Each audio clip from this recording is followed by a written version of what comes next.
move that Well, just Ariana because preside. we'll open for, we have to call to order, so we have to open the meeting. So I need a motion to open, you know, need a motion to, yeah? I'll do the first thing to No, not, that's not, no, it's getting old. If you don't want to come, don't come. We have a lot on the agenda tonight, this should be exciting. Okay? It never works. Okay, anyway, I'd like to welcome everybody tonight. We've got a really packed full agenda, and we have a room full of some very, very, very special guests who I will introduce in a few minutes. But first, what I need to do is a little housekeeping. So I need a motion to open the meeting on behalf of the town board. Do you have a second? Second. All in favor from the town? Aye. Okay, I would like to ask the village to appoint a presiding I officer will for the move meeting. that Ariana Bosco be appointed presiding trustee. Can we also make sure, move some of the microphones, so we're sharing microphones, I'm sorry. And we're all in favor. I'm in favor. So the village board, Do it right. so the village board, please make a motion a second. We did. We made a motion, All it's in been favor? seconded. Aye. Aye. Aye. Okay, great, thank You you. guys want to share that one? You guys want to move that down a little bit? Yeah, we can do, yeah, okay, great. We can share. Okay, thank you. Thanks. Okay, Thank you, okay. Jeff. Okay, great, thank you. Okay, so what I would like to do is ask everybody to rise for the Pledge of Allegiance. I pledge allegiance to the flag of the United States of America and to the republic for which it stands, one nation, under God, indivisible, with liberty and justice for all. I always forget how I have to get twisted. Okay, so I just need for us to approve the agenda. On the town portion, I just need to add that we're, the electric vehicle charging station grant, I'd like to just add that onto the agenda for us to talk about some things we might need to do in order to be ready for the grant. So just add that on. And what I'd also like to do is structure the meeting tonight where I would like to do the introductions for the DEP portion and the, New York Rising, is that still the title now? The New York Rising program, and do the introductions for that. And then what I would like to do is turn the meeting over to Ariana for her to then convene the action item parts of the village town meeting. So if everybody's okay with that, I'd like a motion to accept the agenda as proposed. So moved. So moved. Do I have a For the second? town. Second for the town, and on behalf of the town, all in favor? Aye. And for the village? Aye. Aye. Aye. Okay, great, thank you. Okay, so the way we're going to structure this tonight is we've got two major presentations that are really, really incredible opportunities for the community of New Paltz, which includes the village and the town as one community, to move us forward in a really productive way. And then, so it's very, very exciting. And then we're going to go to public input afterwards, and then Ariana will convene the action part. So I'm going to start with just a quick introduction of some of the people we have here with us tonight. And first, I'd like to introduce Tom Scaglione, who is the Regional Director for the Governor. Is that correct? He is the regional representative in the Hudson Valley for Governor Cuomo. And since he started about a month and a half ago, we've probably talked about 2 times a week, if not 3 times a week. So his interest in New Paltz has been astounding. His availability to us has been astounding. And I want to welcome him and thank you for being here tonight. So on behalf of everyone, thank you. Then we also have Dennis Doyle from the Ulster County Planning Department, which is really wonderful to have him here, and I'll get into that in a second. And then from the DEP, we have Todd West, who will be presenting, Dan Michaud, Bill Richardson, and Adam Bosch. And Adam used to be our wonderful reporter for the Times Herald Record, and it's nice to see him here in a different capacity, even though he used to write wonderful things about us all the time anyway. So welcome, Adam. And you're welcome, Adam. It's nice to see you in a suit and a tie, because you never came to legislative meetings dressed that way. But anyway, so before I turn it over to the DEP, let me just give a quick little brief overview. The town of New Paltz has been talking about creating a water source for probably as long as they've talked about consolidation, which means it's been a long time. And what happened was about 2 months ago, I would say, the town had decided, because we have a lot of projects that are coming into town, they're looking for water, they're talking about how to create a water source or whatever. We authorized Dave Klauser, the engineer, on behalf of the town, to start to look at taking all the water that we know we have in the town. I don't think there's anybody in this room that doesn't know that the infamous Sam Plesser property, where they wanted to build a Walmart, has an aquifer, and we've always talked about that being our future water source. And there's other water within the town that we've identified through our studies. And so we knew we had some water, and we wanted to look to how to create a water source. And at the same time, we knew that the DEP was looking to get all of the upstate towns off of the aquifer and having them create their own water system and only use the DEP as a backup. So we also know that water is the liquid gold of the future, and wars are going to be fought over water, and any community that can control their destiny with their own water usage is a community that's very forward-thinking. And so this is a really critical issue for the town, for the village, and for all of us. So we reached out to the DEP just to say, we know we have a bunch of water, and this could fit into some of your bigger plans of getting all the towns off of the aqueduct. And so we reached out to them, and they immediately reached back, and within days, we're in my office in a meeting. And Dave and I sat, and basically, pretty much the premise of the meeting was for us to tell them what water we believe we have, the quality of that water, and what we think, we could offer in terms of the DEP with our water. Which at that point, we found out they had undertaken a major study, and they found even more water in areas that we had never basically studied. And so between the water they found and the water we had, there seemed to be a unique opportunity at this moment in time to sort of look forward to how we're going to create a water system, knowing also that the village basically has to have to work with the DEP to come up with a solution for what's going to happen when the aqueduct closes down. So it seemed like this was an incredible opportunity. Now, just let's set the record straight. The town in no way has negotiated with the DEP on how to solve the short-term problem for the village. It's not our problem. Well, it is our problem, actually, but, we've never been invited into the conversation, and we haven't tried to invest ourselves in that conversation. We're just trying to say we've got water, let's just try to work together.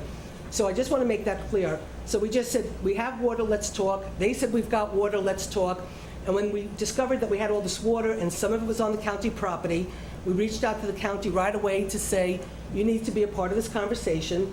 And actually, the community needs to be part of the conversation, and the village and the town, who's never been a part of the conversations, basically, in essence, should all talk together and learn from the DEP where these opportunities are and how we could possibly work together for a bigger solution to our water woes of the future, and then figure out how this meets the needs of the village problem. So that's about the extent of it. That's the background.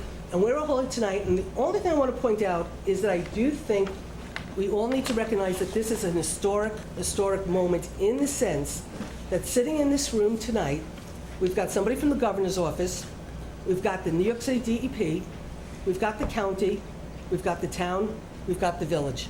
We've got all of the key players from the local level up to the top state level sitting in a room trying to understand how we could solve a problem together as one community in one state. And so we have a golden opportunity for us to try to do something big and great. And with that, I would like to turn it over to the DEP. And if you need us to move. I would just like to thank the DEP for arriving in a Prius.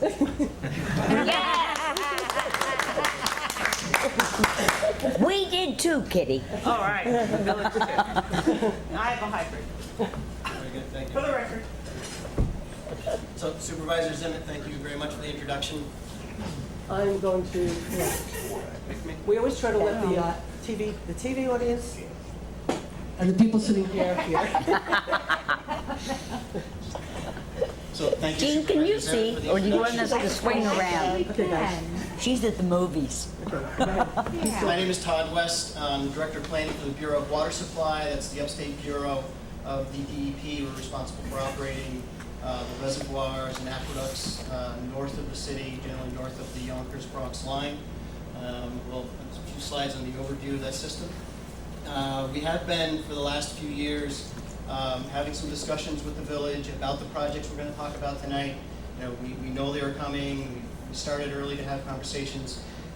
Last fall, through the summer and last fall, we decided that DEP would fund a study to look at other opportunities for non-DEP supplies for a backup system. We did that work through the winter months and released that earlier this year. In June, Supervisor Zimmett made a request to the DEP to meet with us and to understand what we were doing. We met in early June. and then had a subsequent meeting which resulted in the invite for us to come here tonight. So we're happy to be here. So I'm going to walk through the agenda tonight. We're going to talk a little bit about the city system overall. We're going to talk about our Delaware Aqueduct, which I'm sure many of you have read about in the papers already, the leaking tunnel that we have that we need to make repairs to, which results in our need to do repairs prior to that on our Catskill Aqueduct, which serves the village and town of New Paltz for their primary water supply. We'll talk about the New Paltz water supply overview and then the scope and findings of the study that I just mentioned. So just quickly, the New York City water supply supplies about 1.1 billion gallons every day to the city of New York and about 1 million people in the county of Westchester, Putnam County as well, and up through Ulster County, including people here in New Paltz and High Falls also, before the water even gets here. There's 3 systems, typically as we refer to them. The Croton system on the east side of the Hudson, which is the oldest system historically, which has supplied 10% of the city's supply, but largely has been out of service since the early 90s because it's not needed. And that's the system that you may have read about, the filtration plant that's being constructed in the Bronx will serve that supply. The other 2 systems that you're probably most familiar with are the Catskill system, which includes our Shokan Reservoir and the Catskill Aqueduct that supplies water to New Paltz, as well as our Schoharie Reservoir to the north. And the Delaware system is comprised of 4 reservoirs, the Rondout, the Neversink, the Cannonsville, the Pacton. So currently the Delaware is probably supplying about 60% of the daily supply and the Catskill around 40%. So focusing a little bit on the Rondout West Branch Tunnel, it's the same map as before, but you'll see the double-ended arrow, which indicates what we refer to as the Rondout to West Branch portion of that tunnel. It's a little over 40 miles long, 13.5 feet in diameter. It's anywhere from 600 feet deep to over 2,400 foot deep. It's important to understand when you hear coverage about the tunnel and that repair, those are important parameters that affect our ability to make the repair. Placed into service in 1944, it was last fully drained in 1957. Obviously a very critical system component. The final bullet is the one of the most important ones. That's our tunnel that does have leaks in it, and then we have a program underway to repair those leaks.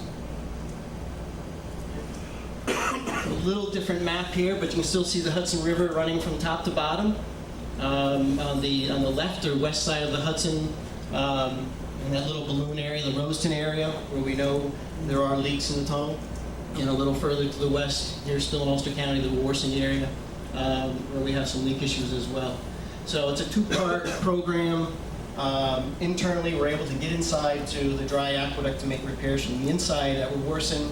But because the portion under the Hudson River is the lowest portion of that tunnel, and it's where both ends of that 45-mile-long tunnel slope back to that low point, any leakage into the tunnel accumulates in that area, which makes the repair especially difficult there, which is why we've selected to do a bypass in that portion. We've currently let the first contract for that, which we refer to as BT1, or Bypass Tunnel 1. That's building 2 shafts, one on either side of the Hudson, one in the town of Newburgh, one in the town of Wappinger. So that is underway currently. Excuse me 1 minute.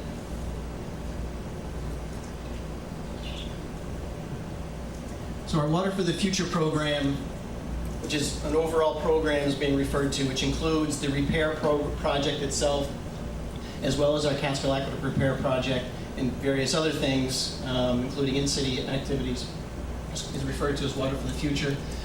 The current planning for the Rondout West Branch tunnel shutdown is a period of 6 to 15 months. Could be as short as 6 months, could be as long as 15 months.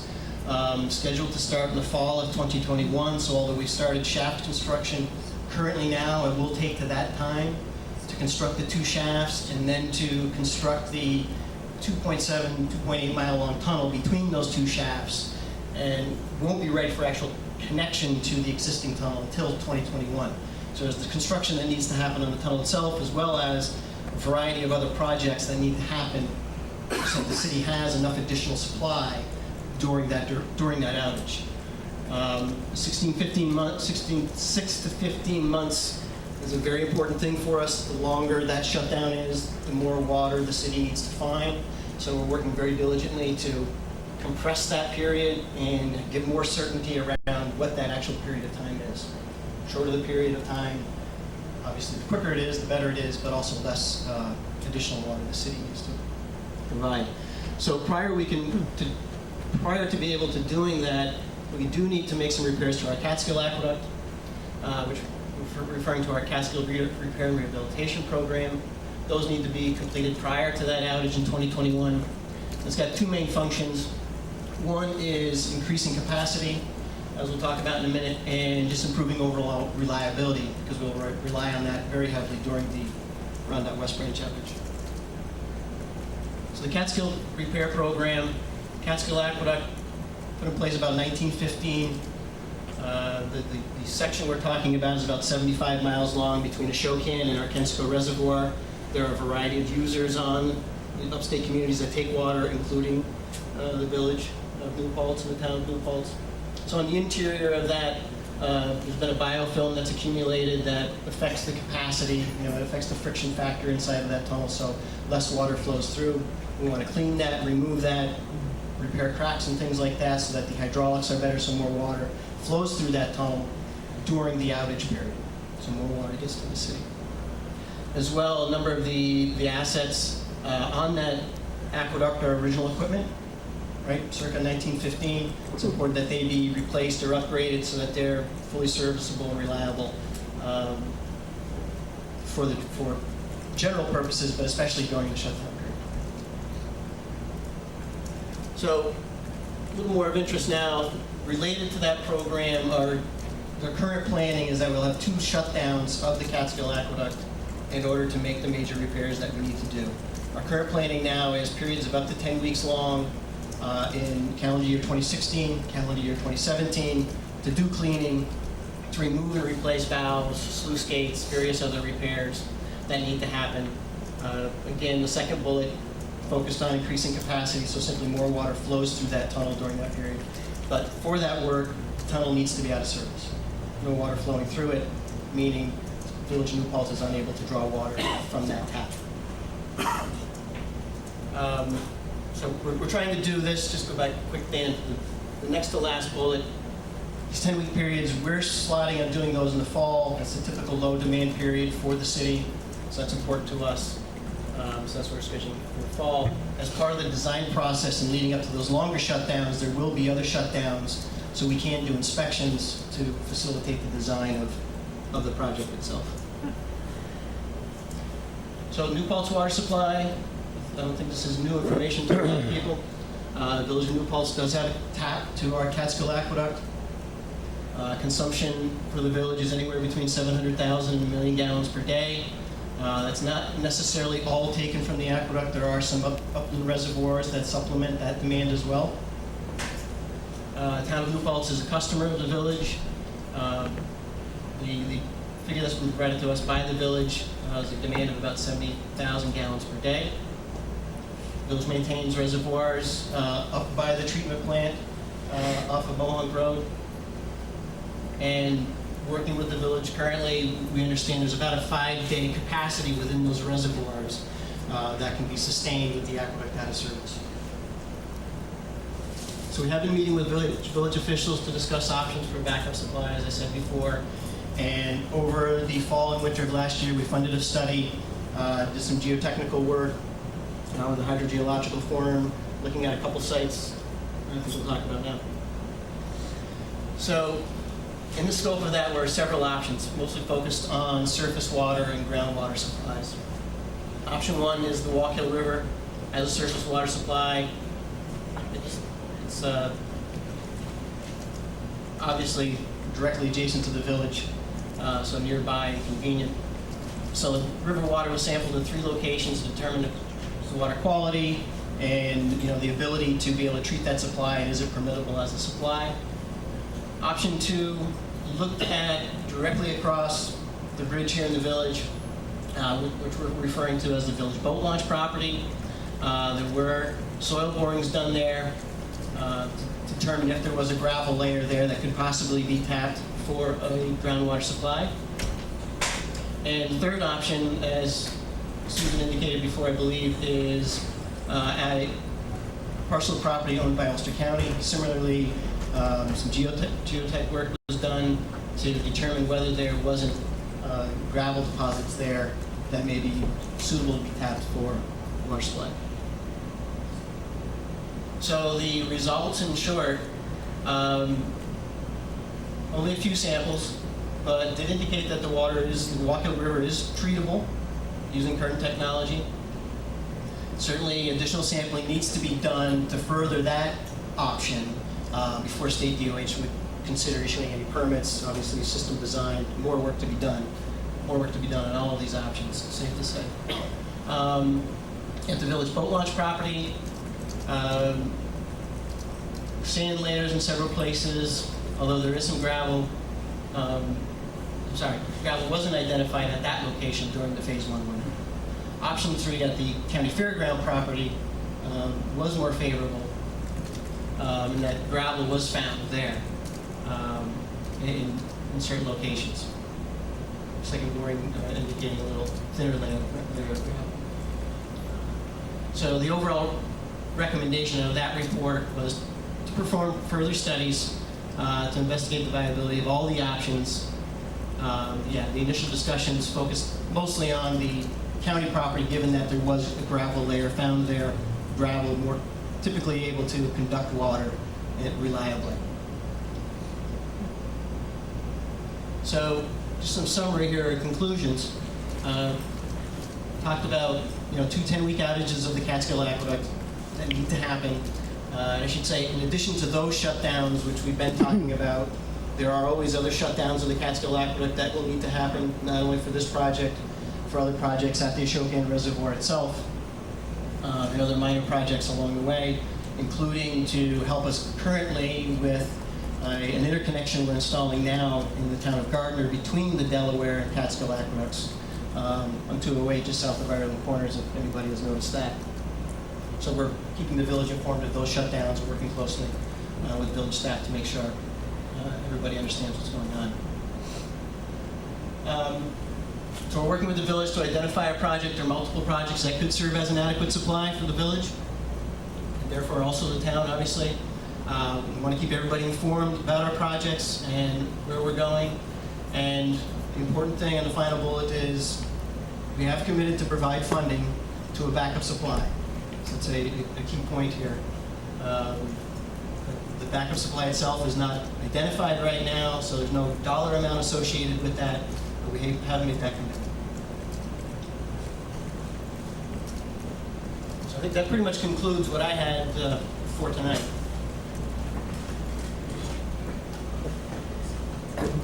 So I guess, now we can ask questions, right? Now, Dave, I don't know, do you want to say anything or add anything, or do you, I really don't. he's going to give the microphone. I briefed the board a couple of weeks ago on where we were at with the water that we know that's in town, on the east side of town. I just have some concerns about the timing on this. The clock is really ticking. It's a big project, and we all need to really work together. It's a community project. And I'm sorry, Dave, can I ask a question? I noticed, and you might be able to answer this too. Jeff, you need to use the microphone. Everyone always tells me I'm too loud, so. No, it doesn't. It could be for both of you. I see you were looking at a lot of properties that are all west of the Wallkill, and there are quite a few properties east of the Wallkill. So are any of those viable alternatives? So we've, obviously we're dealing with the village, right? We met with the village and their engineer yesterday. They've given us a proposal. I'm not going to shed too many details about that proposal tonight because we've just gotten it. We need to give some feedback. But yeah, there are other areas that could be looked at, aside from those two that I talked about tonight. That's correct. I mean, I think that's part of the larger thinking that we would like to see happen. The work we did shows that there are other opportunities. By no means are we saying those are the only opportunities. Julie, did you? Oh, I think To take, go ahead. to just pursue Jeff's question a little longer, you say that you're starting at phase 2. Are you looking at other areas and testing other areas that have been designated to you that you weren't aware of to begin with? Well, we're not quite there yet Okay. on those other areas. I mean, we believe that, you know, part of our work that we did over the winter was to confirm that there are other options. Again, I won't present to, I'm not going to say that those are the only options.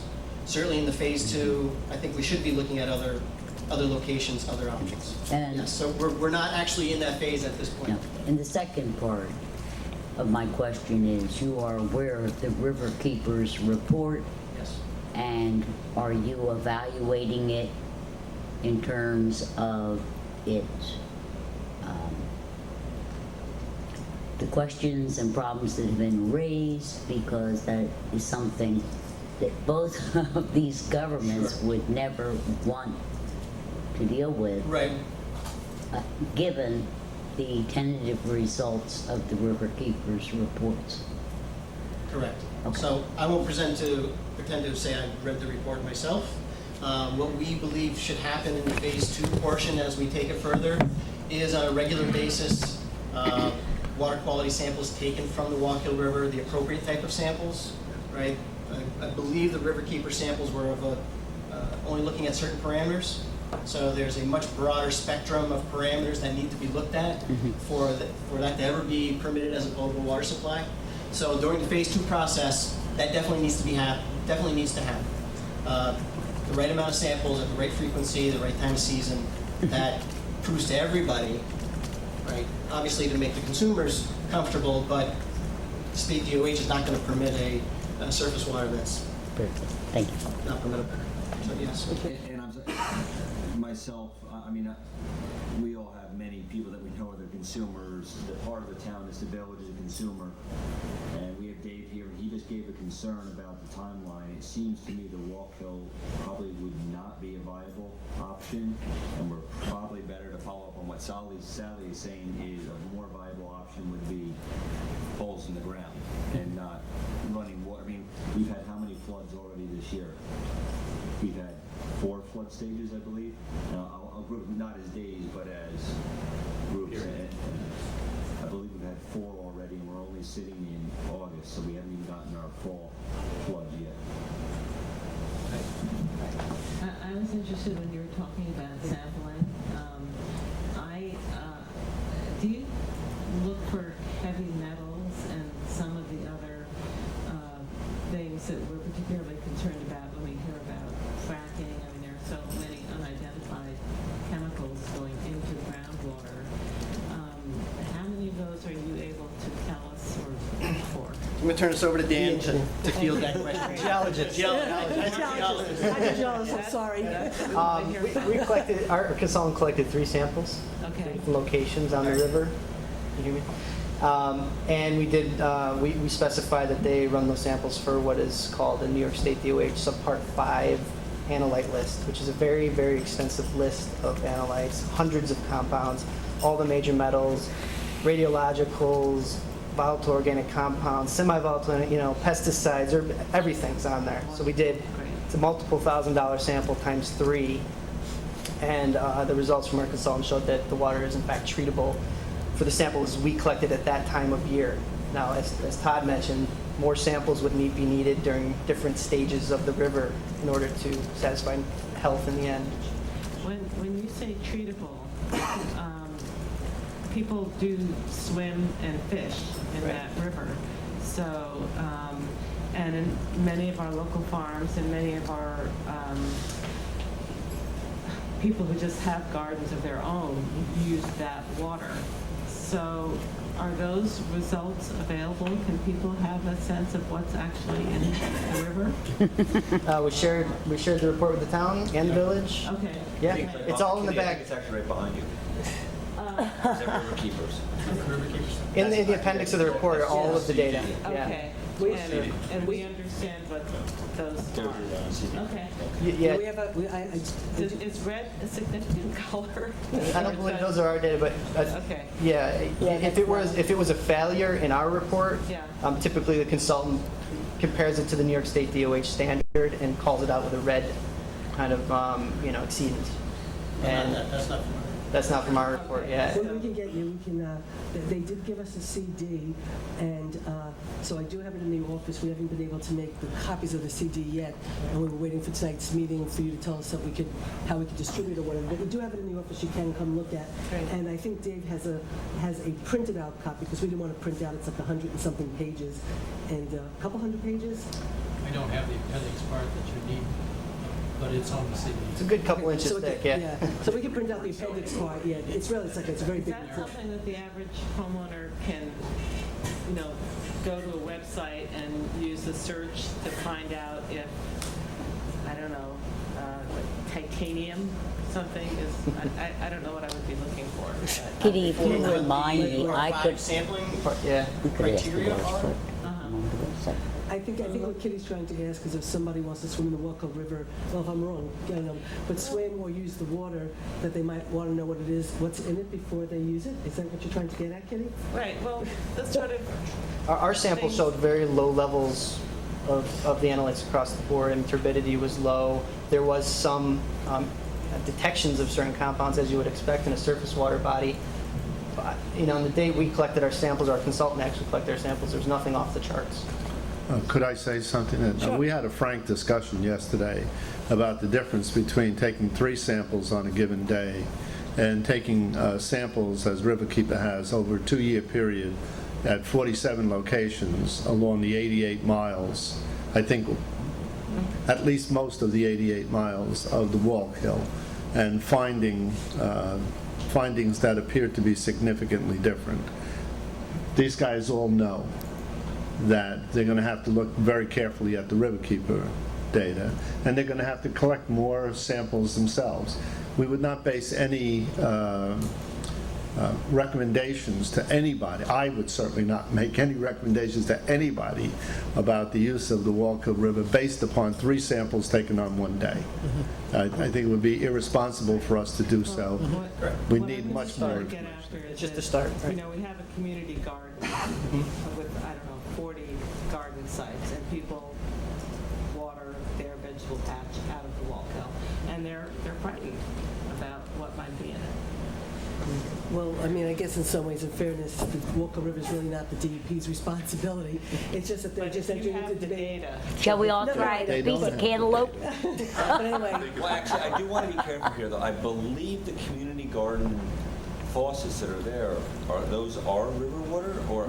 No, that's potable water. The Is that river water? No, Village water. the faucets that That's are very, village water. are potable water. They're That not is river from water. river. That is not river water. No. Not river Not water. river No, that is- But there was about 18 inches of river That's a different water discussion. there about a week ago, But so. the faucets provided down, so everyone knows, the faucets provided at the Gardens for Nutrition is village potable water. Yes. And when it floods. Courtesy of New York City. We have, unfortunately, it is downstream from a flooded wastewater treatment plant, but that's a different discussion. if it's okay, I'd like, Can I just add, sure, go ahead, Sally. because I don't even want to address the Sally, use the Wallkill. microphone. I think we ought to get away from the Wallkill River Oh, that's what I was- as an alternative.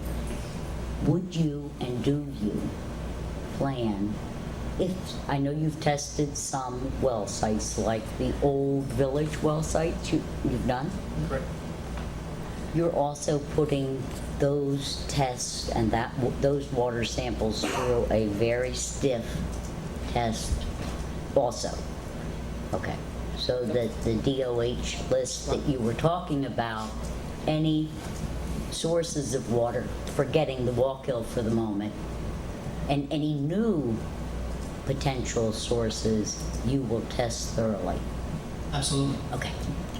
I don't know if I have the question framed, so hopefully I can sort of, but I want to sort of get to a little bit more of a bigger picture in the sense, right now, some of the options on the table, as I understand it, is a potential to do a very, very expensive and long pipeline going down to Gardner and tapping into Gardner for a immediate solution for the shutoff. Then there's also the possibility of going down to Highland, which is a possible shutoff. So those are two options, but those options for the moment, if I understand it, and correct me if I'm wrong, would really be just temporary solutions for, to accommodate the shutoff, not long-term solutions to water problem. Okay, to a water problem, the overall water problem. So potentially, that's a lot of money to put piping in the ground to help with the short-term problem. Simultaneously, in this phase of the study that you did, it was looking to identify other water sources to use as a backup system that might not be so costly as a solution as opposed to going to Gardner. And, okay, so that is a true statement. Sure. So the concept of a pipeline to our shaft board facility down in Gardner has been proposed. A pipeline to Highland down the 299 corridor has been proposed. Those are both very costly options, much more costly than if ground or surface water is found locally. Okay, so that leads me... Would you answer the supervisor's question, which is, are they temporary or can they be permanent? They could be either, right? It could be either a temporary arrangement or, I mean, the proposals were for either a temporary or a permanent, so.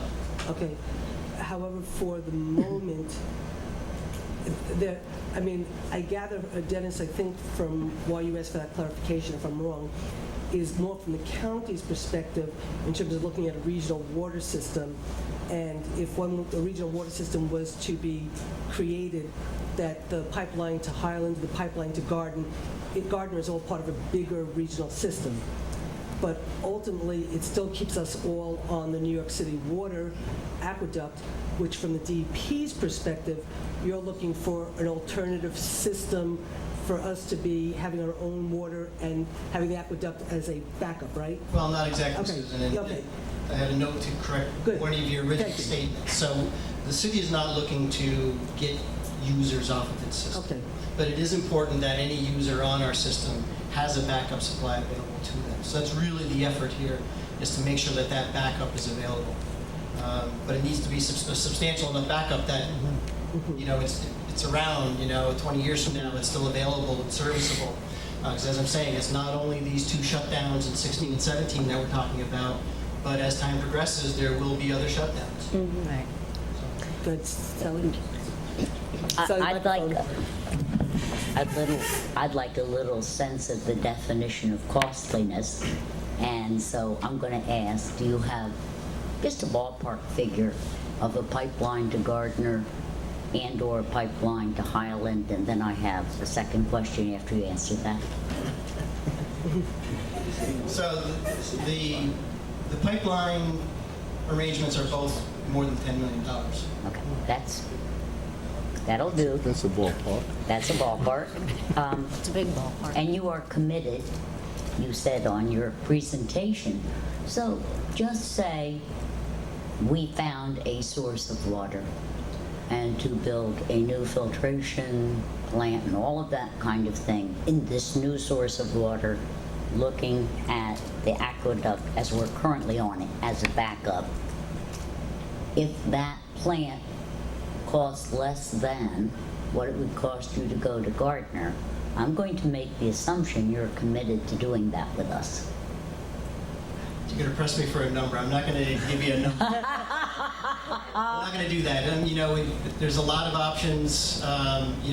We are committed to providing funding. I'm not here tonight to say how much funding.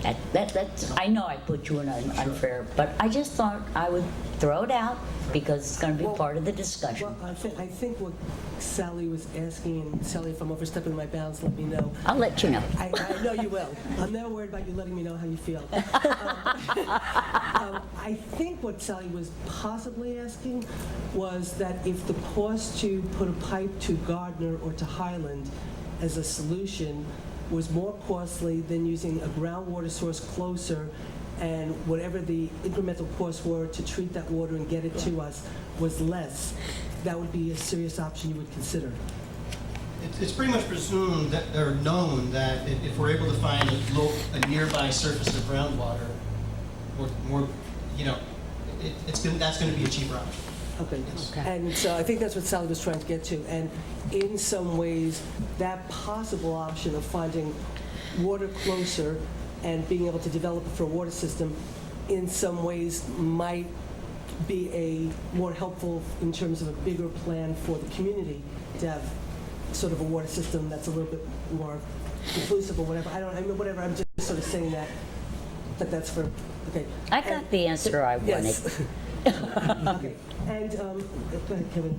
So if we're trying to create a water resource, which is, from your perspective, a backup supply to what we already have access to, then we should try to build that resource out into a kind of a comprehensive asset kind of base plan where we can leverage that going forward in a way. And I haven't quite thought about how we can leverage it, but if we're going to create a new resource, we should have the ability to leverage it in some way, either to benefit us as a community financially or in some other way.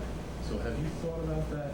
Let's say we develop this alternative water source, and now it's just sitting there because we don't need to use it because we're back on the aqueduct.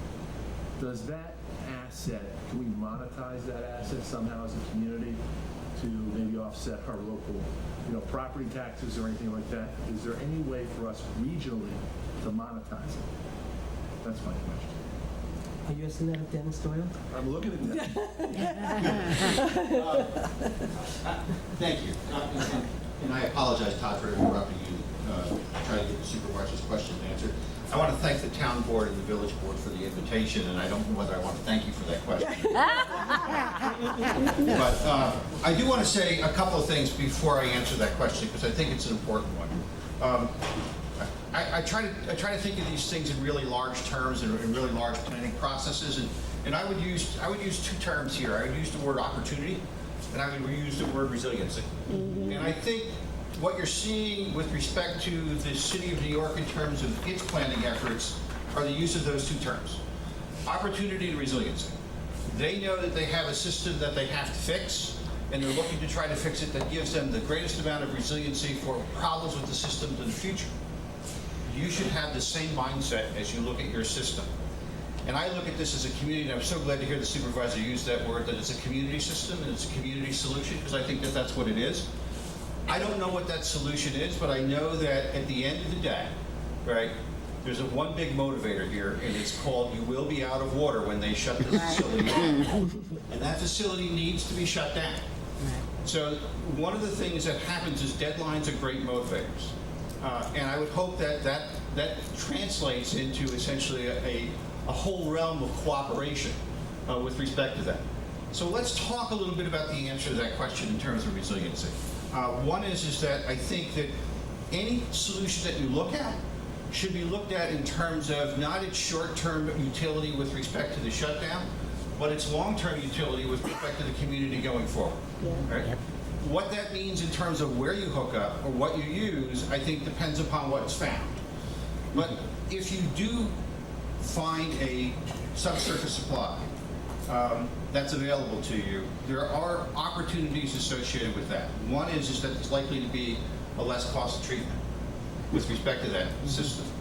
The other thing is that I would say to you that the cost of treatment with respect to the Catskill Aqueduct is influenced by turbidity episodes on that aqueduct.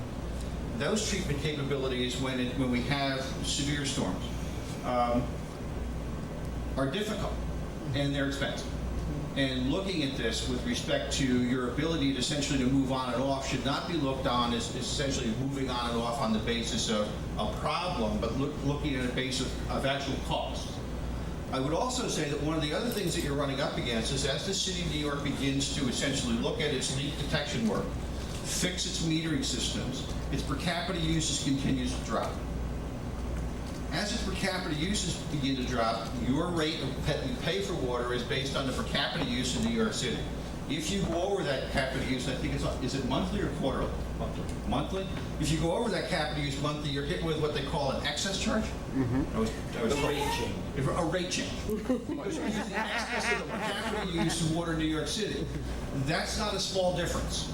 And those small differences are going to continue to change as the city continues to invest in its water supply system, and those investments influence rates that the city folks have to pay. So to the extent that you're off the system, you can save money. And to the extent that you can use off-system, even if you're partially on the aqueduct system, you may be able to avoid excess charges. So you need to look at it in that way as well. So what I would urge you to do is to work together, right? Find out what the next steps are, because I heard the word phase 2, and we decided like to know what phase 2 looks like and how and who's implementing phase 2. And then look and see if you can find a long-term solution to not only this particular need, but also to the community's need going forward. It may answer the questions in terms of what to do now. It may answer some of the town's concerns with respect to its access to water in the future. Thank you. Does that answer your question? Great answer. Okay. Thanks, guys. Susan? Yes, go ahead. Todd? Todd's coming back. Yes, Todd. Given that we currently use up to 1.1 or 1.2 million gallons per day, and given that the village sources currently can provide about 30% of that on a regular, ongoing basis, what do we need to find in, say we could find, groundwater? What do we need to find that would be realistic? I mean, do we need to find 800,000 gallon flow, or do we need to find? So I think that's part of the phase 2 work. After we met yesterday, and we've been thinking, I think all along, that it is the 700,000 to 1 million gallons per day that needs to be found. But I think part of the phase 2 really needs to look also at what is the actual safe yield of the reservoirs that the village owns. Because I believe, Bill would remind me that the actual withdrawal from the aqueduct is not that full demand. It's less than the full demand, as you say. So I think the reliable yield of what you have already needs to be looked at. Town has access to wells as well. There's, that's part of, as Dennis is saying, working together and looking what everybody has. What do you have right now? And taking a good look at what is the demand actually, what's the current capacity, and this isn't in the original, the first phase of the report, I don't think, to an adequate degree. I think that's part of it as we move forward. Really understand what's available right now and the actual demand that the town of Village has. So you would pump it and then store it, right? You would have a storage facility, correct? With your private supply. Say that a little differently? Well, I mean, the village has reservoirs currently, right, which but receive, the 5-day supply. right, which is using the reservoirs that currently exist up by the plant, as well as the treated storage capacity here down the road. Getting back to Councilman's point over there about, the way you design it, how much of the yield you need, whatever you come up with, you have a storage facility as well, wouldn't you? Yes, safe yield is a combination both of your storage capacity In the form of a reservoir in the form of a reservoir or tank, as well as what flows into that system through streams as it does in the upland. So it's a combination of both. Did you want to say something, Dave, or? Just, there was a projection in the report that said that the fairgrounds property could possibly produce more than the village needs right now. I think it was like 110% of what the village flow is. But again, that needs phase 2. We really need to. You need to nail that down. That's a. But I think right now, at least from your initial studies and from what we believe now might be potential, I mean, I do know that Dave has been talking with the hydrologist, to sort of quantify a little bit more about some of the water that we believe is there. And I think in his initial conversations, if I'm wrong, we're starting to discover there's more and more water sort of west of the Wallkill, east of the Thruway, that we actually have a lot more water in this community than I think anybody ever thought. We always knew we had water, but I think we're finding out through this that there's actually a lot of water that might, we might be a resource-rich community when it comes to water. And so I think we're, in a sense, in a good place with you in terms of there's a lot of options to explore how we sort of do the next steps together as a community, working with you in a time frame that understands your needs and your obligations, and so that we come together cooperatively to figure out our next steps and come up with a solution that works for us to the best of our ability and gets you what you need as soon as you do, which is pretty much where we're at, right? Yes. But I So, go ahead, have one Sally. additional request, because it has been my experience in my short time, no, in my long life in New Paltz, we do not deal well with problems because we think we have all the time in the world. Would you be kind enough to present us with a timeline working backwards so that together we can get this job done? Yes. Good. So it's something you'll get us, you're not telling us tonight. Okay, so you will get us a timeline, both boards, a timeline of, certain,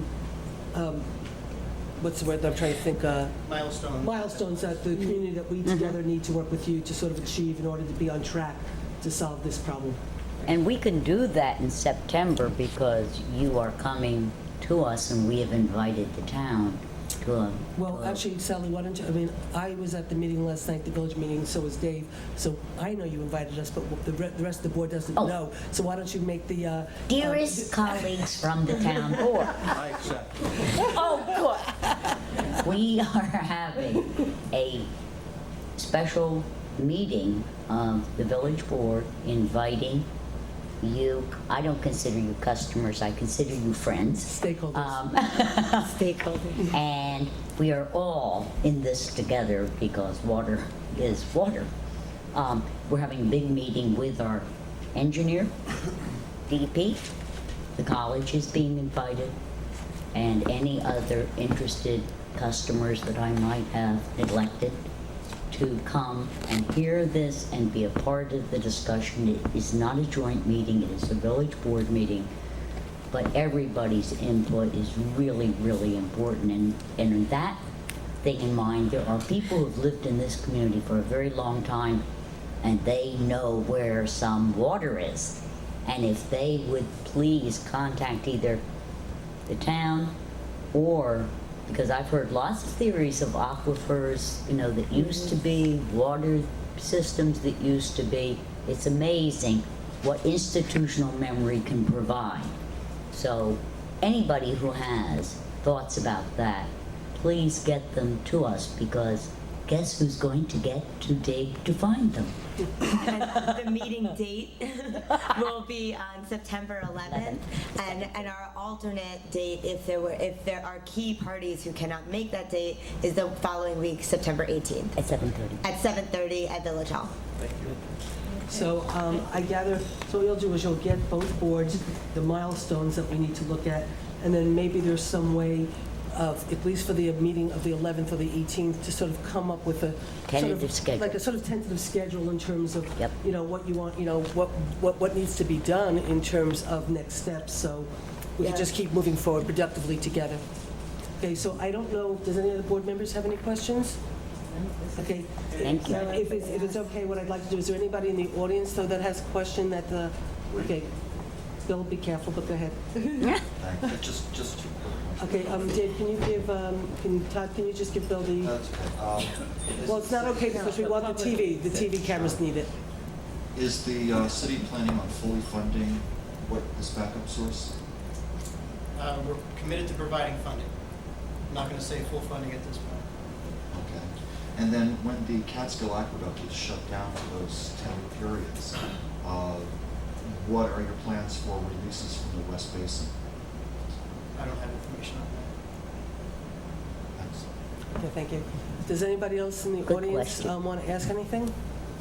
Okay, George Lithgow, the attorney for the planning board, if, I'll just talk real loud. okay, go ahead. You might want to stand up because of the TV camera, just I'd just like to know how the city is currently handling seeker environmental review and how it anticipates the water systems will be studied in that process.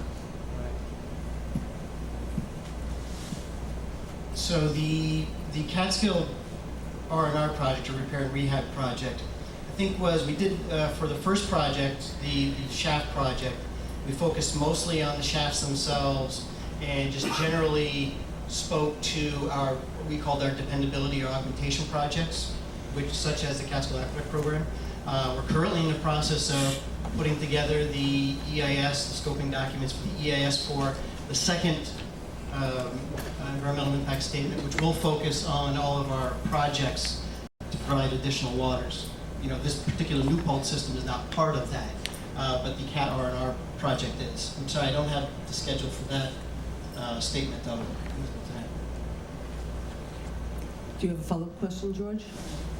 Well, if New Paltz isn't a part of that, the question is how will that be incorporated as a supplement? It would probably be, I don't know to tell you the truth, but I would expect it to be studied separately as a separate system.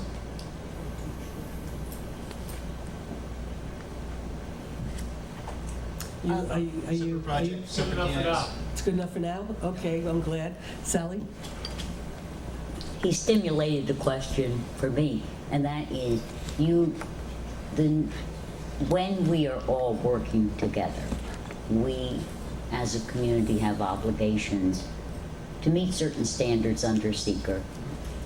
DEP is not going to try to say, because it is a separate state affiliated agency, that you are not going to have to meet those requirements. No. Okay. So let me be clear as we move forward. I mean, the expectation of DEP in providing funding is that the funding would be provided to the community. The community would undertake the project itself, including the engineering, the construction. But you will help us figure out all the hidden costs, won't you? Yes. Good. Okay, great. Dennis? I'm sorry, does that include the phase 2 or the additional studies to see whether an adequate groundwater supply exists? Because it seemed to be implied that you were going to be doing some of the additional testing on the walk hill and perhaps some of the additional. The phase 2 work as well, Dennis, where we've provided a body of work that shows that there is water resources locally. Again, yes, we're looking for the communities to do that, right? For DEP to provide funding for that to happen. Okay, does anybody else have any other questions before we sort of wrap it up and thank the DEP for coming? Okay, so with that, I'd really, really like to thank you for coming down to New Paltz, sharing this with us, and we look forward to continuing working together cooperatively as a community to find an answer. So really, thank you so much for coming. We'll see you on the 11th. So I guess we'll wait, because you guys aren't probably going to stay for the next presentation, right? So we'll do a little 3-minute, 4-minute break so you guys could pack up and, okay? So thank you very much. Thank you so much. Thank you for coming. Thank you, Todd. Thank you, Dan. Thank you, sweetheart. Thank you so much. See any more? Jeff, always good to see an engineer. Jeff, Thank you. Thank you. Hey, I think we have common friends. You look familiar, yes. Yeah, Mikey's friend. The wedding. Oh, that's awesome. Yes. Fenla and I grew up together. That's awesome. Cool. I recognize the name, so. So I'll see you on the 24th then, I guess. Yeah. You'll have a good time. Are you guys camping out? Oh, yeah. Nice. Me and my wife will be camping out. Cool, yeah. She doesn't want to, but we'll be camping out. Yeah, my boyfriend's kind of in the same boat. Yeah. He's not into camping, but we're going to do it. They don't have choice that night. Exactly. This is my buddy's night, so. Exactly. We Same did the here. bachelor party the other day up at the Saratoga track. And, We had a little bachelorette thing the same night. did we you went go? out in town, yeah. Okay, Alexa went to the day. Oh, I didn't. I couldn't make the bridal shower, but we did. We went out that night. Okay. So yeah, I was like, all right. Well, I would have gotten to meet your wife, and if I had gone, but cool. At Princess is playing. Yeah, I know. I'm really excited. I'm in the big heavy with Mikey and Chris. Okay, and Dave. that's why you look familiar. Yeah, I've seen you play. That's awesome. You're familiar too, but Yeah, I was probably dancing like this. we'll talk more there. Sounds good. Okay, thanks. Small world, huh? Right. Not quite miracles, but great things can be done.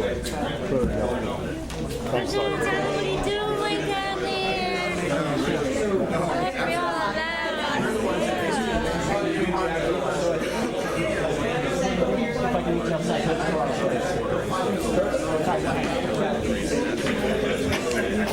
Is this our course or?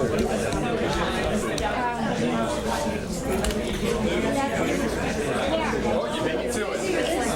The size of that extension that's like a shop vac size extension cord. Bill, where we get That is a great size cord there, huh? Yeah, I need one of those for my shop vacs. Yeah, travel big or don't travel at all. Resilience. Adequate backup.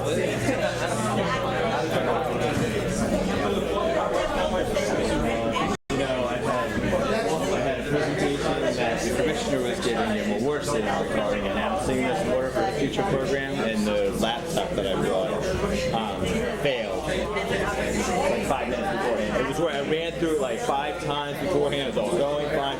We actually, thank goodness, Dennis had one, and we were able to use Dennis's laptop. And this was a couple of years ago. So bring 2 projectors, bring 2 laptops. The commissioner's coming. Bring it all. Yeah.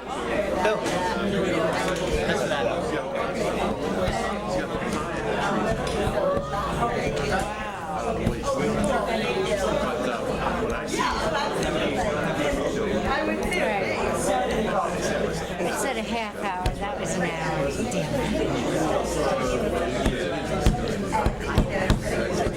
One down, one to go.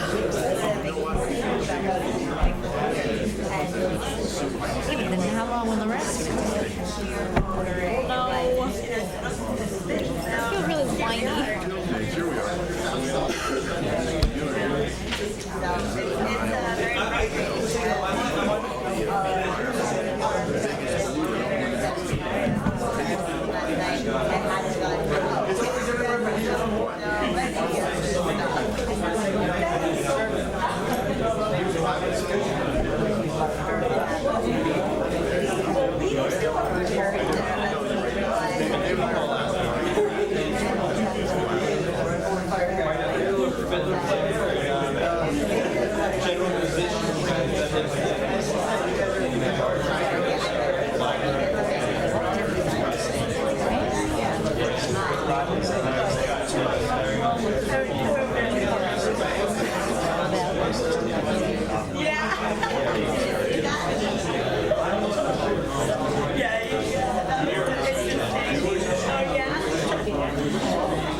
Basically,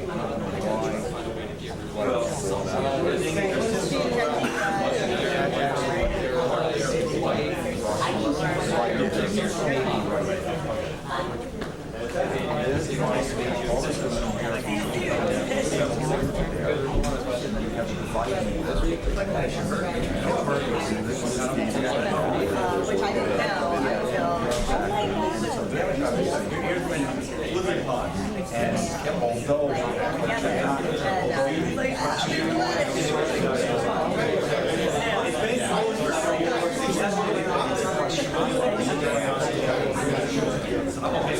There's like 12 people on Horse We're not like it. Let's close that one off.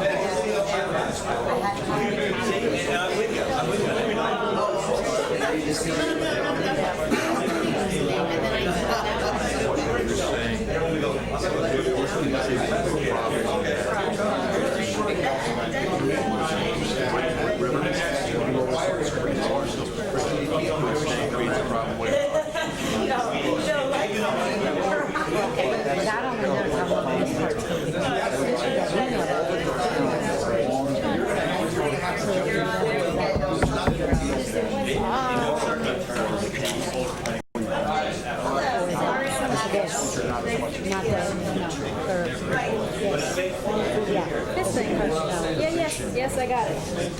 Yeah, funny, they put the village clerk on it, and they put the assistant, but they didn't put you on it. So you know what? I just sent it to you. I was gonna put you might need this, but I just said she'll know when she sees my name. Very careful, so they don't know if it's or a little low. But they're growing higher, basil, everything's spring. I think that's low.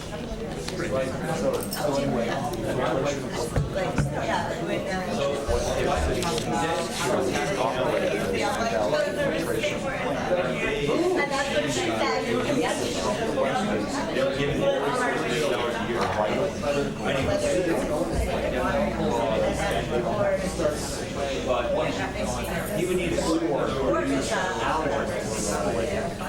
So are you saying not only that, the concentration of the fluid has to be released to kind of get out? Like your coffee ground, you gotta wash it out. So do you pressure wash it out or take it out? Well, it settles them up, they let it out. No, actually, What you're going to do is Yeah. Oh, she sure did. I knew where you were going.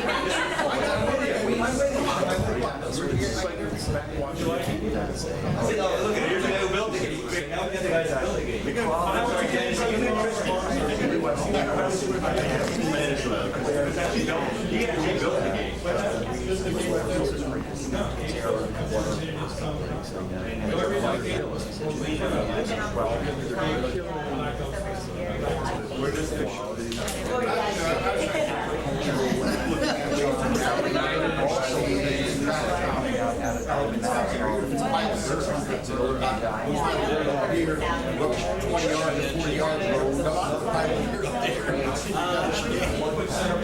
John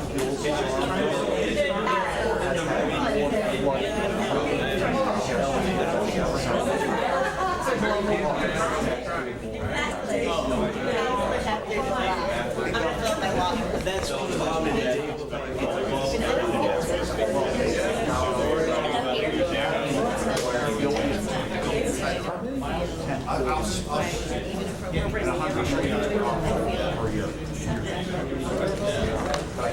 Oh, yeah, one good. Yeah.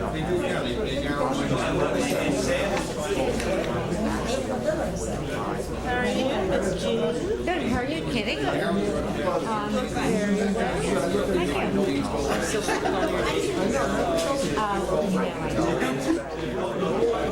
Get a good shower. I think about 2 pairs back. Oh, I did. It's very depressing.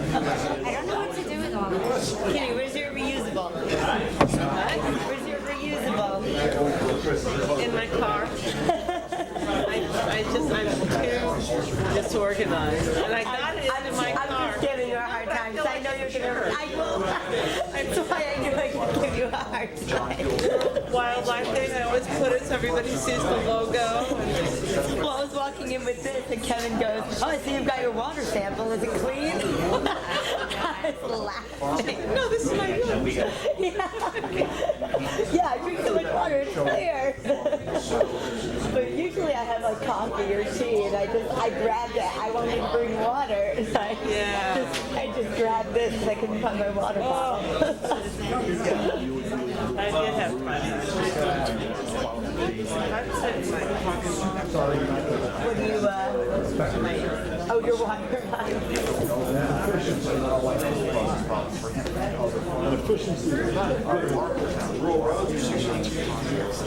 So we can take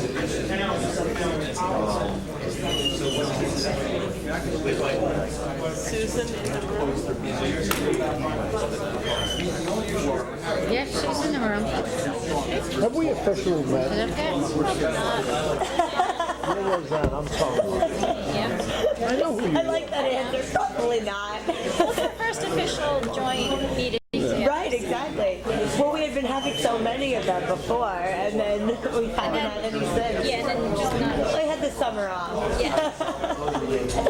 Almost. It's called summer schedule. Yeah. Well, everyone's on it. It's difficult to get everybody together. Everyone's on it except us. Well, I feel like I'm on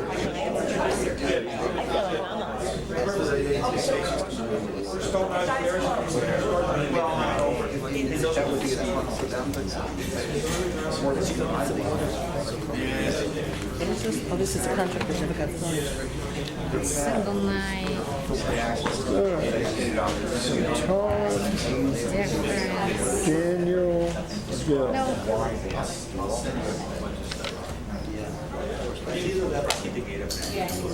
You're very well informed. I like it. I'm glad you've taken this up. I spent a lot of time with them yesterday, and I've been trying to read in between playing with our grandchildren as much as I can. No, it's good though because I think we all have like things that we take on, Yes. and it's really I'm excited that you have. I mean, I'm not surprised, but I'm excited that you took this on in such a strong way. And funny enough, Daniel, he and I are going to the same wedding this weekend. I'm friends with the bride from growing up, and he's good friends with the groom. And he's like, I recognize your name, and he's like, are you friends with them? And it's a camp out wedding. So there's this wedding party, and then on the property that the wedding is, people are You're getting married and you didn't invite me? Yeah, right, Sally. You're gonna be walking me down the aisle. Okay, guys. Let's go. Okay, I'm going to ask everybody to, I know you're all having a lot of fun, and everybody's laughing and enjoying and socializing, but, and even Bill Kimball's having fun and socializing and not telling us to hurry up. Motion to adjourn. Okay, so we're going to be solving the community problems here in one night together. So congratulations to all of us. Now, actually, the next thing that's very, very, very exciting is the governor implemented a program, and if I get anything wrong, I will let Lori correct me. I've been filling the town board in the last two meetings of any update that I've had, called the New York Rising Community Reconstruction Program. Myself and the mayor were both invited to go up to the governor's mansion for a sort of welcoming for all the elected officials and then an all-day presentation on this project. I did go on behalf of the town board, and it was a very, very interesting day. And at some point, I would love for everybody to visit the website, and I'll let Lori tell you, because there was a video that was done that shows the resiliency in other communities like San Francisco after the earthquake and when the bridge fell, which blocked the community from the waterfront, and what San Francisco did to rebuild and how they made the waterfront a part of the community. And when you watch this video and see what communities have done, where they've taken really horrible situations and turned it around for the benefit of the community, it's actually very, very uplifting. And I came away very excited about what this program that the governor is implementing can do for our community. The more exciting thing, which is why I thought it was very important to invite the village board here tonight to join us, is that basically New Paltz Town could receive $3 million. New Paltz Village can receive $3 million, but if the two communities work together, we could receive possibly $9 million, if maybe more, and whatever. So for us to come together as two boards, once again, to look at our community problems of what we face when we get hit with a flood, and what we need to do to rebuild with the state's money in a resilient way to make our community more resilient after a flood, is an incredible opportunity.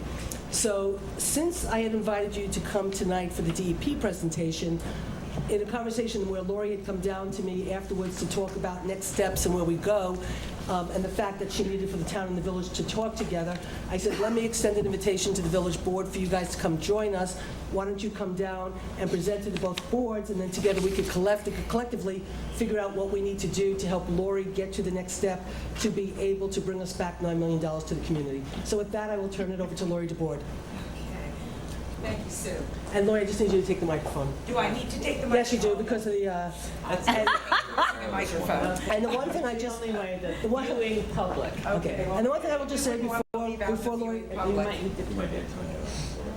but before Lori does talk, I just will say, everybody does remember Lori DeBoard as the regional rep for our wonderful Congressman Hinchey, who we all love and adore, and still love and adore. So Lori represented us down in Washington for Congressman Hinchey, and now she represents us for the governor on this project. So welcome Lori back. Thank you, Sue. So Sue gave a great introduction because it really was a fabulous kickoff up in Albany. We did hear from people from across the country, and we heard some fabulous stories about how they came back from disaster and really horrible situations, and they took it as an opportunity to not just put back what was there before, but to build back with resiliency and also with an eye to their economic future in their community. And that's exactly what this program is designed to do. We don't want to just build back, we want to build back stronger, we want to build in resiliency. We also want to build back with that eye to the future of the community, both locally and within the greater region. So how is this program set up? Where did it start?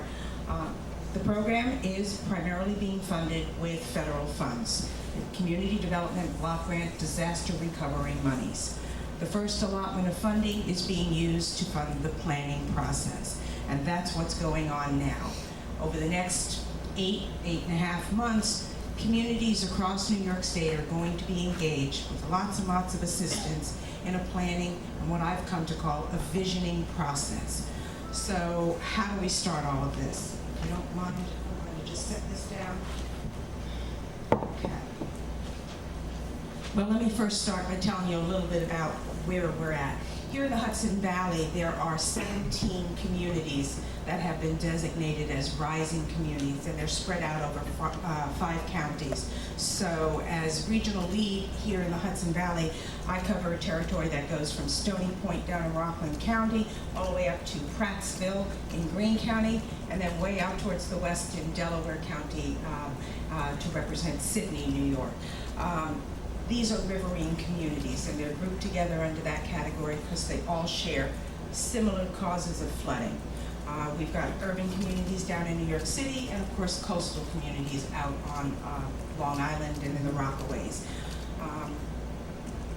Each of these communities was either independently evaluated based on FEMA damage assessments, or they were grouped together based on FEMA damage assessments. And here in Ulster County, we started with Shandaken being a rising community based on the FEMA damage that was submitted there. And then there were 11 municipalities in Ulster County that were grouped together, what we've come to call Ulster communities. And those communities, of course, include both the village and the town of New Paltz, the village and town of Saugerties. We've got Wawarsing, Rochester, Ellingville, Woodstock, Olive, and then out towards the western part, Hardenburg. So all of these communities were originally grouped together, and at the onset of the program, we're going to be engaged in a planning process with up to $3 million of implementation money. The day of the conference, the governor decided we needed more money in this program, and he added a significant amount of money. And so instead of $3 million amongst all these communities, we were looking at $33 million, and that makes a big difference. So how does the program work? We start out with committees, and those committees are going to be community-based committees. Average people from the community participating in deciding what they think needs to happen in their community. So far, we've reached out to people that are involved in local chambers. We've reached out to local business owners, to homeowners who have been impacted in the past. We really want these committees to have a very organic feel to them. This is the people who live in the community. This is the people who should decide what happens in their community. Of course, tempering that, we need people who know what actually happened in the community. So perhaps highway superintendents who are very aware of the damage, somebody who knows the water and wastewater system that was impacted. And we're pulling all of these people into our committees. And we're going to provide them with lots of assistance to decide where their communities suffer the most, how you fix it, how you make it better, and how you move forward beyond that. So right now, I've been going around talking to folks in all of the municipalities in Ulster County to make sure that the organizational structure works. And I've had very positive responses everywhere. We're looking at making some final decisions very shortly about the final look and feel of these committees, and then we're really going to get started. Each of the committees will have Department of State planners assigned to work with them. So as your community says, you know what, we flood here all the time, we don't know what to do about it, but we know it's a problem, what do? You're going to have a state planner to help you figure out, well, you know, you could do a project that would encompass, I don't know, some stream bank work or relocating a particular structure. They'll help you figure that out. Moving one step beyond that, the state has hired consultants through the RFP process. So each community is going to have a team of consultants that are going to do all the heavy lifting of the program. When you finally start to see some projects developing, they're going to do all the hard work of researching cost-benefit analysis, everything that really needs to go into project development.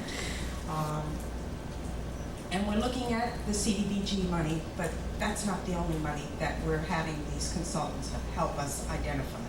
So if you have a water and wastewater issue, you don't necessarily have to use CDBG money. They can help you design a project that would be more suited to going after Environmental Facilities Corporation money or going after Department of Health money.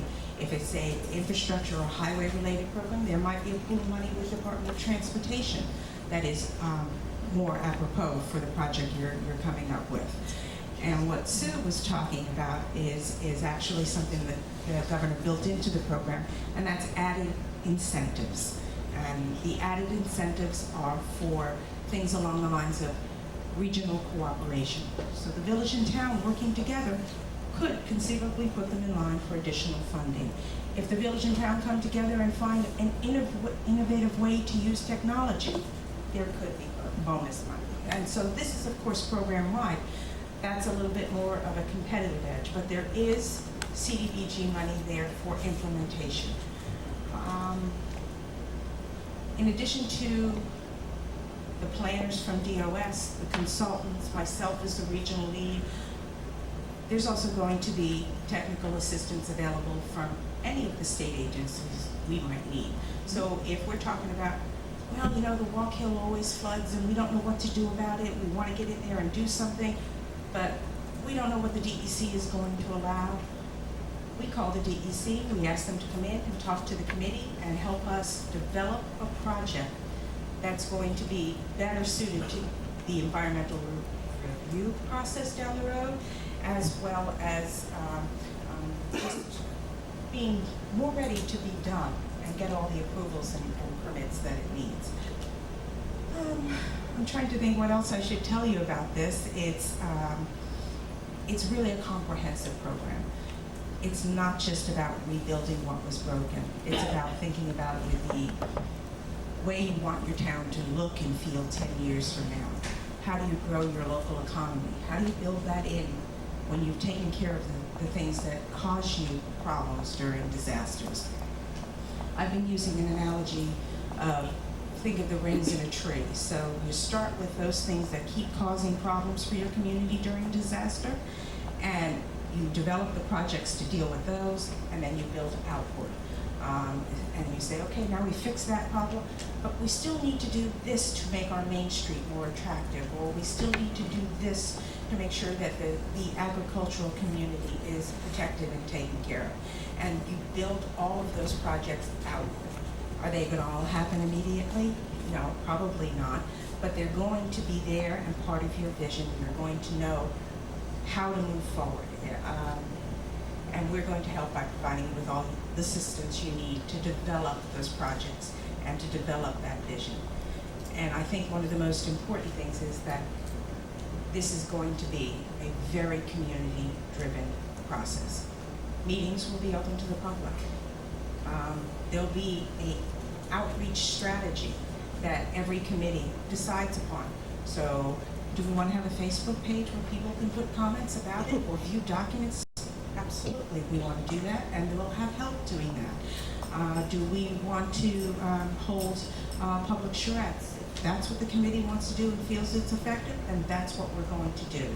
But the community is going to be involved in every step of the planning process. I'm just trying to think of the other things I should tell you about the program, because there are so many.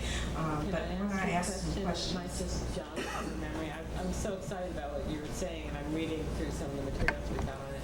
I may have missed the part where you may have mentioned whether or not I see that there's implementation agenda. If any of these plans, well, clearly all of these plans will require some sort of infrastructure or open space acquisition or physical improvements. Not necessarily. If it turns out that the best plan that you have for a particular aspect of your community is taking a look at your zoning regulations, the consultants will help you undertake that task. If you it's not limited to just bricks and mortars. It could include things like coming up with a regional marketing plan to bring more tourism into your communities. Those kind of activities can be funded. CDBG money has a broad I scope. guess what I'm looking at is if, for example, under Irene, when that happened, our community was literally underwater for about 5 to 10 days. So no tourists were getting here, and we weren't getting anywhere. So if there were a plan to say purchase open space that is part of Tributary 13 that is contributing massively to the flood, is that kind of acquisition something that would be funded, or? Yes. Okay. Yes. Okay, so Acquisition. it's not just planning, it's implementation. The first phase of the program is the planning phase. The timeline looks something along the lines of, we really want to finish up some of the organizational things by the end of this month and then start running. We're trying to, by the end of October, the beginning of November, have what we call conceptual or visions for coming out of our committees. And once you've talked that through and just start to build out projects. But to get there, you'll have help identifying what your community's assets are across 6 different categories. Then you'll have help identifying the risks to each of those assets. And from there, with the help of the DOS planners, you can start to say, well, if this is a key asset for our community and it's in a high-risk area, what kind of project would work to protect it? Would they build a bridge across the flood area? Would they pay for that? Building a bridge? I'm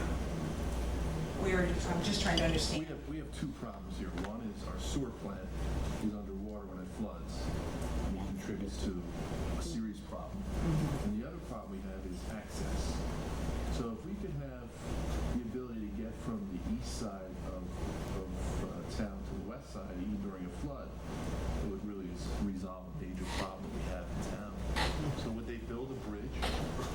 It could be part of your vision for your community that says, look, we know we flood here all the time. We may not be able to stop it, but how do we ensure that there is still the ability to get from one end of the town to the other? I'm not a planner. I don't pretend to be a planner, but if there is some way that it can be done, the planners will help you devise a way to be done. Whether it can or not, I really couldn't say. In terms of your water supply, if it continually floods where it is, maybe perhaps the project you want to look at is there someplace we can relocate it to? And you can plan for that and go after the implementation dollars for something along those lines. I think, Go ahead, Sally. You know, I think one is, it's great that the state is out giving money to do and rebuild from flood damage and all that. We have an even greater need here in our community. Thankfully, our flood damage is not as impactful as it has been in other communities in Ulster County. And you had mentioned some from Warseed, some of those have had horrible damage and need to rebuild. We need to maintain here. In Ulster County, you mentioned it, Kevin mentioned building a bridge across the flats. I can't, Kevin, I hate to disagree with you in public, but to see the flats built as a bridge, I don't know if that is something I have a You just connect it to Mountain Rest Road. That would be so beautiful. I can't wait to see that. But getting along into other things is... Well, let's not debate tonight. We need to maintain. So I will ask the governor's office right now. We have the lowest rated bridge crossing the Walk Hill for 4 counties. It's rated a 3.7. Anything below a rating of 5 is considered redlined or dangerous. Anything below 4 is considered substandard. It's been rated in the last 2 years at a 3.7. That's the Walk Hill River Bridge. That's a critical need.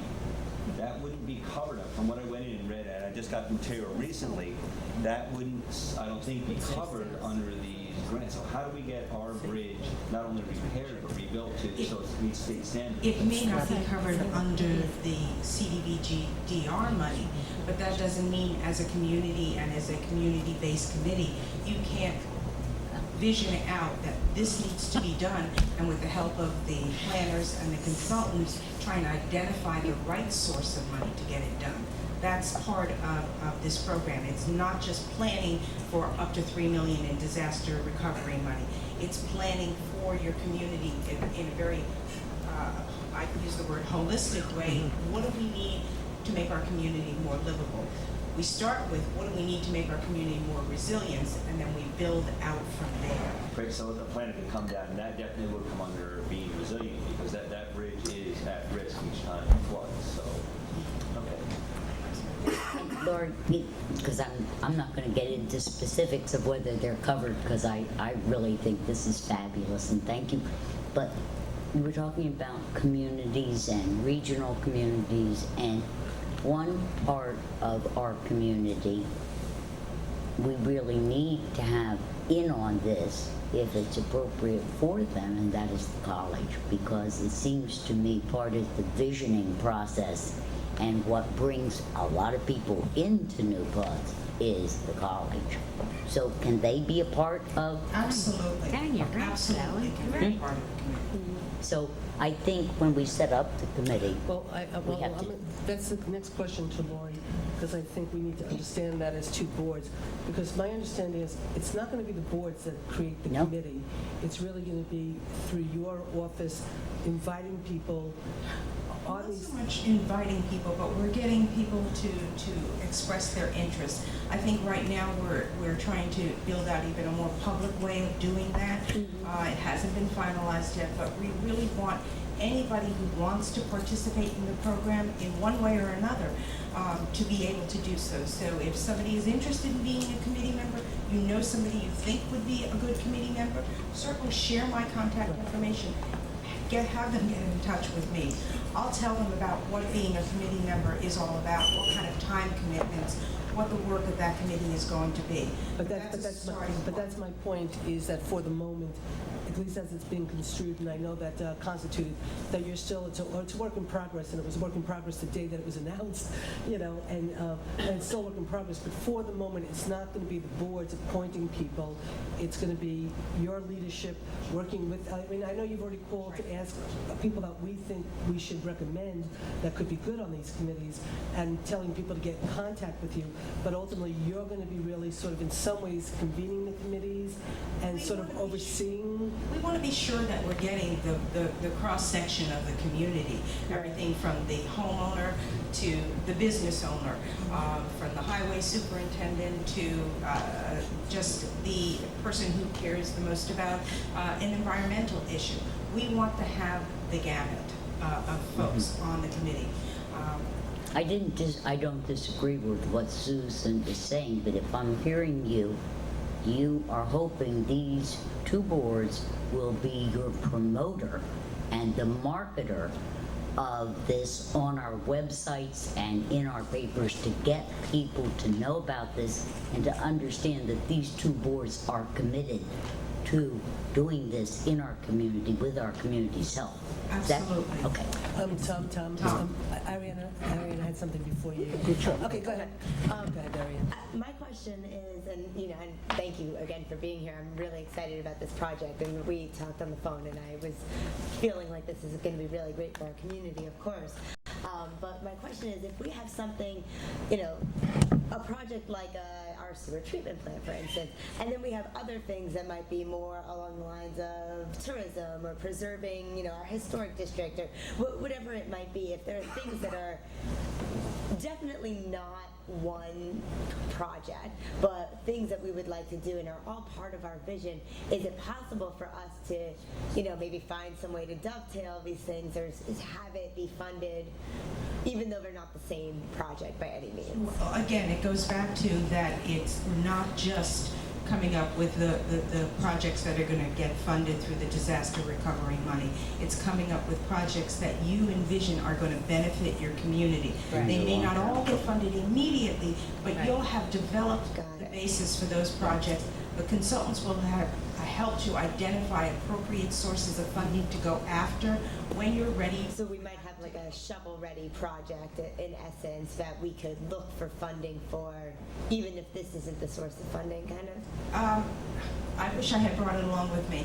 The community of Prattsville has done a long-term study, and they have come up with a whole host of things that is part of the vision for their community. Say, for example, they don't have a community center. You fortunately have one, but they don't have one. So they said, okay, we need to do stream work to protect the village, but after we've done that stream work, then what? We have a Main Street. We need a community center to bring our community together. So they put that into their vision. Okay. They've put things like, how do we bring more people through Prattsville? And when they come, how do we get them to stay? We don't have lodging.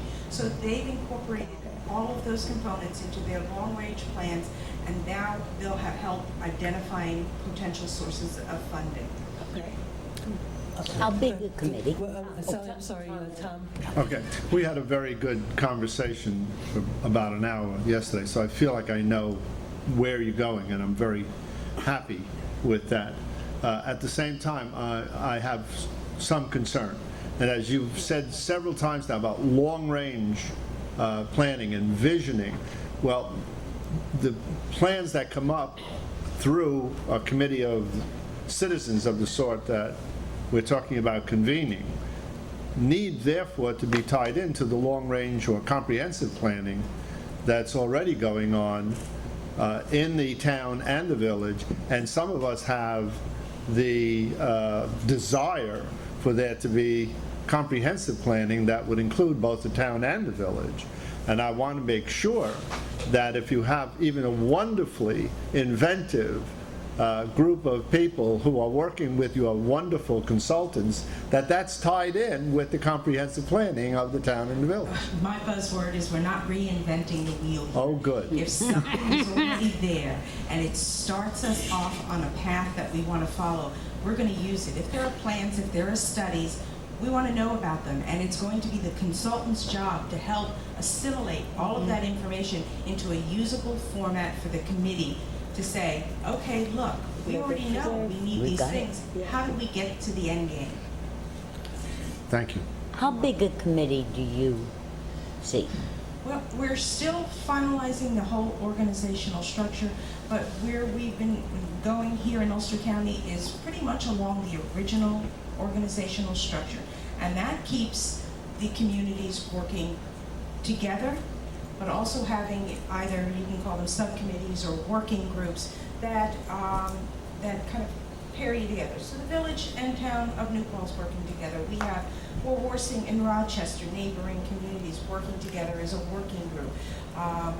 Saugerties and Woodstock working together. Again, as Sue pointed out, there could be extra money for good regional plans.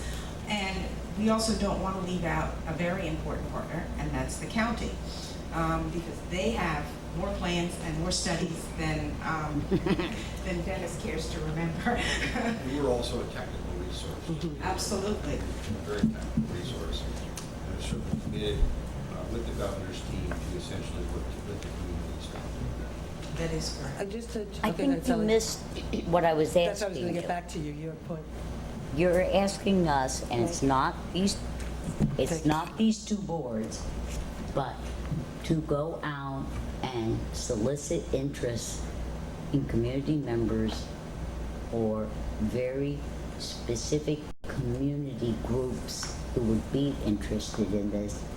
How large a committee together should we put together? The number that's going back and forth is we're looking between 10 and 15 members. Okay. Thank you. No, I just want to clarify a little bit of, I think, Tom's question. And tonight on the agenda, when we move into the next portion of the meeting, it's going to be put on the table for the possibility of the town and the village to come together to try to work together on we have a comprehensive plan that never got adopted. I'm not sure where the village master plan is, but to actually start to talk again as a community of how we work together for a visioning and a master plan for the community. So I guess in a way, I think what Tom is sort of asking is in a sense that we're going to be now hearing from Kurt, and we had a grant put together by Laura for a grant for sustainable visioning and for a master plan that we're going to bring together tonight.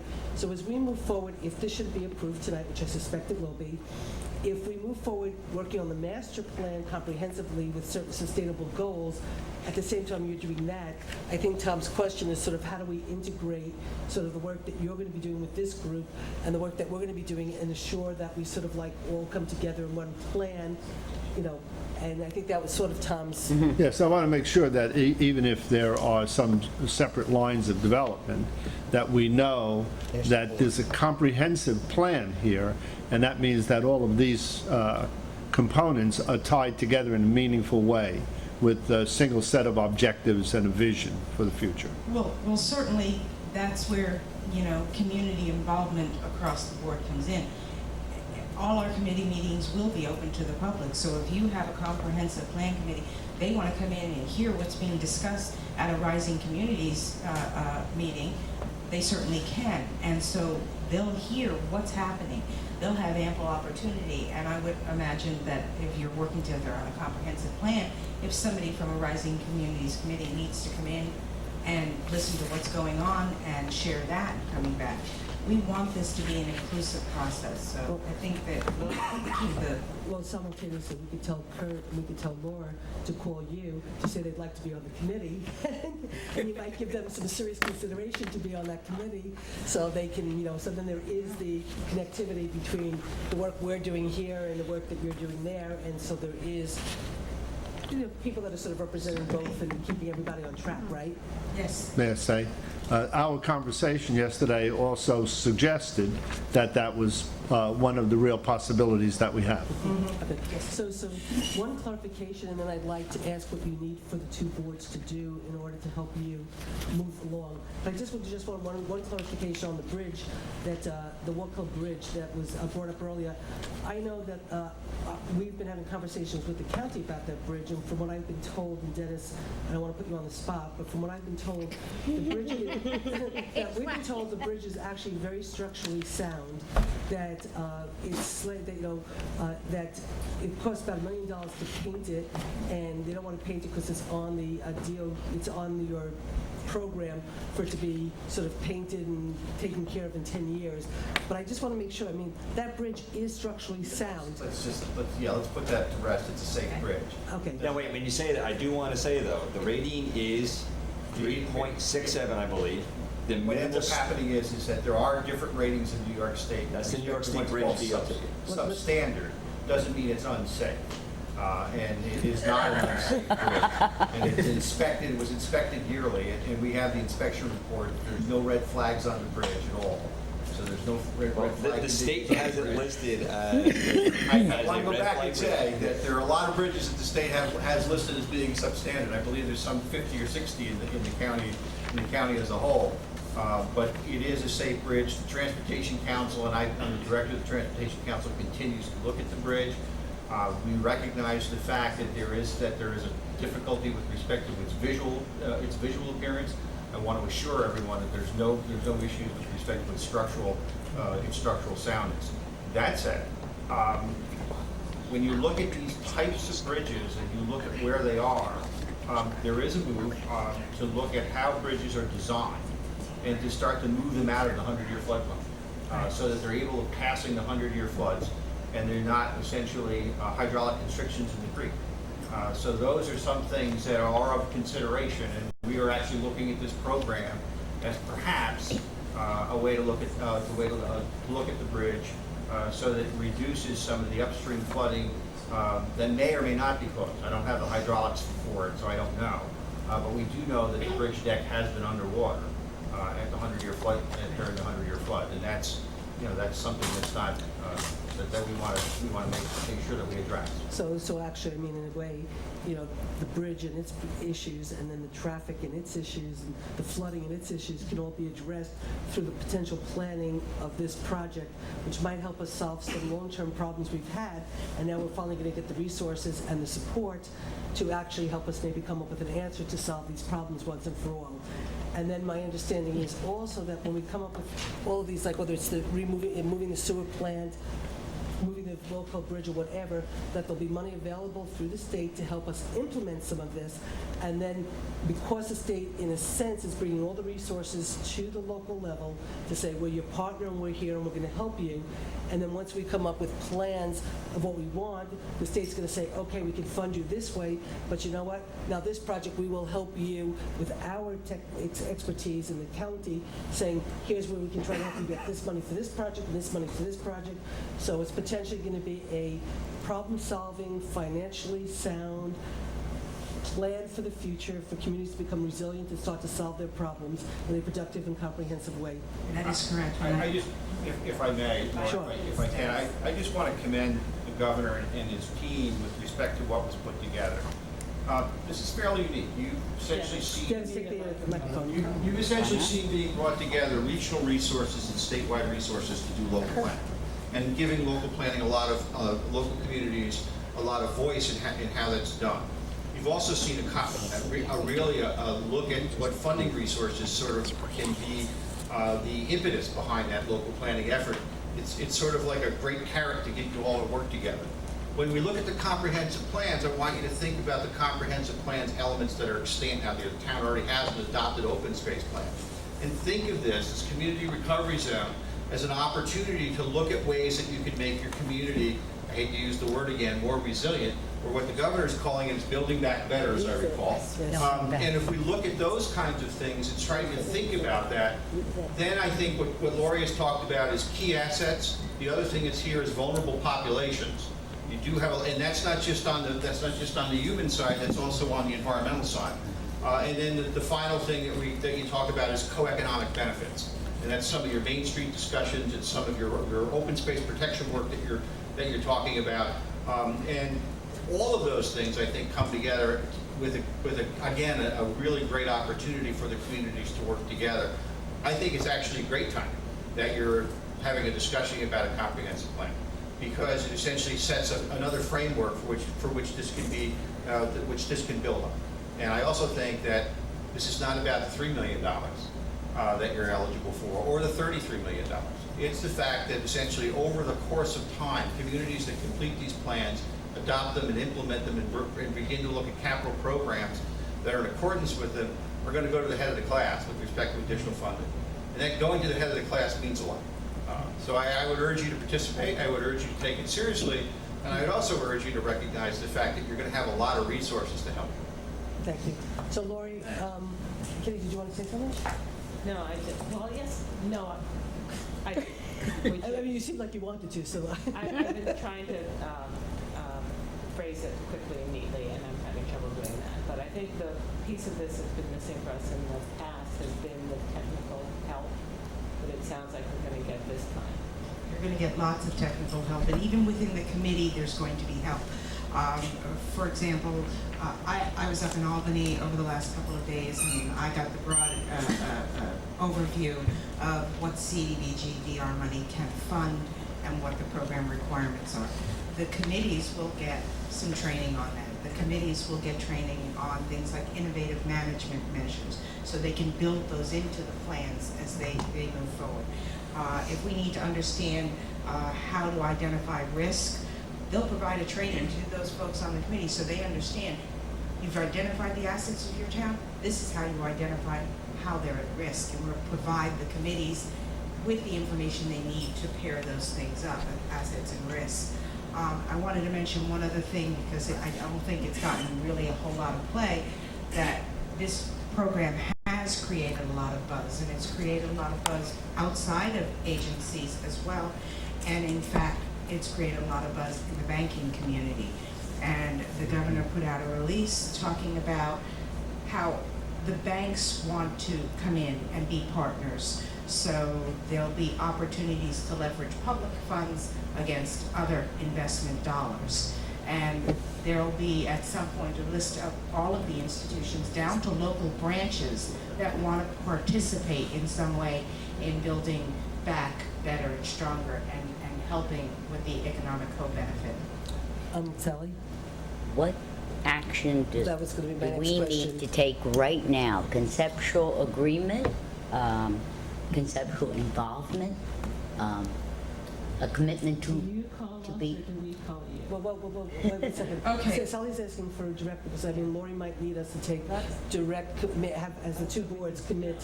I don't believe that there is a requirement that Well, we're in. I think at some point, if you develop a project together, you might have to have the conversation of who's taking the lead and how the money will flow, but that's further down the pike. Right now, it's just a matter of having the right people from your communities coming together to work on this through the planning process. Except the one thing that I sort of somewhat understood from a conversation we had, and maybe I'm wrong, was that because of, as you're trying to structure these committees, and so you're trying to structure one committee that's the village and the town that works together, and so you sort of in a way wanted tactical approval from the two boards that the village and town were willing to be in a committee together, so as the representatives represent us, that the two governments are not going to stand in the way of the work that those committee members bring back to us, and so you sort of wanted a somewhat commitment that we were in together as a village and a town to work on this. I was trying to be more tactful, but she just said what I meant. I don't think that it requires any kind of formal recognition or votes. I think it's just more, you're willing to work together, great. Let's identify some folks that'll serve on these committees, the village and the town, their chief electeds, their board members, actively engaged. We need you to be actively engaged. You're obviously already so committed to your communities. We need that passion, that drive, that knowledge to be part of the process. So, go ahead, But we still need to know that if you had a a committee of 15 people, and they're representative of the larger community of New Paltz, that they're actually from New Paltz, and that they're representing New Paltz, rather than Highland or Gardner or... And that's what I had talked about, the subcommittee or working group structure. Right now, what we have here in Ulster County is a Ulster Communities Committee, and then there will be these subgroups or working groups that are comprised of the members from the village and town of New Paltz, or Saugerties and Woodstock. Then we'll have some overarching folks serving, folks like Dennis, Kathy Capella, who's with NRCS, Michael Berg, who's with Family. These are folks that might be able to provide us with some perspective or insight on a particular issue. Dennis mentioned vulnerable populations. I couldn't think of anybody who knows vulnerable populations better than the head of Family of Woodstock, a Family of New Paltz. Right. And so he would be the overarching person. So we could come together in working groups, and then when the committee comes together, there would be almost like a report back. Well, these are the projects we're coming up with. This is what our town or our village is looking at. And then we get input from those other individuals that are the overarching folks. Well, I think we could let the record reflect that I think everybody pretty much sitting at this table is pretty much in an agreement that this is very exciting, and we look forward to working together to make this a reality. Absolutely. Okay, so the record can reflect that? I just want to say, if you haven't seen it, I think that Carol was kind enough to post up on the Town website? Yes. A Easy, friendly, overview. It's Yeah, still have it. bears the name New York Community Reconstruction Zone. We're calling ourselves Rising Communities. I think it gives a much nicer visual. So there is a brief overview of the planning process there. As we move forward, I know that Sue has a copy. I'm going to make sure that the village also gets a copy of the program guidance. You'll have that. If you haven't already done so, take Sue's advice, take a look at the website. There's lots of information there. We're still building out the website, but it's off to a good start. You'll find that we're going to have the ability to post all of our meeting dates and all of the public documents and press releases. Everything will be there. And I believe you enter that site through the New York Sandy Health site.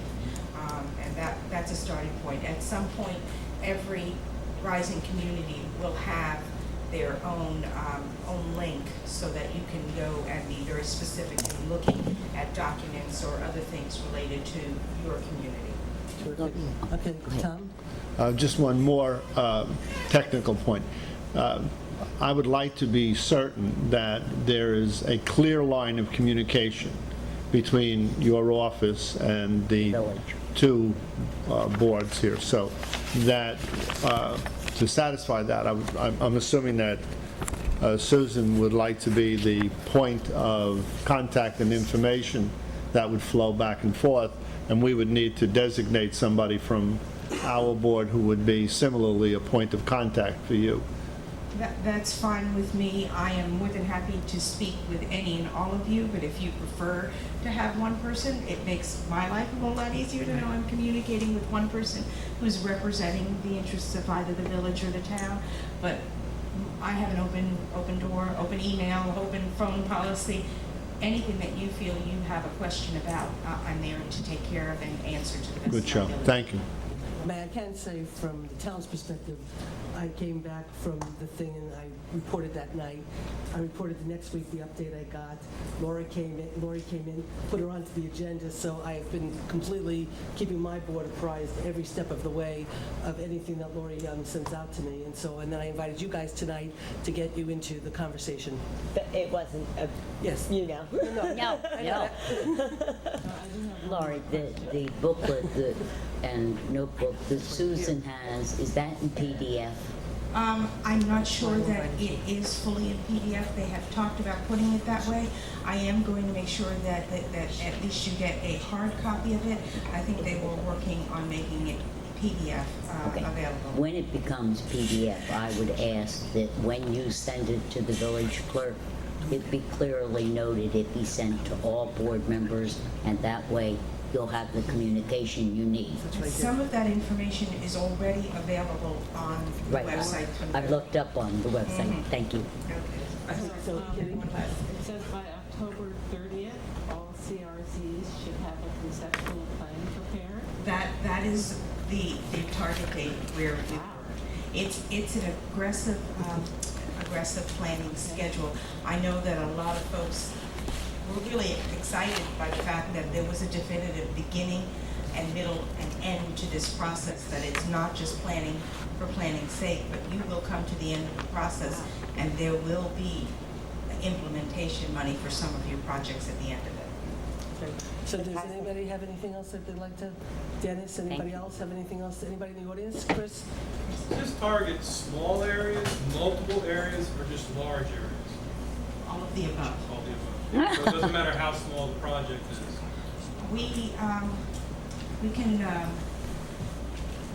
I'm trying to think of the best way I can answer that. It's all going to be based on what comes out of the committee. So when you say a small area, what do you have? As a highway supervisor, I have 2 small developments which flood. But under highway law, I'm not allowed to go in and fix them because they don't compromise the roadway.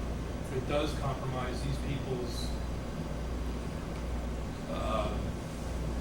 can't think of the word. Quality of life. Yeah, quality of life. And it's also going to impact our MS4 designation with water runoff and septic systems being compromised. Those are certainly things that you can look at under this program. Okay. Does anybody else have any questions? Carol? Yeah, well, you probably know we've been struggling with consolidation in Walls, the town budget. Would your consultants and those people be available to us if we pursued this and other avenues we might change, and aside from the comprehensive plan? But, do you get into that kind of thing? I honestly don't know the answer to that question. I can certainly endeavor to ask that question. I'm not sure if that's part of the larger vision, if it's discussed amongst the committee. I don't know what kind of plans or projects you would want to build out of it, but as we move forward and the committee brings it up, the consultants will certainly have better planning answers than I could give you. Good question. Anybody else have anything else before we sort of wrap up? Tom, do you want to add anything to the conversation? Thank you very much for allowing me to be here. Lori did a great job between the program, and everybody worked well together. Play nice. Occasionally play nice together. Okay, so with that, Dennis, thank you Thank so you much for again. coming down, Dennis. Thank you. Lori, thank you very much for visiting us. Thank you so much. Thank you so much. And Tom, thank you so much for joining us tonight. It is very exciting. Okay, so with that, I'm going to actually turn the meeting over to Ariana, and I don't know, Ariana, would you like to sit here, or do you want to stay there, or? It doesn't matter. Okay, so as long as you just sort of move the camera a little bit more towards Ariana, and so we have announcements, and then public comment, and then go into the meeting, okay? Does anybody from the board have announcements?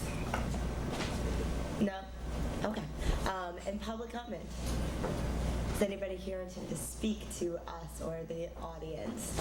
All right, thank you. All right, now, there is one thing I'd like to say. Do you mind just? Well, you are going to have time to speak, but you're more than welcome to speak as a resident as well.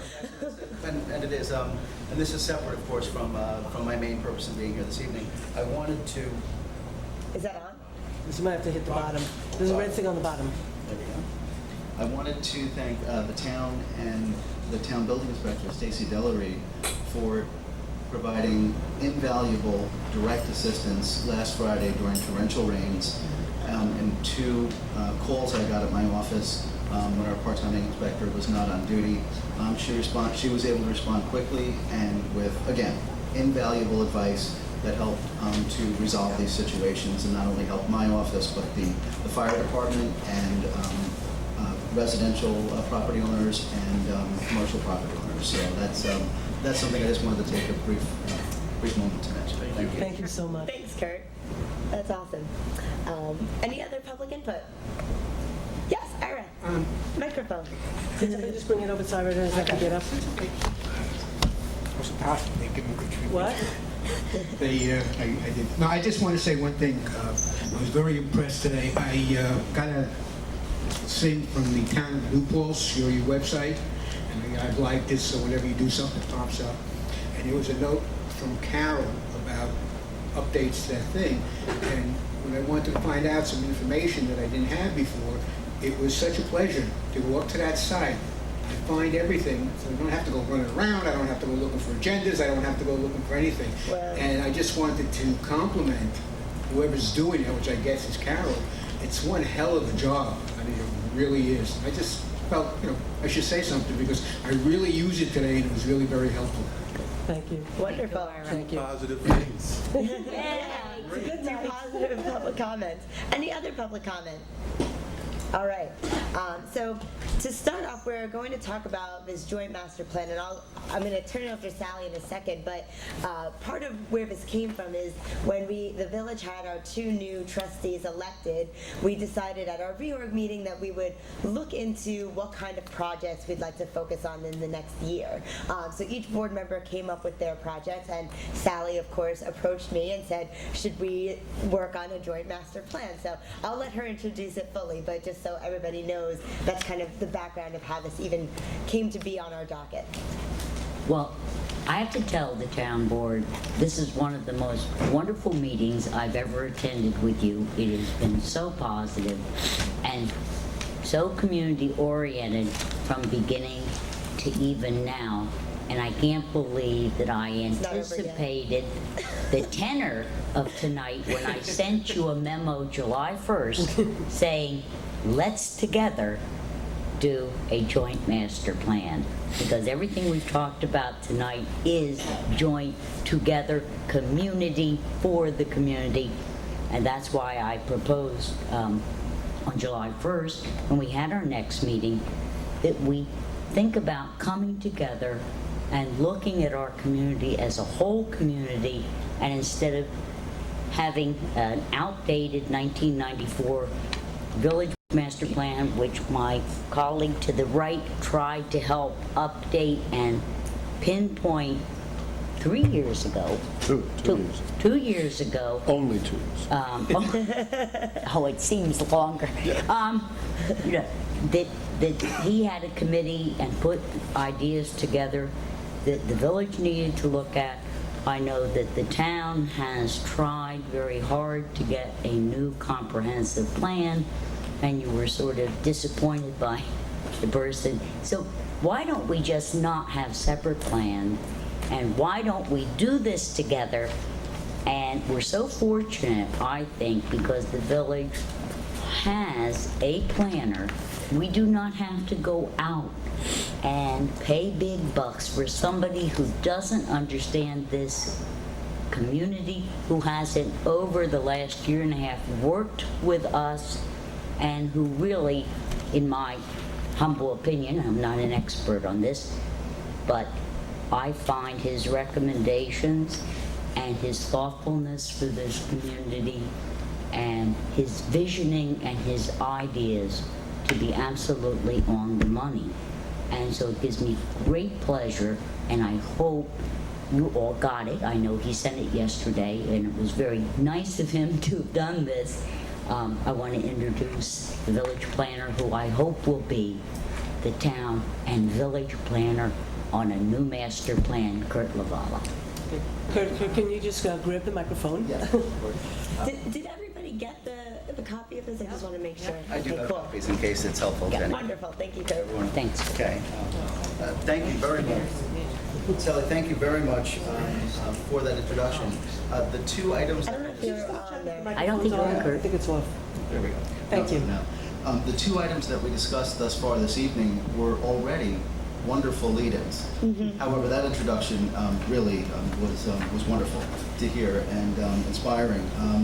Of course, even something as tangible and specific as New York City's need to repair the Catskill Aqueduct, of course, led to a discussion of comprehensive planning, how we would use a backup water source. Of course, it led to comprehensive planning.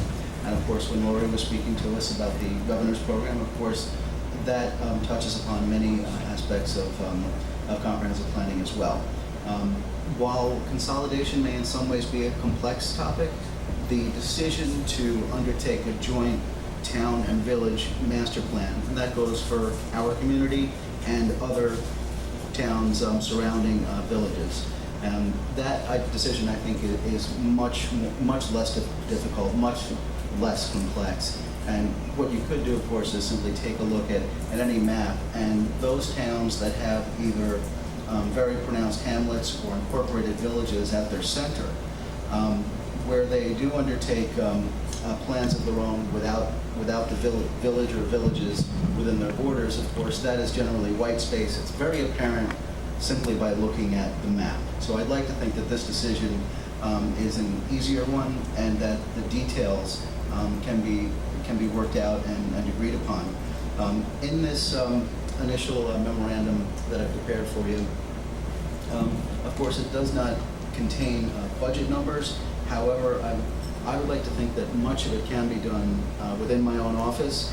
I do allude to the fact that, of course, someone like with great GIS expertise is certainly going to be necessary to undertake those things that will create a plan that is more than just a narrative, and will be accompanied by visual aids that are so important in comprehensive planning. I do, of course, in New York State, New York State has a bit of a laissez-faire approach towards comprehensive planning. They define it as something that may be just a continuing string of resolutions, or preferably into a single document. And unlike other states which may have planning intervals, New York State does not have a required planning interval for updating its plans. However, it does say that that each municipal plan shall provide an interval that is appropriate for that community. This is best undertaken by the town and village together, and I even do reference some language in this memorandum that where the state, for New York State, this is actually going out on a limb a little bit, and of course they refer to the advantages of intermunicipal agreements, and it is just that. It is an agreement between the two municipalities to go forward with a joint master plan. And that's the instrument, the mechanism. It's no more formal than that. And of course, it relates to, New York State does specifically cite the synergistic benefits of it. It's certainly greater than the sum of its parts. So the town, of course, and the village have done work on their master plan, if I understand correctly, during a similar period. There was work done by the village between 2009 and 2011, and there was much work done by the town during that same time period. And they were different projects. However, I'd recommend that we commence this process using the most recent work that has already been performed, and really begin the process of generating a town-village master plan. The benefits of an updated master plan, and especially one that is intermunicipal, are greater than ever. More than ever, an updated master plan and a very specific master plan is key to getting funding.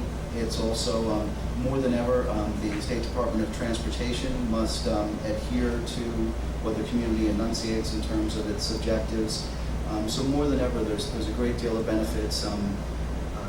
Agencies that provide funding are often actually, they're required to look to and reference specific objectives and implementation plans, strategic approaches to different problems.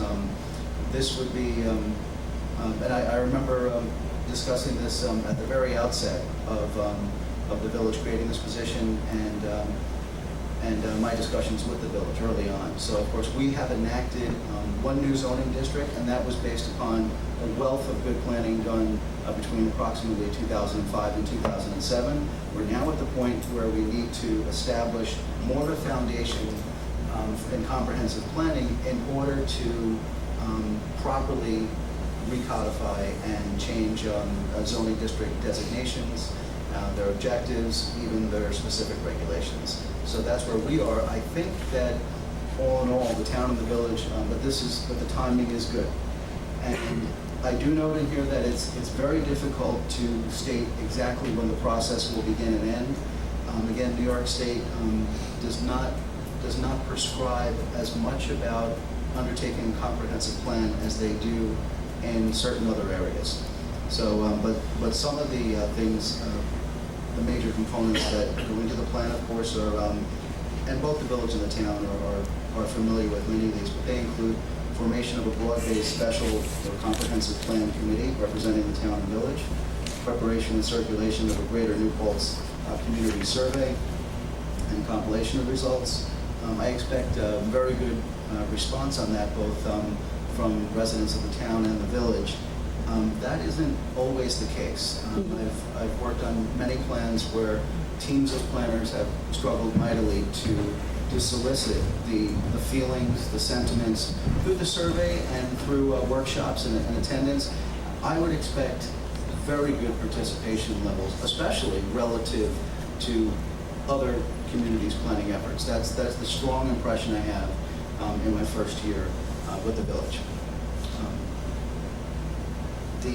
There's also, of course, a lot of things such as court decisions that once they're broken down by attorneys with special expertise in planning, there's a need to look at those decisions and make sure that the basis for your planning and regulations are consistent with that.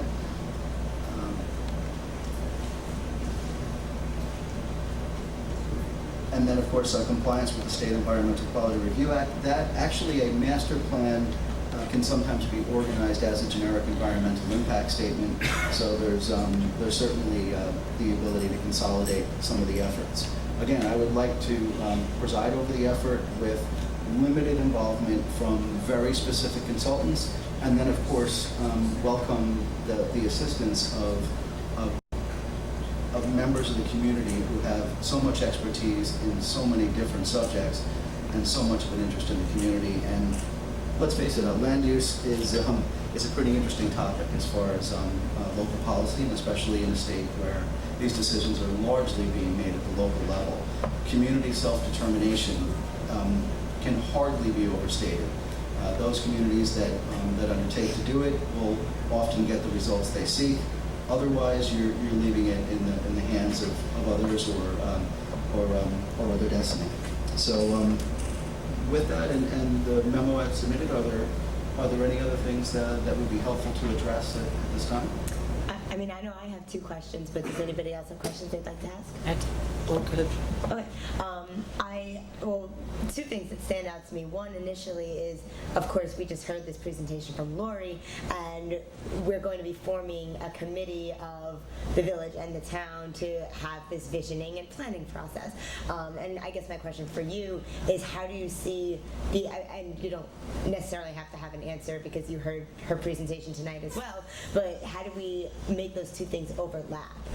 Because obviously there's going to be funding for certain things, and then there's also going to be this comprehensive planning that is not necessarily as project specific, but will obviously include these projects. So how, we have a large number of people in our community who would like to volunteer for things, but at the same time we do have a limited number of that in that pool. So, what are your thoughts on that, just right off the bat?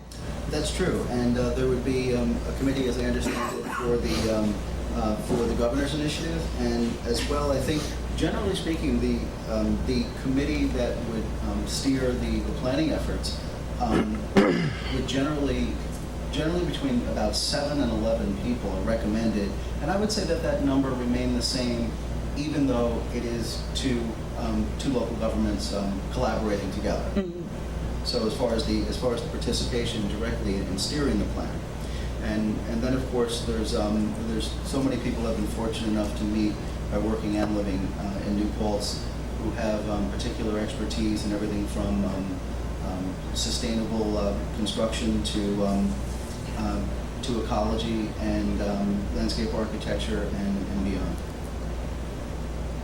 All right. Well, I think in terms of the people overlapping themselves, I don't know if we want to try to have those two committees.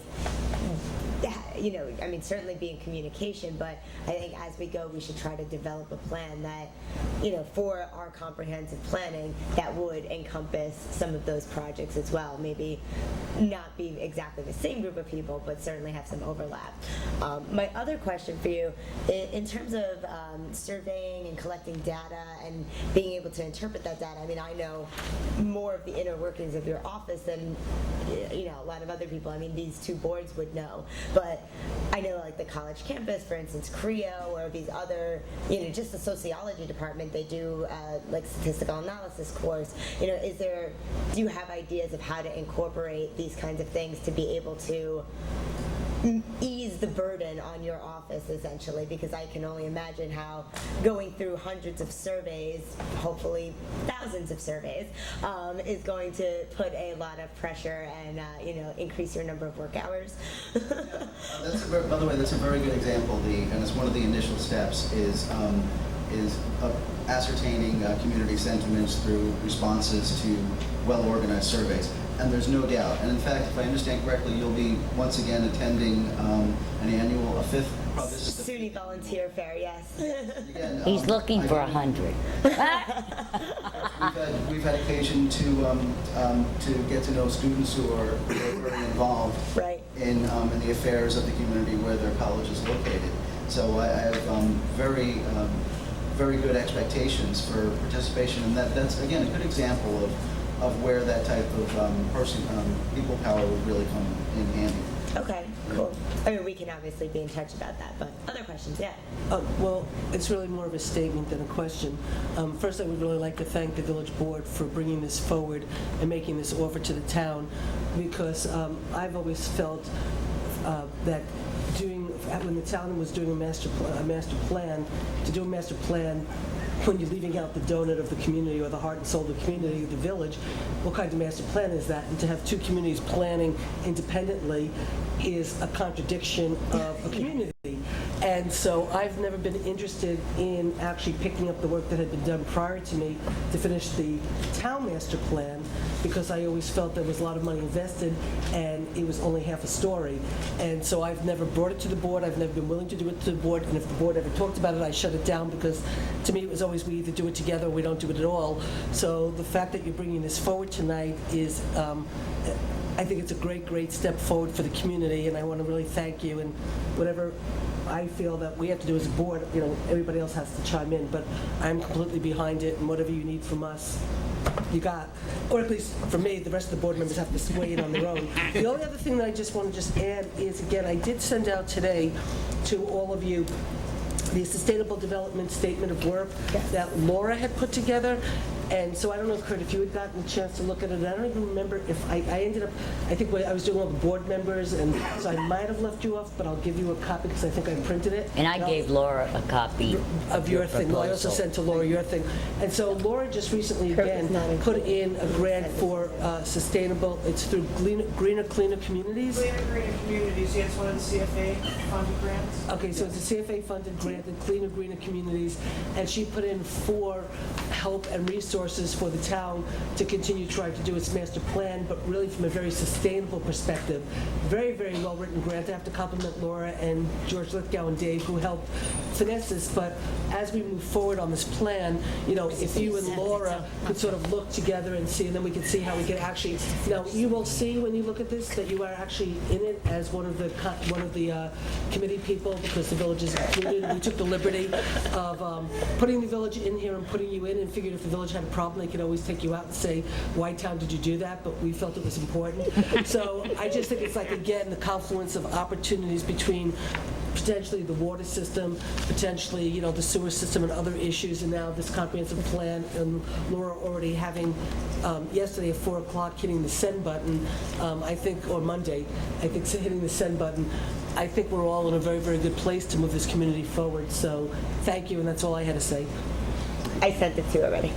I'll third it. As someone who, my heart just leapt at this, because I was very excited, as was Jeff.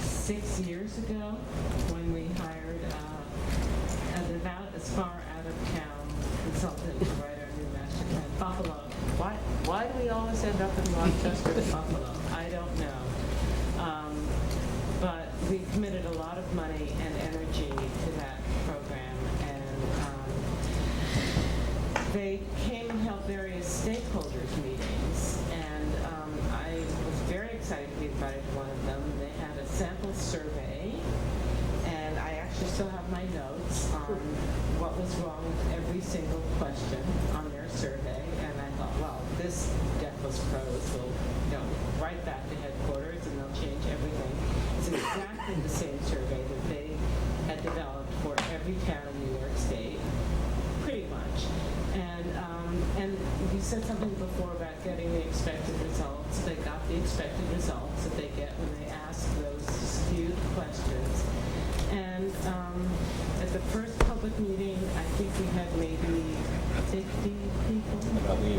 The next one we had 30. The next one we had 15. It was just such a dispiriting process for everybody. And Susan has finally managed to collect the Greenway planning grant that we were awarded, which was only at 90% because we never enacted that plan. But there is significant money at the Greenways Council for planning, and I would encourage you to have a talk with them and say, at last, the town and the village want to do this together, and they do have a small technical staff who I think would be very, very happy to walk you through whatever we need to do to get this process started again. But I don't know. It really broke my spirit to see how that whole process broke down. We have a 350-page document that it is so much less the spirit of our community than our 25-year-old master plan. And I'm just so excited that we're going to actually come up with one. So this is very exciting. Thank you very much. Years ago, many years ago, the village and the town paid for a grant for GIS mapping, and I was wondering if maybe you could, obviously it will not be current because we have a number of new developments, but if maybe some of that could be an aid in the process just to get it moving, because this is something that's been talked about for a long time. Plus, I'm pretty sure Historic Preservation Commission did GIS mapping. They have some, and our environmental conservation. And just as like immediate resources to as visual aid, because sometimes that helps to get people motivated. That's all. Thank you, Jean. And indeed, those data layers and that base mapping is of immediate value, especially where, if not development, it's other natural features that don't change in over human lifetimes, but over a much greater period, so they remain valid. Question. How does the town board feel? I know that sometimes things have become very, very formalized. I would like to feel tonight, in the air of the cooperation that we've shown each other, that we could enact this by resolution, not having an intermunicipal agreement to fight over, to have the faith in Mr. LaValla that I have in him, that we will get a top-notch job done by him leading important community members in this process. And so I'd like to move on behalf of the village that I would like to resolve that we would positively love to work with the town creating a joint master plan. I'll second that. And just for quick discussion, and I have no problem either way, Sally, but just the advantages, and this just comes from, and Susan can speak to this too, every year we go to the Association of Town meetings, they do tell you the importance of having an IMA. So does there NICOM. is, and there's actually a lot of communities, and I use the simplest form, and I think Kirk could probably speak to IMAs also. If you don't, there were communities that were using joint plowing, and they didn't do IMAs, and then something happens.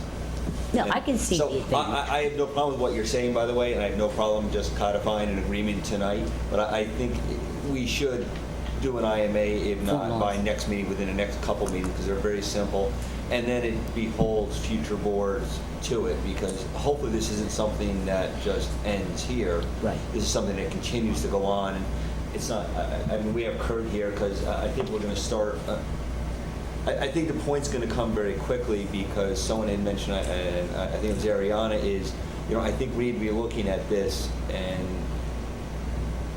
as we look at our planning boards, and you can speak to it too, Tom, and ZBAs, is very often you want to be doing concurrent studies. I'll and you're accept using that the as a friendly amendment. I don't know what I really said, actually, and I won't ask anyone to dare read it back to me, but I think, does it make sense? on I'm kind of- accepting it as a No, friendly no, amendment. Actually, what I would like to do is actually, if it's okay, take what Jeff did and make a suggestion. You made a resolution, you made a motion and seconded for us to enter into an agreement tonight by resolution to undertake the beginning of joint planning of master plan with Kurt leading the way. And for the purposes of discussion, and we'll get to the next step, I'd like to make the same motion on behalf of the town. Do I have a second for? Second, yeah. Okay. Okay, so now what I'd like to suggest is that we move forward on this resolution with, and then maybe either tasking Jeff, and you could task somebody from the village to possibly draft a joint IMA that could be then brought back to the two boards at a point when you feel ready. And so this way we move forward, but then we can always, concretize it a little bit more formally when Jeff and whoever you appoint feel comfortable to bring something back. So how does that as a suggestion? Yeah, no, I it's fine. suggest that we do what you say, but that whoever the village person is, and I would recommend it be Tom, because he led the committee for the last master plan update, and whoever you want, and the two of them meet with Kurt and just get it on paper. So then basically, go ahead. I really hate to put you on the spot, Kurt, but I'm gonna and do it anyway. I know, only because and I do feel that this is very important and it's been put on the burner for a long time.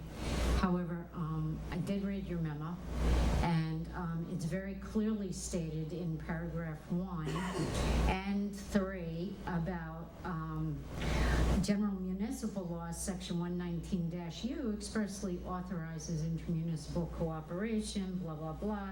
An intermunicipal agreement is the instrument by which the village and town may collaborate to prepare a unified plan for both municipalities. So my question was how do you feel about jumping into this without the IMA, considering you're basically the one that we're tasking to carry the torch? And thank you for that question, and I'm happy to be on the spot to answer that.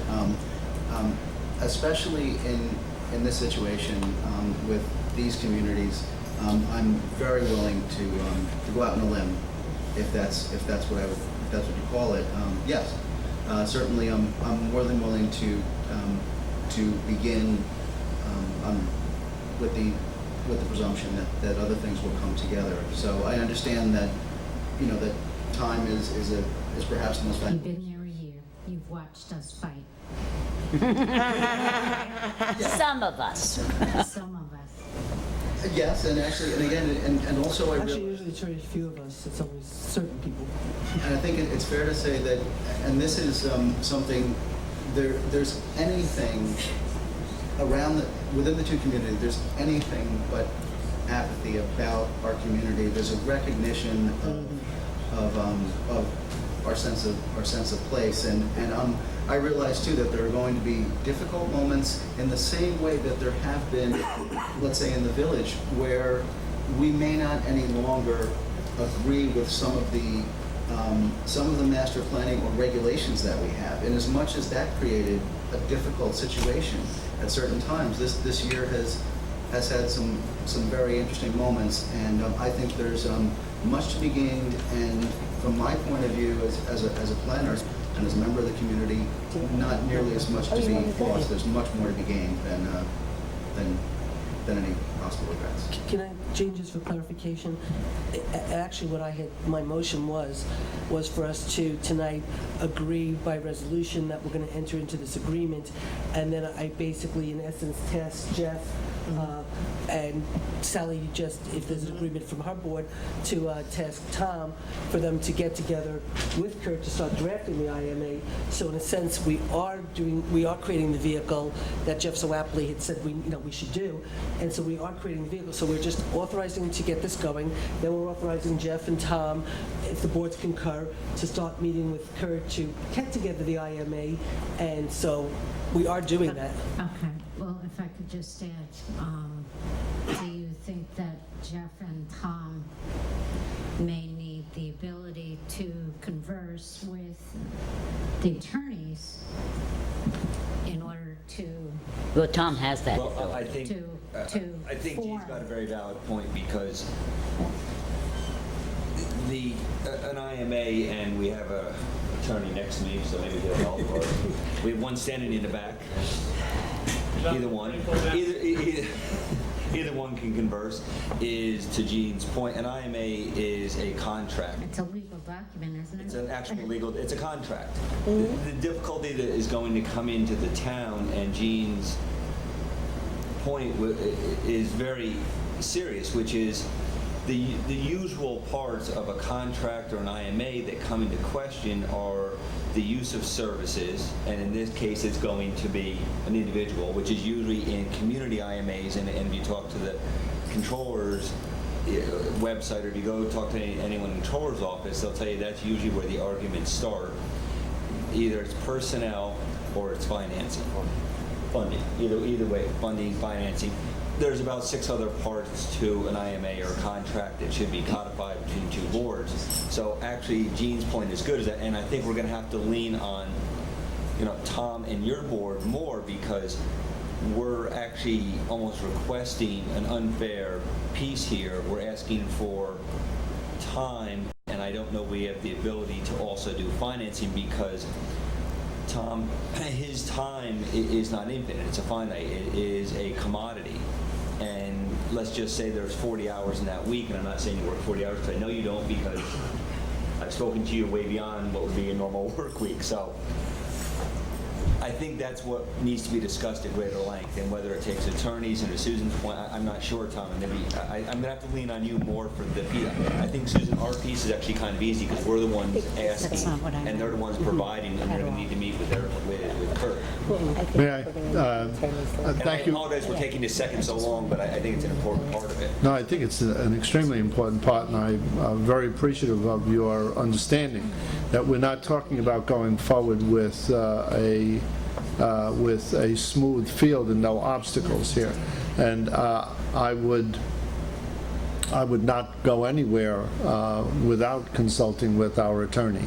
Right. I just wanted to, if I could just clarify what I meant, which was that for the town board, because Sally kind of made it clear that you, Tom, have the ability to confer with your village attorney at any time.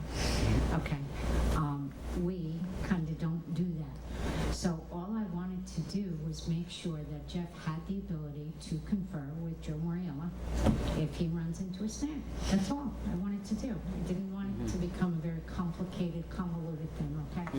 That's what I meant. But this can turn because of the, but you bring a good point too, though. No, but that wasn't the interpretation I was going for, because I think that the village is being really generous here. Yes. Kurt is being really generous here, and Kurt has now been there, and he's seen it in his own board, in his own zoning at the village, right? Okay, where this situation has happened from zoning that I'm presuming most likely went to the village board because it was a matter that was outside of the zoning code, okay?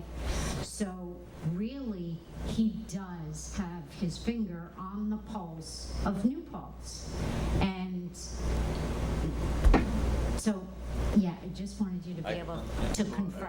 But I just want, because I don't want us, I offered this proposal as a very positive thing for us to do together, which I think we want to do together as a community. And I have complete faith in Kurt and Tom and Jeff ironing out whatever needs to be ironed out. We want to do this together. I know we can nickel and dime each other, but I think for the first time in New Pause's history, let's not do the nickel and dime. Let's do the right thing for the community and get it done. And Kurt, thank you. Thank you, and I'll just close by saying that. I just don't know, I think, Sure. Kevin, did you? Okay. I'll just make one point. I agree with you, Sally, 100%. So are we agreeing in principle to proceed to a formal agreement which both boards will pass by resolution? Yes. Yes.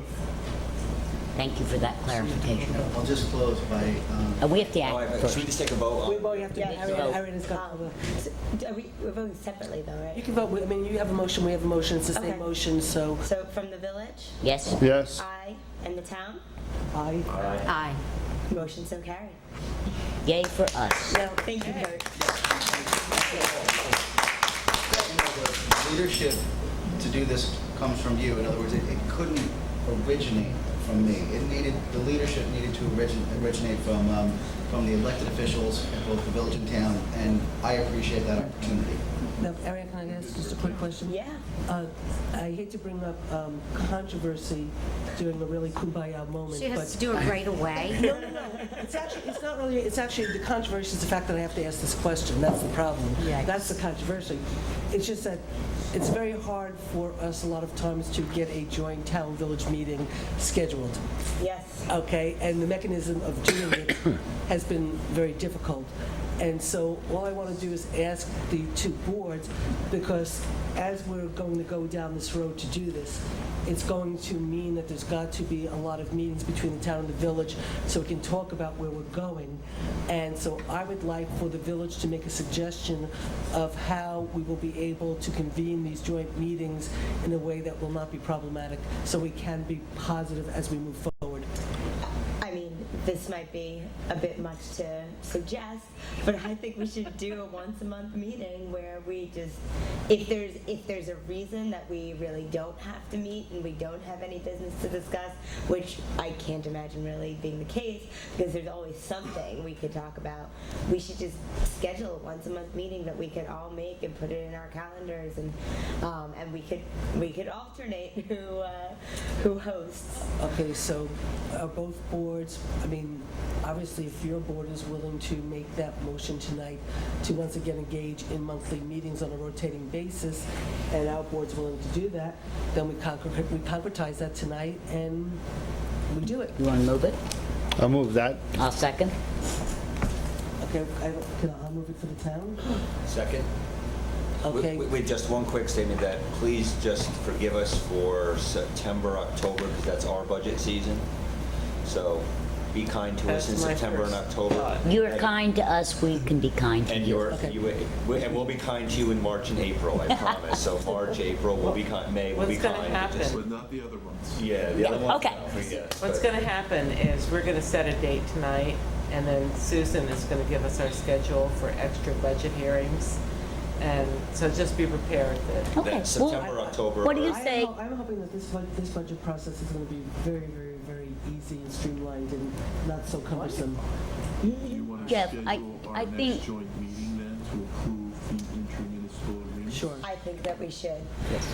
Okay, And, so, and I think we can certainly, the village board can be flexible if, we suggest, the second Wednesday of the month when we don't have a Third. board meeting and that's not good, third meeting of the month and that's not good for you all, we can set it another time in the month. no, but I mean, we can do that, and thank you for being flexible, but I think the best thing for us is to really sort of, I don't know what nights we used to do the joint meetings, but if we know, in other words, if we know that those meetings have been agreed to by these two boards tonight, then it takes away the problem of having to set the meetings because they're already Right. set. Exactly. How about the third Wednesday of the month?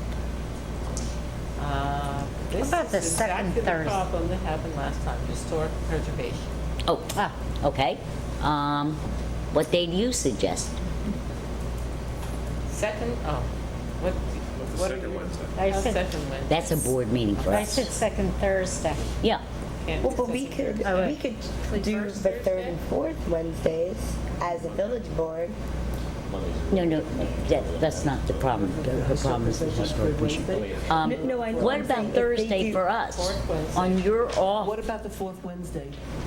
That's a we meeting. meet on the second and fourth Oh, the second Wednesdays, and fourth. but that's what I was trying to say just now is we could, because we used to meet the second, third, and fourth Wednesdays, we could switch to either the third and fourth Wednesday for village board or the second and third Wednesday for village board, or I know we didn't do first and third Wednesday because we didn't want to conflict with school board, but we could try to be more flexible so that we can have this monthly meeting and not conflict or with we other could committees. do it, you meet the first and third No, we Thursdays? meet the third and Third fourth and Thursday. fourth. Third and, Fourth so why don't we Thursday. try the second Thursday of the month? Second Thursday of the month is police commission. I can't do second. That's right. Second For- Wednesday.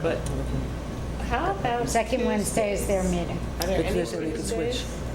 I don't have a problem with Tuesdays. I don't Village planning board meets on the first and third Tuesdays. And ZBA is the second Tuesday. Okay, but you got, And transportation implementation committee is the fourth Tuesday. right. So, So it can't be in Village Hall. Oh, well, Right. that's only one meeting room in Village Hall. Right, but that means that none of us could be at those other meetings. because we all have committee liaisons. So you're Which right. Tuesdays are you? Second Tuesday is ZBA, and I represent the village board to that. I think Tuesdays are out based on what we just went through.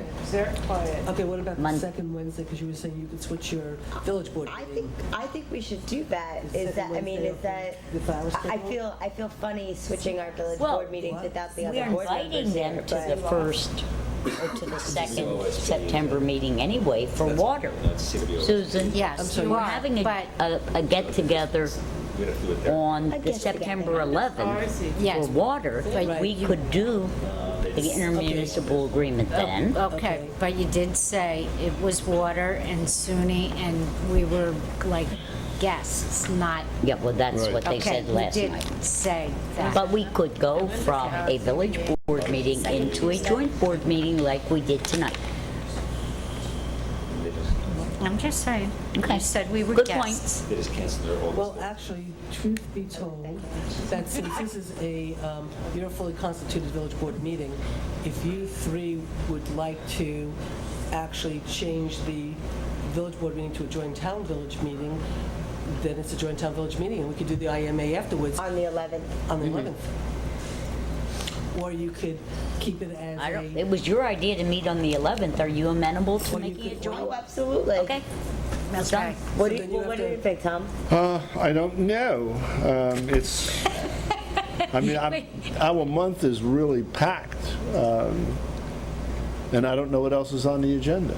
Nothing you except did last water. night. Last night, what you did was you. We I'm set telling a you guys special what you meeting. did. You scheduled a special meeting on the 11th just for the, Water. specifically for the water, and then you were going to move your regular meeting to the 18th. Right, if I you have, needed. I have both the 11th and the 18th. The 18th I have as a backup date for the water discussion. That's only if So- we're going to switch them, So but what's the two what's being dates are good. suggested is on the night of the 11th, that we're already invited to come, that you switch it to a Yes. joint town village meeting, gonna and make add it a the joint. IMA for the comprehensive plan onto the agenda. That's fine with me. Let's do it. Yeah? Okay. They All want right. to tell Katie it's a joint meeting? Sure. Why don't, And then why we'll don't you do- it as a try and motion? do the- Right, right, exactly. Jeff, is Well, that we give you already and have, we Tom still have a enough motion time? on the Okay. table. Good. Anything else, Neat? Oh, for us to just start going back to a joint town For, village for meeting? us to, Okay, yeah, so- concretize so us why having a don't- monthly meeting. Yeah. So to call you, we'll do, Okay, so we, well, all right, are we just doing it for the 11th, or are we doing this monthly? no, you would Because the first, motion was for monthly. yeah, so you're going to call that vote, and then we're going to schedule the 11th, right? Okay, so I would not suggest that we schedule it monthly. we're just committing to meeting We're committing monthly. to meeting Yes. monthly. You know, I think it works well for us to just come for part of your regular meeting, and then the next month you come for part of our regular meeting. And that way, we're not missing That any would of our work. other committee meetings, I do like that. you know, and you And we wouldn't have to worry about switching it. Right. We could make it the joint meeting when, at the end of the meeting when we had stuff to get done. Because I do feel funny about switching Yeah. our meeting dates in general without other board members. I like that idea. Okay, I like that idea as well. So the motion that is on the table for both boards right now is to just meet monthly. It was not qualified by when. So we are committing to meeting monthly. All in favor? Aye. For the town? Aye. And now I'm going to suggest that Kitty make Motions are her carried. suggestion in the form of a motion. Oh, You want it to be, I think, okay, So I recommend that we alternate meetings at each other's meetings so that 1 month town board members will attend the village board meeting and next month village board members will attend the town board meeting. and which meeting So I do was you just want going to to clarify, is the recommend? fourth Thursday, which is our town board meeting, or the third Thursday? You know, Which for the town work let's better? not specify that, because we set public hearings, you set public hearings. But we still end up at the I'm just same. trying to see, Kitty, if there's a conflict with the village with their meetings on the third or fourth Thursday, to just see if there's one night that's better than the other. I don't believe there is any conflict. No. Okay, so then that means we could, there's not a problem when we invite them to come to the village, to the... if you Yeah, want but see, I don't wanna make it Let's that- say it's gonna be the 4th. Hmm? Let's say for us it will be the 4th meeting. And for us, it'll be the second. And No, that no, way- why don't we both do the fourth week The so that it's second the meeting same of the month. Oh, right, yes, That's what I'm yes. trying to say. I thought you meant the second No. week of the month. No. Okay. Oh, okay, so- Because then that works. It'll always so- be so the it's- same week, either on the Wednesday Right. or Thursday, fourth Wednesday, fourth Thursday of the month. Okay. Meet Okay, so monthly. Tony, can you make that as motion? What's that? Second. I think we got it. Second, okay. We're going to make it up for her. And for the village, do we have a first and a second? Yeah. Yeah. Yeah, okay. And so, He's first, I'm second. yeah, all right. All in favor? Aye. Aye. Aye. Here too. Okay, great. So Wonderful. it's Oh, going to that- be that our actually is second meeting not of too the month. complicated. No, but it's going to be the fourth week of The the month. fourth week, yeah, fourth Wednesday, fourth Thursday. Except for September 11th. Right, and that's the exception. Right. But, and they're going to Okay. have the IMA Right. ready. Right. Wonderful. Okay, terrific. Okay. Good. All right, so can we move on? on to parades. To parades and events. Is there anything else that anybody has on the master plan? All right, seeing nothing, we'll go to parades and events. As all of you know, there was a working group formed. That's the letter that, Oh, yes, thank you. You're welcome. Well, I don't need it. You don't need it? I have it on here. There was a working group formed to figure out how to deal with parades and events, and it was myself and Sally and Kitty and Kevin, and we had Randall from the police commission as well as the chief meeting with us to help us come up with how we can work this out so that the community is not just subsidizing any event that comes through. And so this is at this point in time, this is simply a recommendation that the committee had, working group had come up with, and if there's any changes to be made to it, we didn't hear anything from anybody in order to make changes prior to this meeting. So if anybody does have anything, you can still suggest it. But we realized as we were going through this that there were parades and there were events, and there were events that culminate in parades, and then there were events that were basically didn't really necessarily even need our approval. They were happening on private property, but they might have still needed police, assistance and supervision and safety. So there was a lot more complication to how these parades and events happen than we had anticipated. So that is what you have in front of you, and why there are so many documents, some for the village, some for the town, and some for both.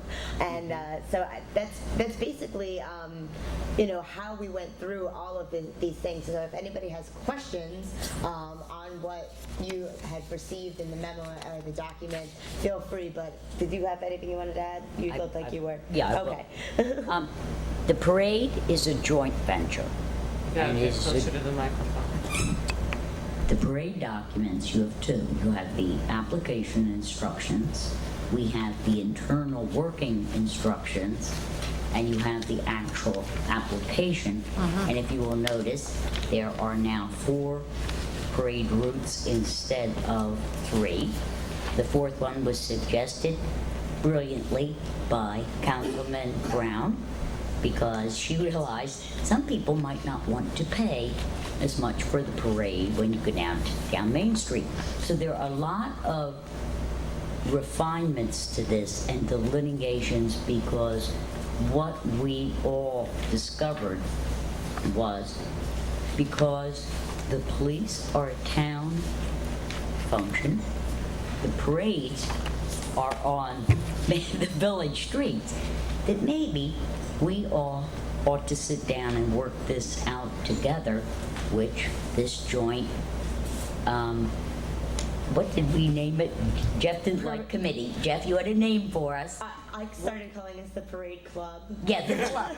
The club sat, you the did. joint club Right here. sat down, and Parade Club. we really hammered this out It's not that together. I didn't like it, but we have two attorneys in the room and they will agree. He's got to be careful with the phrase Yeah, committee. yeah, I wanna make but that anyway, clear. I did not oppose. We'll make the you an meeting of the honorary club. member of our club. That's- Okay. I will march in the first club parade. Yes, but anyway, so basically what we have recognized is that there are two community parades. That means two parades that the town and the village Will support. sponsor. Okay, Halloween and Memorial Day. And the reason was because anyone can march in these parades. It's open participation, there are no requirements, there's no fee involved or any group that you have to be a part of in order to march in these parades. The big difference we're gonna try is we're gonna do it by contract. In the old days, there were, people tried to figure out, fees for tax exempt groups, fees for outside groups. And what we did was we just came up with a calculation, which we worked out with Randall and with Chief Snyder, about basically what the minimal amount of a parade can be in this community, what our track record has been, and what the maximum track record has been. The other thing that we discovered that people didn't understand is that the village has costs for parades above and beyond the police when the DPW put up all the barracks and all of that kind of stuff. But the major recipient of the money will be the town, and then they will reimburse the DPW. It sounds like it's complicated, but the funniest thing about this is going to simplify everything so much better, and we're not always going to be, hey, who authorized that parade? It's going to be a very straightforward process. There is one thing that I want to point out that could be a little controversial, but so be it, everything is. And that is park use policies. The town has a set of park use policies. The village has a set of park use policies and separate application. We put into the town park use policies Moriello Pool. I recognize geographically, and the committee recognizes geographically, that Moriello is in the village. However, this community has to understand that it is the town of New Paltz who is stuck with the day-to-day operations, budgeting processes, and runs the pool. Now, if the town is running the pool on behalf of the two committees, or the two governments, and then the town, it seemed to us, would have the right to schedule the rental of the pool and all of those things. And so we have deferred that responsibility over, and we think it's the appropriate and fair thing to do. And then you have a whole section of events, because the town has parks, we have parks.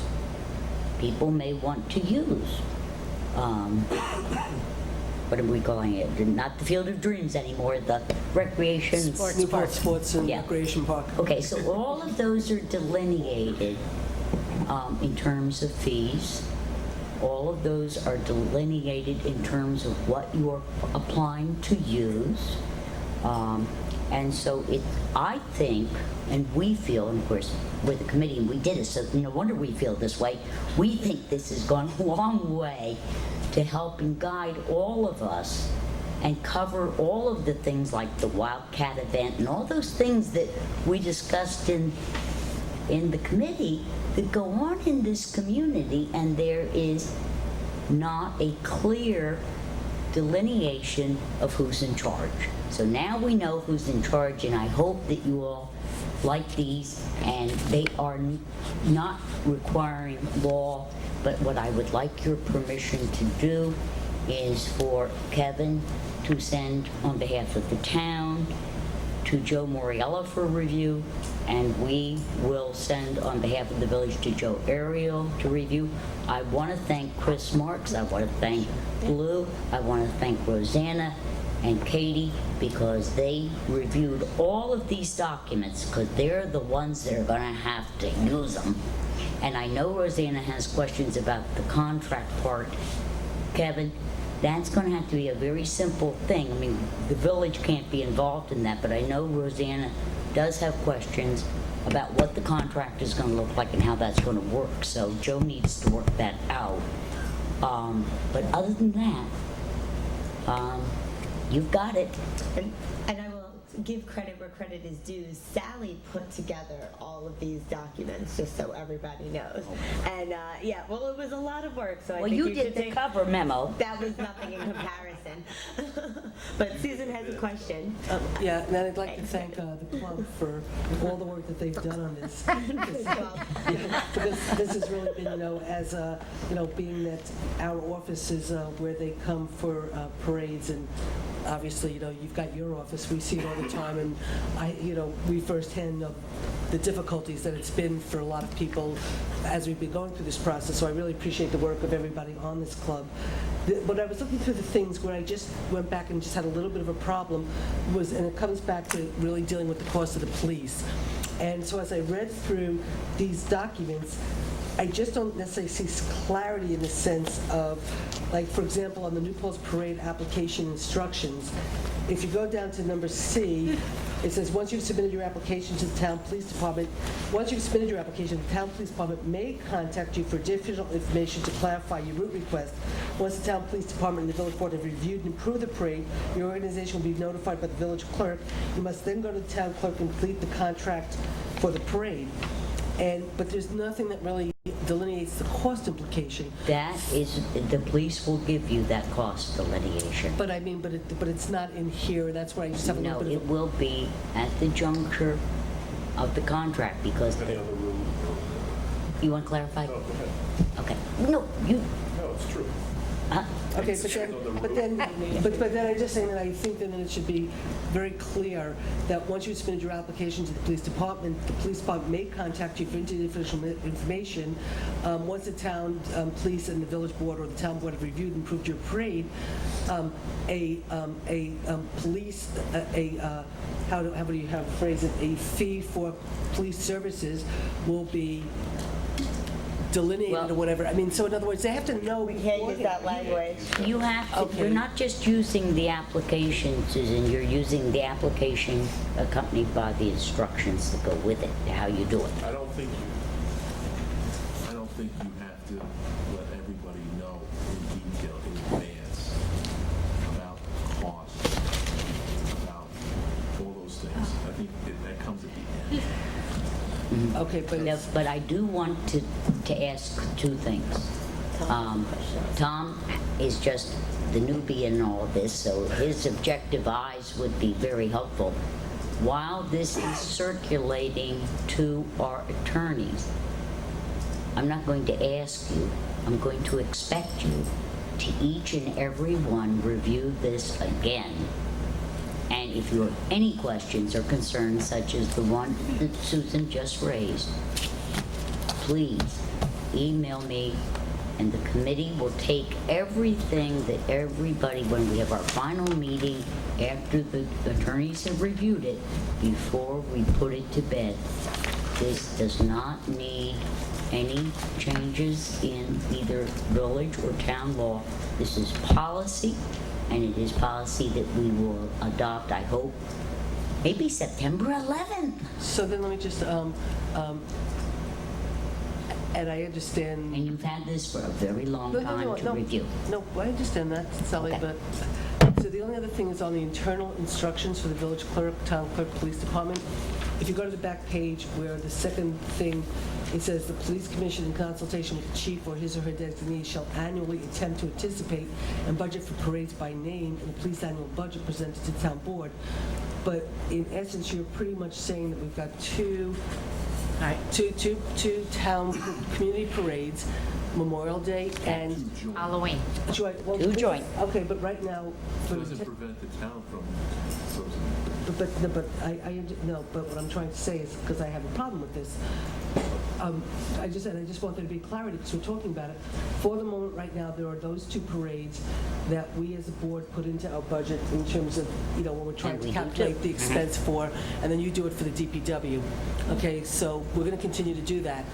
However, in terms of the cost for other parades and all that, when it That you says, need to anticipate by your police department and your commission, who will be submitting you a budget at budget time that says we anticipate a Little League parade, we anticipate a Sally, use your whatever parades are anticipated, and we can pretty much go through the calendar. Regatta, that will have to be anticipated, and that is a cost not borne by the town, but will have to be budgeted by the town, because you always have to show a budget to have to show a revenue. The difference is that now we will also have a revenue side. Yeah, so you're anticipating expenditures for parades, okay? Because one of the big complaints in the last 2 years is, who authorized this parade? We don't have the money in the budget for it. We can't, it's not budgeted for. We are asking people who are going to anticipate expenses to anticipate those expenses in your appropriation line. Based upon historical data from the year before. Right. And then to collect the revenue that you are going to collect by contract. It is a win-win wash.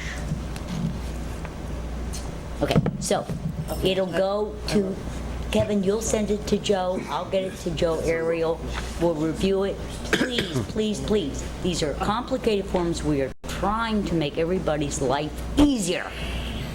The problem is that you're not going to find the answer to every question in each individual document. Right. And that's why our personnel and our police are going to have to be involved.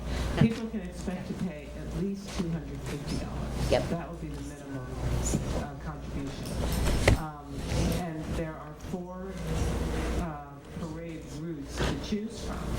And depending, if they go with the Cadillac or You don't have to the worry Prius, there will be different rates. And that's up to, the sponsoring organization to choose. But we have tried to, we really have tried to anticipate everything I hate the microphone. We really did, as a committee, try to anticipate by past history all of the kinds of parades we have, the events we have, who wants to use what park. We tried to anticipate all of those things and delineate it, and that's why there are so many different forms. But we really do believe this is, in the end, going to make everybody's life happier and easier, and will solve a lot of problems. So please, please, please, while they're circulating to our attorneys, if you have questions, get them to me. Roseanne already sent me some questions, and I clarified, and if you have any more, please do. Chris, ask me some questions early on. Look at the forms again, Chris, and see if there's, because the people that have to do this in the trenches are the ones, in my opinion, who really need to have the most say in what the forms do. So, thank you all. I just want to ask you something. In the internal instructions? Yeah. Okay. On Those- that. yeah. I want to ask you something. Yes, ma'am. I might want to change something. You may. Okay. You email me whatever you want. Anything you question, Just tell me whether you're talking about events or parade or park use. I'll second that motion. I mean, you can't believe how many exchanges we all had, so I mean, Okay, one little question's not gonna do me in. okay. 10 might, but not I one. only have one, and it's about the budget question.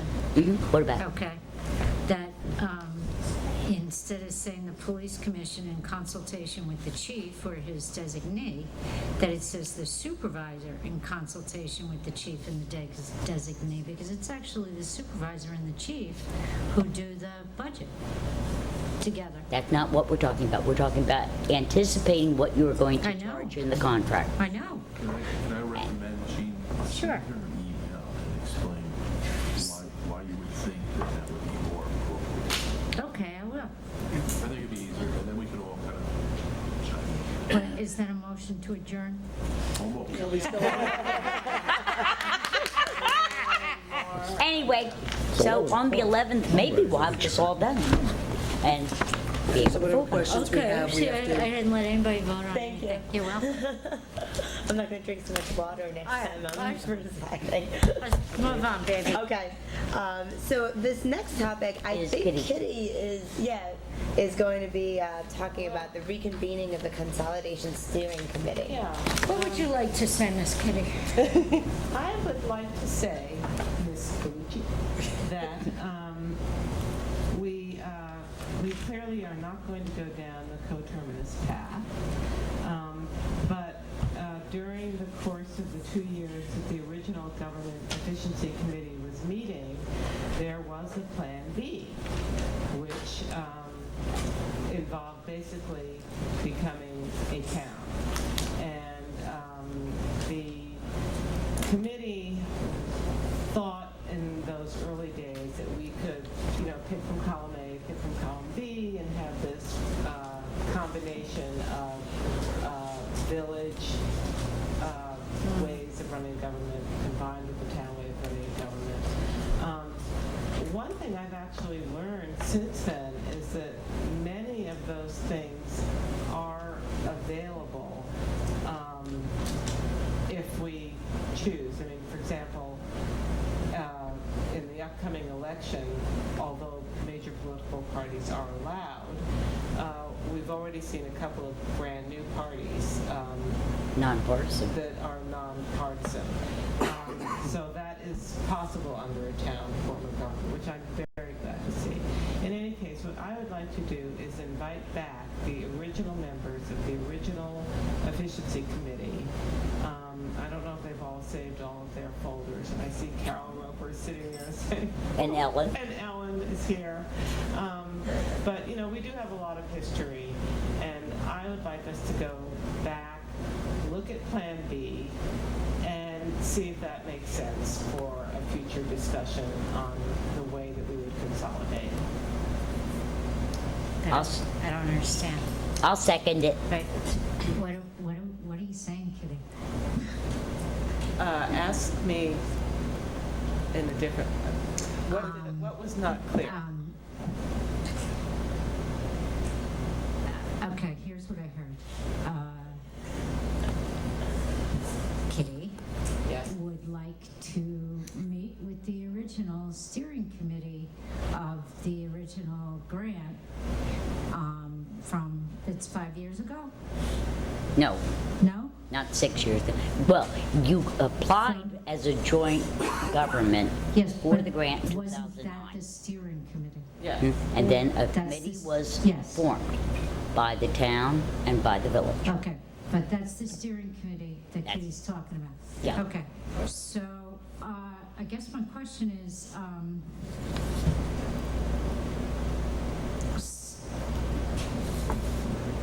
did you vote while I was sick? That coterminus is off the table? I don't understand. We have not. First of all, No, we have not.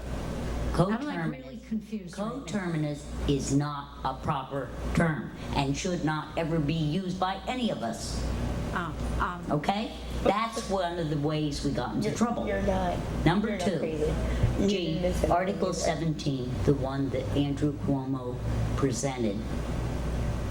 that the efficiency committee studied carefully and made recommendations to the two boards in January of 2012. I remember. Okay. We have now been told that the state reinterprets that law differently than we were told we could do. That's the problem. That's why we've all gotten into trouble, because the state of New York, the first thing we did was we went and we got the $1 million, the eligibility for the $1 million, because what we were proposing under the Cuomo bill, the enrichment part didn't include what we were proposing. So we got that. We accomplished that. We're eligible. Meanwhile, the Department of State and the governor's office has told us now, no, if you expand the village townwide in a village form of government, that's not really a new government. Now, I don't buy that, but that's what we've been told, and that we have, while you were sick, we only have one of two choices: disincorporate the village, or dissolve, it's actually technically disincorporate, or village annex the town. Both very archaic. That was the whole reason for the new Article 17, is to get rid of that nonsense. But that's where we are. So Kitty is suggesting that the two boards reconvene the efficiency committee, who did all the work to come up with the recommendation, to sit down and reevaluate our recommendations in light of what we've been told we can and cannot do now in the year 2013. That's all she's asking. And I think it's a good idea, and I seconded it. Well, wasn't it true, though, that there is, you can operate as a coterminous government? It's just that you can't do it with 2 votes. You can only do it with 1 vote. New York State, technically, for the purposes of understanding, do not use and do not like the term coterminous, and neither do I, because it implies to the layman that there are 2 governments really working.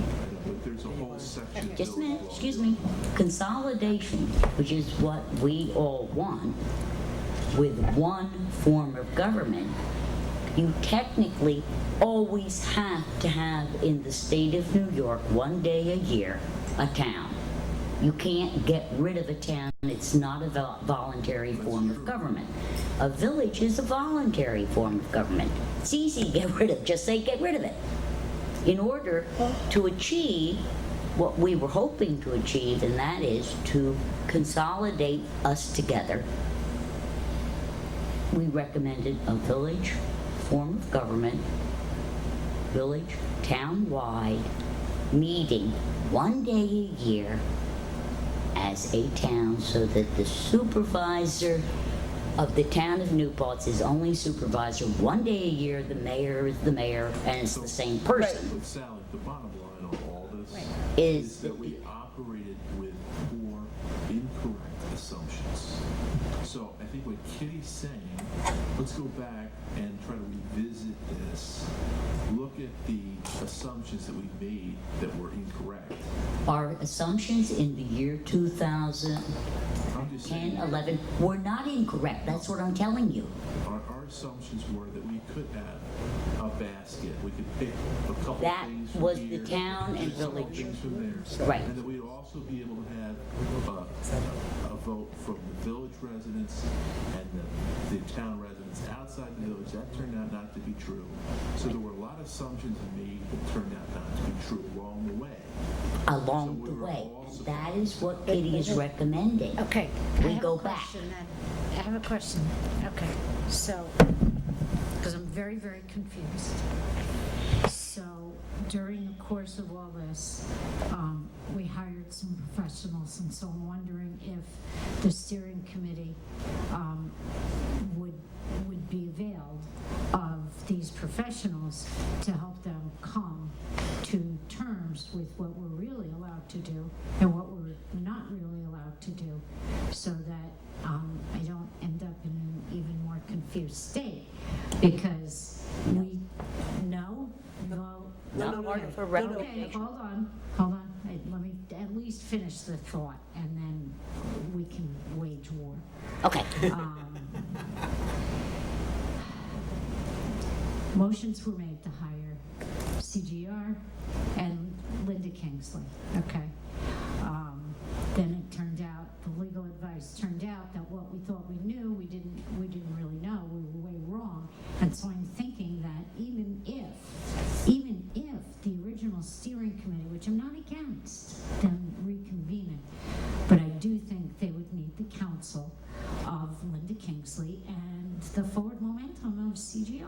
I agree with you, Gene. Otherwise, you're wasting your time. I'm sorry, I am pitifully confused at this meeting, but I also think that what originally occurred to the two boards is we took the recommendations that came out of the original assumptions.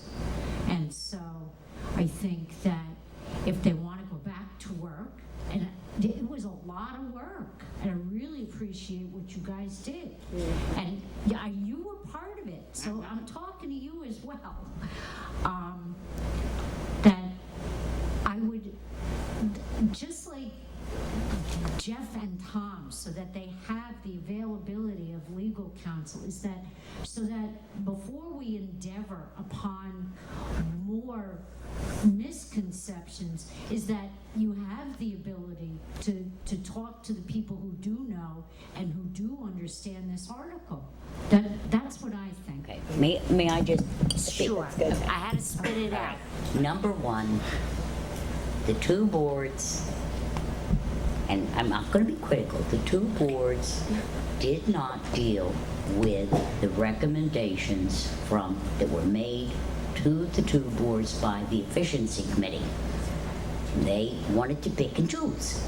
And if we had just gone with the recommendations, I'm not saying we necessarily should have, but we never did that, Jean. We got sidetracked. Yes, we did. We got very sidetracked. And in the process of being sidetracked and trying to meet a few community members' requests, which I think we honorably met by setting up study committees and pursuing these things further. To what purpose, I am not sure, because they weren't accepted by the very people who asked for them. But we did it. We've learned from it all. And basically, everything that has come out of all this is confusion for a lot of different places. Confusion because two boards were confused what we could do or couldn't do. Confusion because there are two ways, I guess, of looking at the law, and maybe Kevin can correct me if I portray this a little too generally, but you can have an attorney who represents you, and he says, "What do you want to do, Gene?" You tell him, and he says, "Fine, I'll go do it for you." And that's what I would call one side. And you get a bill. Huh? And then you have attorneys who are what I would call strict constructionists. And they say, "I don't care what you want to do, Gene. This is what you're going to do because I interpret the law very, very strictly." Okay? So we got caught in that little game. And nobody's bad. I mean, I think this has been a very painful learning process.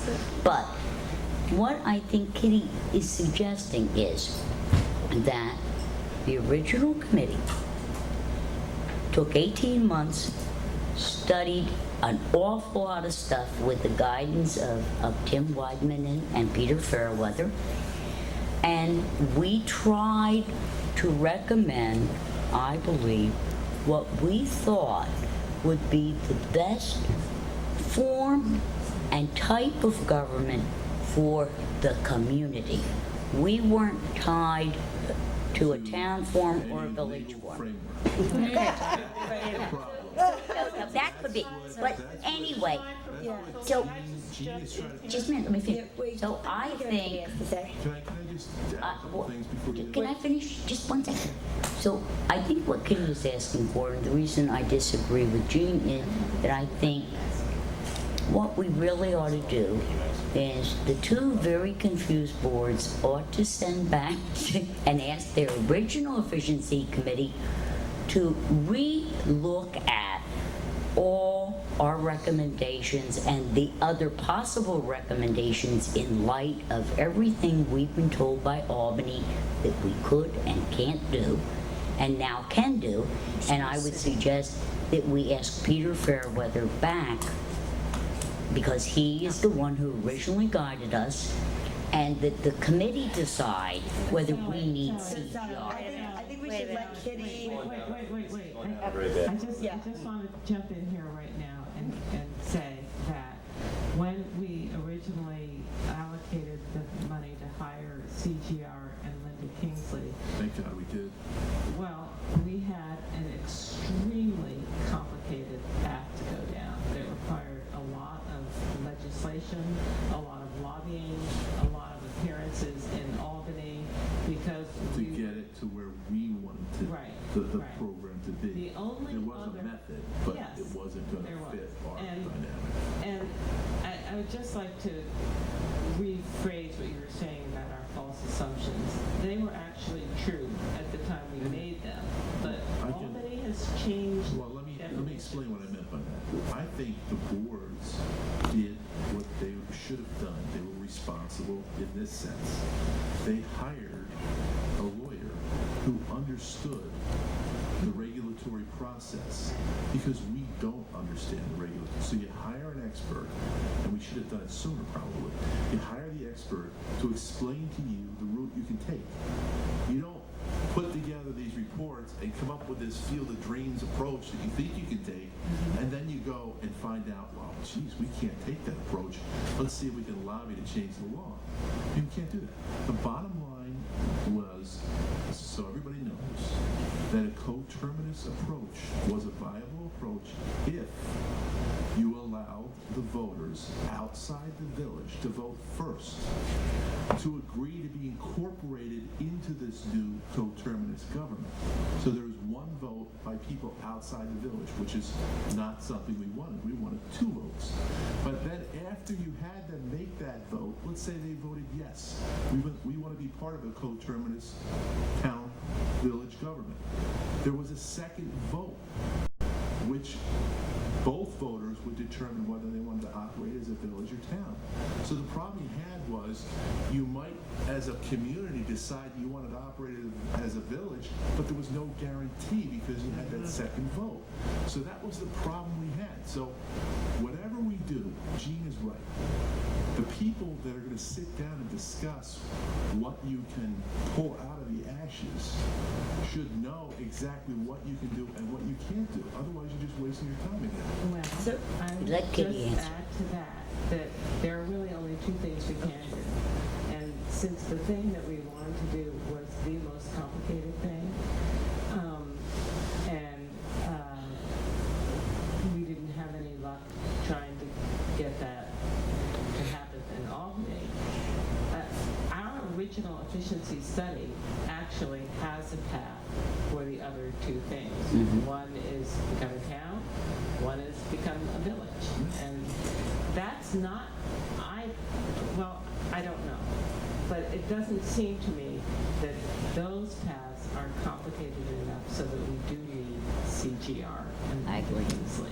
And that's why I would like to reconvene the committee, ask Peter Fairweather to come back, review plans B and C, and I think he will honestly tell us whether or not we need to go with a corporation like CGR. But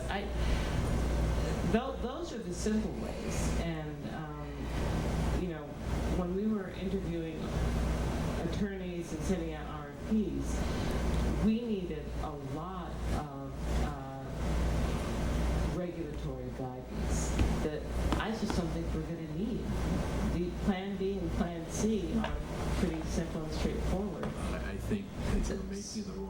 option, yes. Susan and Jean both have You're- something that I- they'd like to can say. I be- And then hold on, Sally. Susan and Jean have been waiting, and then we have people from the steering committee in the audience, Yep. and one of them would like to say something. So, Susan. I agree with what Kitty's saying, but I also want to bring in something from Jean, and I don't think we have to go to this total extreme. Just for the record, we hired CGR, we agreed to hire CGR, but we've never actually entered into the contract with them. And we never signed a contract, and the contract was being revamped based on some of the stuff we learned. And so CGR started to rewrite the contract, and then while I was reviewing it and Sally was reviewing it, it was getting very complicated, and we didn't, and things were just whatever. So we've never actually formally signed a contract with CGR. And I don't think for the moment right now that we have to engage in services of CGR. I think that's a little premature for the moment, because I do think in terms of the studies that were done from the committee, that there are clear paths, and for the committee to get back together and review them, I don't think we need CGR at that point. Whether or not we decide to give a little stipend to Peter Fairweather to help this process or not, that's a conversation we could have. In terms of Linda Kingsley, we did enter into a contract. Linda understands that we've sort of taken a little bit of a step back to take a little bit of a breather, because I think we all needed to just decompress as a community. I think some of us needed to, sort of take a deep breath in terms of that. And so Linda, has not been doing work, and even though we're obligated based on the contract, she willingly sort of said, I will put my contract on hold until you guys are ready to know where you want to go. So she is not billing us. I would not be adverse, because it has been, she does seem to be the expert in the state relative to this issue in terms of really understanding this.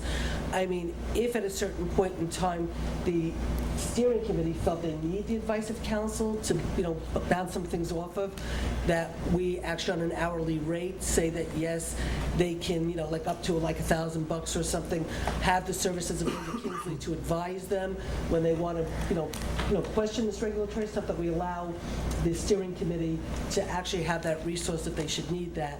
And so, so that's what I would like to see happen. I agree. And then that sort of addresses what you're asking for.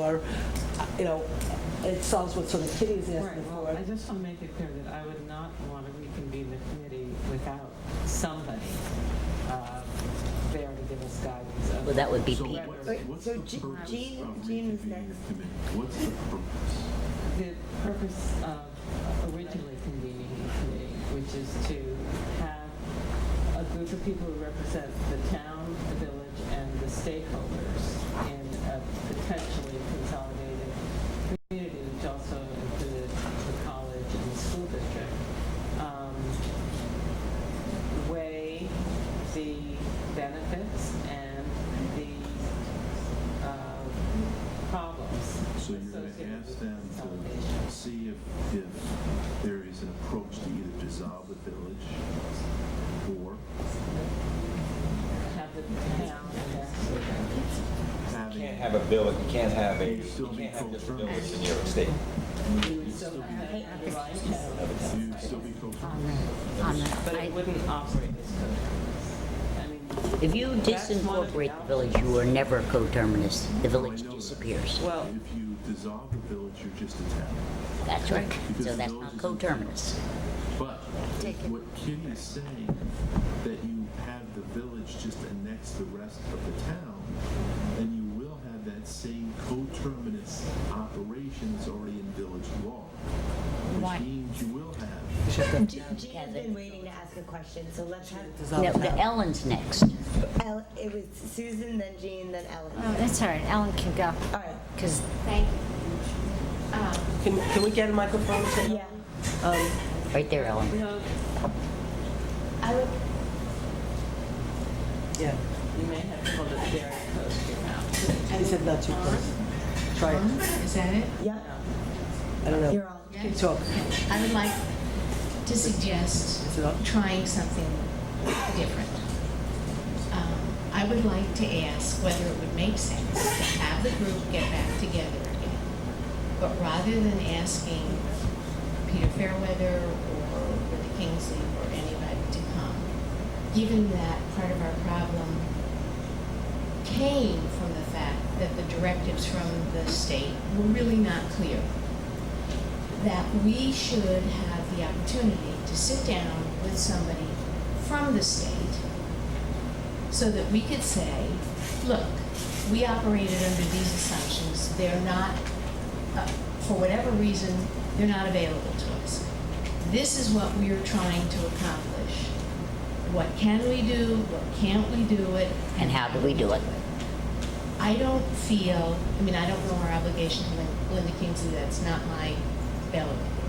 But in terms of bringing Fairweather back, in terms of hiring a consultant, I honestly feel that we as a community have been put in a very unfair position because the directives weren't clear, and that it's not inappropriate for us to say to the state, send somebody who can tell us, because we want to do what the governor wants us to do, but we don't know what you want us to do. So rather than paying anybody, I think we need to ask the state to send an appropriate person to sit down and meet with us. I, for one, would like to be able to kind of review stuff, perhaps even have a preliminary informal meeting with members of both boards, whatever, so that we're really clear about what you folks are feeling we are asking for, and then have you accept our recommendation and sit down with this person and say, this is what we want, how close can you get us? When that person tells us that, we come back to you and say, this is how close we can get. Do we want to move forward or not? I think that's a good idea, Ellen, but I would suggest that we do need somebody other than just we, the committee people, to do the reports and all of the evaluations of the statements or things that we asked for that Peter did. So I would say your idea is very good. We should ask him if the two boards agree to reconvene the efficiency committee, that, you know, and I like the whole process that you suggested, except that I do think we need Peter to bring us together. We know that from all of our meetings, that, I mean, if we depended on any committee member, it wouldn't have happened. But to have him bring somebody appropriate from the state down, he has the ability to get that person. With all due respect, I think at this point, I, for one, would feel a whole lot more comfortable doing it, or trying it at least, without this middle intervening person, whoever it is, because I think that we would get much more information if we're saying to this person, untranslated, look, what's up with this? Alan, Linda Kingsley will be able to answer all of your questions in 30 minutes. I'm serious. And give you what your options are legally. My only concern about that is that as soon as we bring somebody who was official, maybe was, because within circumstances that became really freighted and difficult, that we're reopening a can of worms. But see, it was made that way. Can I just finish? Yeah. If we can't, I'm sorry. And that's why I'm saying it would be my preference that we have somebody from the state, because then people in the community are going to be really clear that this isn't an opinion. This is someone who says yay or nay. See, in this community, unfortunately, the truth is always twisted and turned. And it's twisted and turned to suit some other purpose. So, and I can tell you that from my own personal experience here, of what I've been through here in town. There's a certain group of people that could give a damn about the truth. They're only driving their own agenda. So what I'm telling you is, what Linda Kingsley is going to tell you is that you can do it two ways legally in New York State. She'll define for you what the two ways are. You'll know what the parameters are. And then if you choose to, you can try to figure out how to consolidate both governments going forward. There's only two ways. Well, there's actually three ways, because you can dissolve a village, create a city, or you can be a coterminus. You Well, you're can't not gonna create a city in New York State anymore. Well, no, I didn't say we were going to. So what my question is though too, and we're gonna do what everyone thinks, but we still have not come to the definition, or if anyone's been following any of the news, I mean, I hope everyone has come to the realization that this is not an exercise in saving money.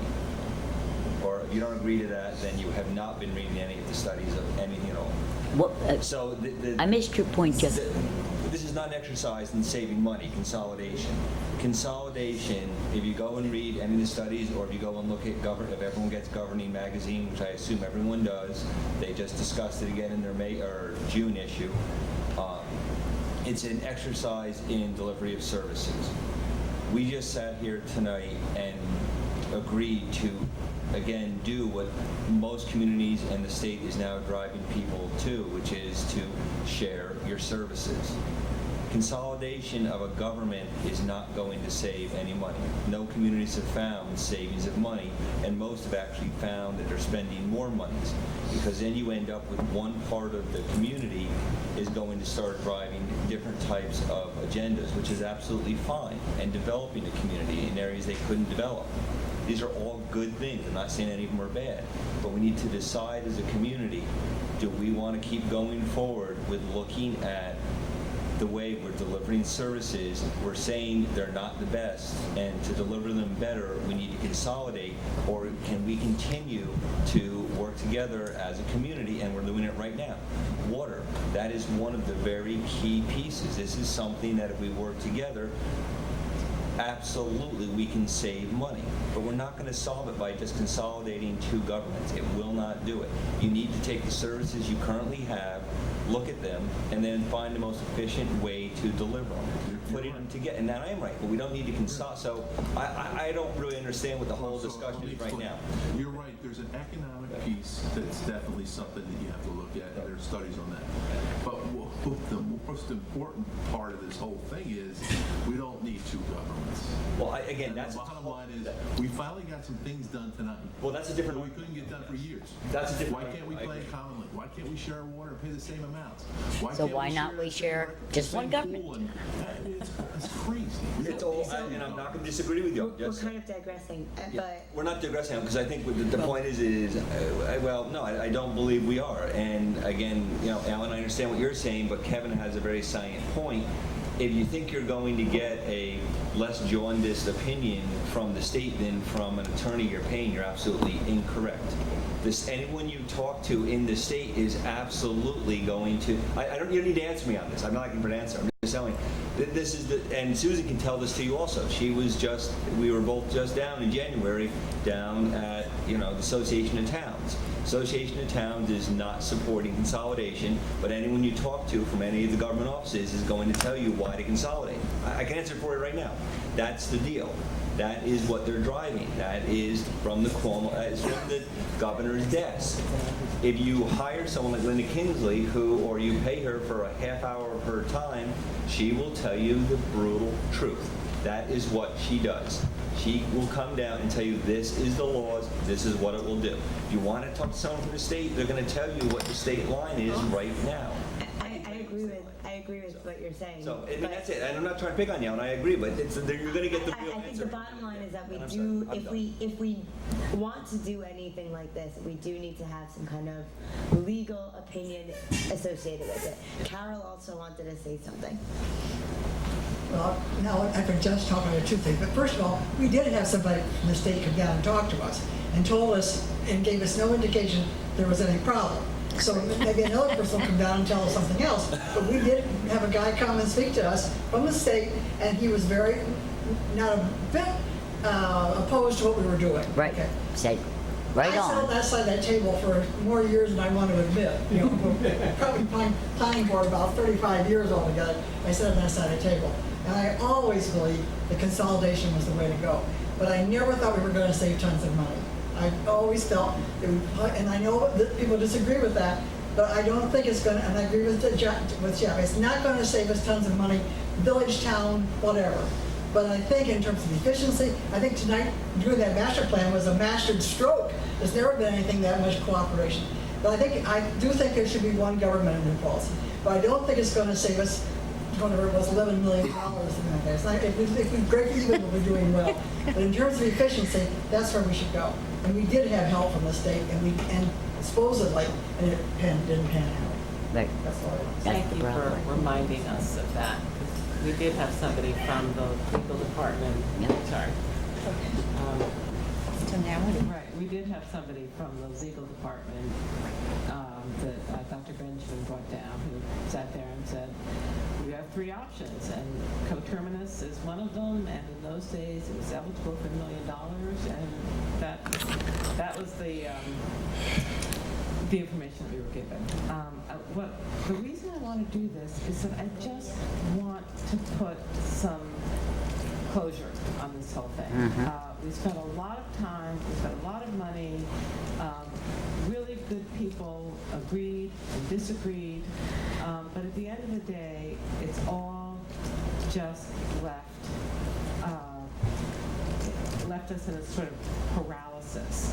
And I remember distinctly when Nikki Koenig wrote the original grant, she said the biggest danger that will come at this particular community is that there will be so much controversy and debate that you will end up paralyzed and you won't do anything.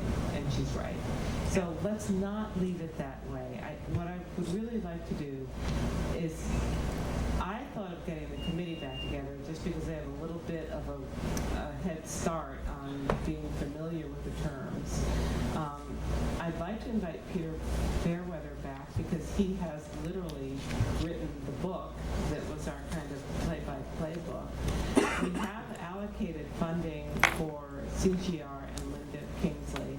I would very much like to get the independent financial study done. That was part of CGR's estimate. I don't know if we would go with CGR on that still. If these two boards want to make those decisions, that's fine. If you want to ask the steering committee to make them, that's fine. But I really want to see what the final financial analysis looks like.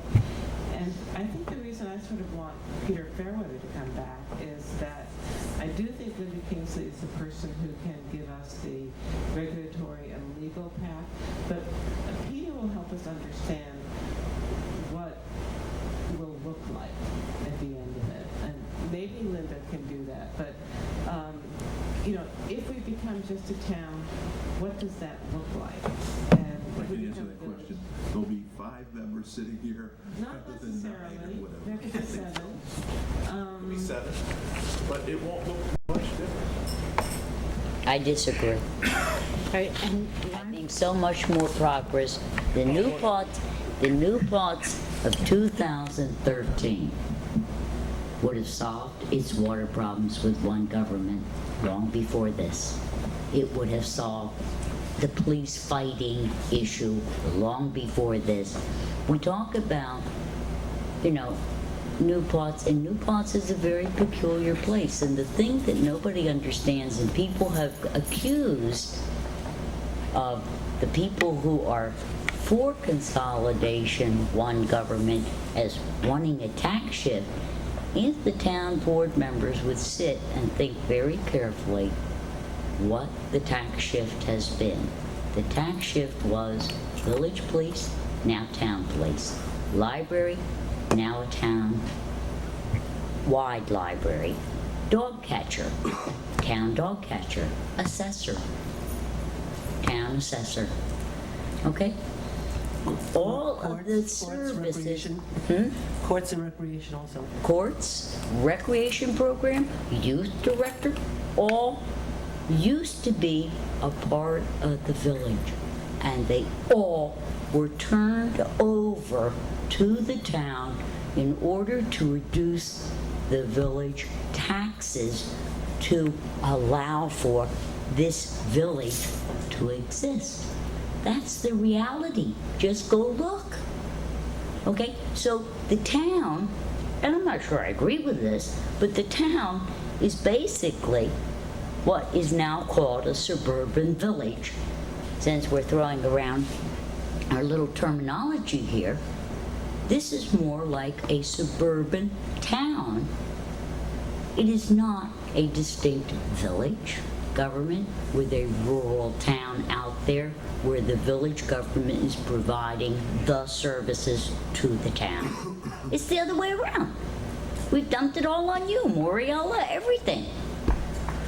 Let's get real and let's deal. And that's why I support Kitty, because I want closure on this issue. I think we have just... with coming, having this committee reconvene to come up with a conclusion. Okay, good. Okay, I just want to know, why did you say we being a city is out of the question? Because Doesn't it just has to go to the state legislature? The state of New York, They don't want to share sales. the state of New York, and Jean, you were here when we all discussed this, being a city is not an option for communities any longer. It is not an option. A charter form for a city hasn't been granted since when, Kitty? 1954 was the Thank you, last city, Jeff. 52 or 54. Okay. But All that right. doesn't mean that New Paltz isn't right Well, no, to but be a city. real quickly, and then we need to move on and make a motion because Yeah. it's 11 I agree. somewhere. It's We that's have- 11, I don't know where my kids are. But I mean, and just to complete with what Sally says, though, but yes, we've taken it all on, and then we consolidate to one, and those of us that live in the town and not in the village, we then now also gain sidewalks, street lights, water, sewer. We gain another $4 million. I don't want to pay for a sidewalk. I don't want to pay for a You sewer. use it every day at Water Street. You're Why welcome. shouldn't you? I do pay Then I for it. guess you don't want to be consolidated either. I do. I pay for it. I pay for it in the rent. I pay. Okay, So, let's vote. anyway, what I would like to do is call. I don't even know what we're voting on. We've been talking about this so long. I don't even know what we're voting on anymore. So if anyone knows, raise your hand. Okay, so we got 4 people that know. So okay, so that's not bad. So let's vote on it and then let's move on. So- It's 11:35 and Was the there an town actual still has motion that? She was did, made? Kitty I'm did. gonna try and, make You this. didn't raise your hand though. I don't think so. I did, I raised it like this time. You halfway raised. I didn't want you to see that I raised it. I know. Okay. Okay, so, I would like to make a motion that the town and the village reconvene the original government efficiency study committee with its original members. I think we have 2 who are willing here, and I've asked Nancy Cohen if she would come back if we did this, and she said yes. So we'd have to ask Tony Hokinson and Rick Linden and Jerry Benjamin. Well, Tony sat in as a supervisor, and the mayor Yeah. was as the mayor, so it So- would be, so Tony sat in as supervisor, so it would be Yeah. Susan. Susan. I would actually like to make an amendment, not to make the motion, but then I'll make the amendment to the supervisor and the mayor, but I can do it now. And also, like, Pete Healy was there, I don't even know if he's in the village anymore. Yes, he is. Okay, He's I still in the didn't- village. You replaced him. He I replaced would me. just like, I would just, in the Can we have a All of that motion? is besides the point. the only thing I just want to do, Kitty's making a motion, but why don't you finish your motion, then I'd like to just make an amendment when you make it. Please. All right, so I would like to reconvene the steering committee with the currently serving board members in the positions that were originally identified. And I would like to invite Peter Fairweather back to at least help us through our initial meetings so that we can shape what it is we're trying to do. I'm in reviewing the documents we have, I'm pretty sure we only have 2 options left. I don't think there's a tremendous amount of legal work that we're going to need. I'm not sure we are going to actually need CGR, and I would like to allocate up to $1,000 to ask Peter Fairweather to come back and lead us through enough meetings so that the committee can make a recommendation about whether or not to pursue the recommended forms of consolidation in our original study that we did not consider. And I would also, I think I would like to just go ahead and get that financial study done. We did authorize CGR to do that. Does anybody object to at least getting that contract signed? I think That I do. portion. I That do. portion. You And object that's, to that? yep, and that's because when we had decided to do it, when we had decided to do CGR as well, it was because we were moving full-fledged ahead.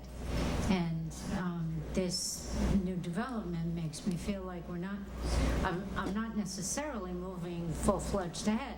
I haven't been presented with exactly what my two options are, and you're asking, that was like $17,000, wasn't it? $14,000. Just take the That's a money big part out, investment. do the first part that we You know, can I think this is crucial because, you know, Jeff's feeling what a lot of people are feeling out there.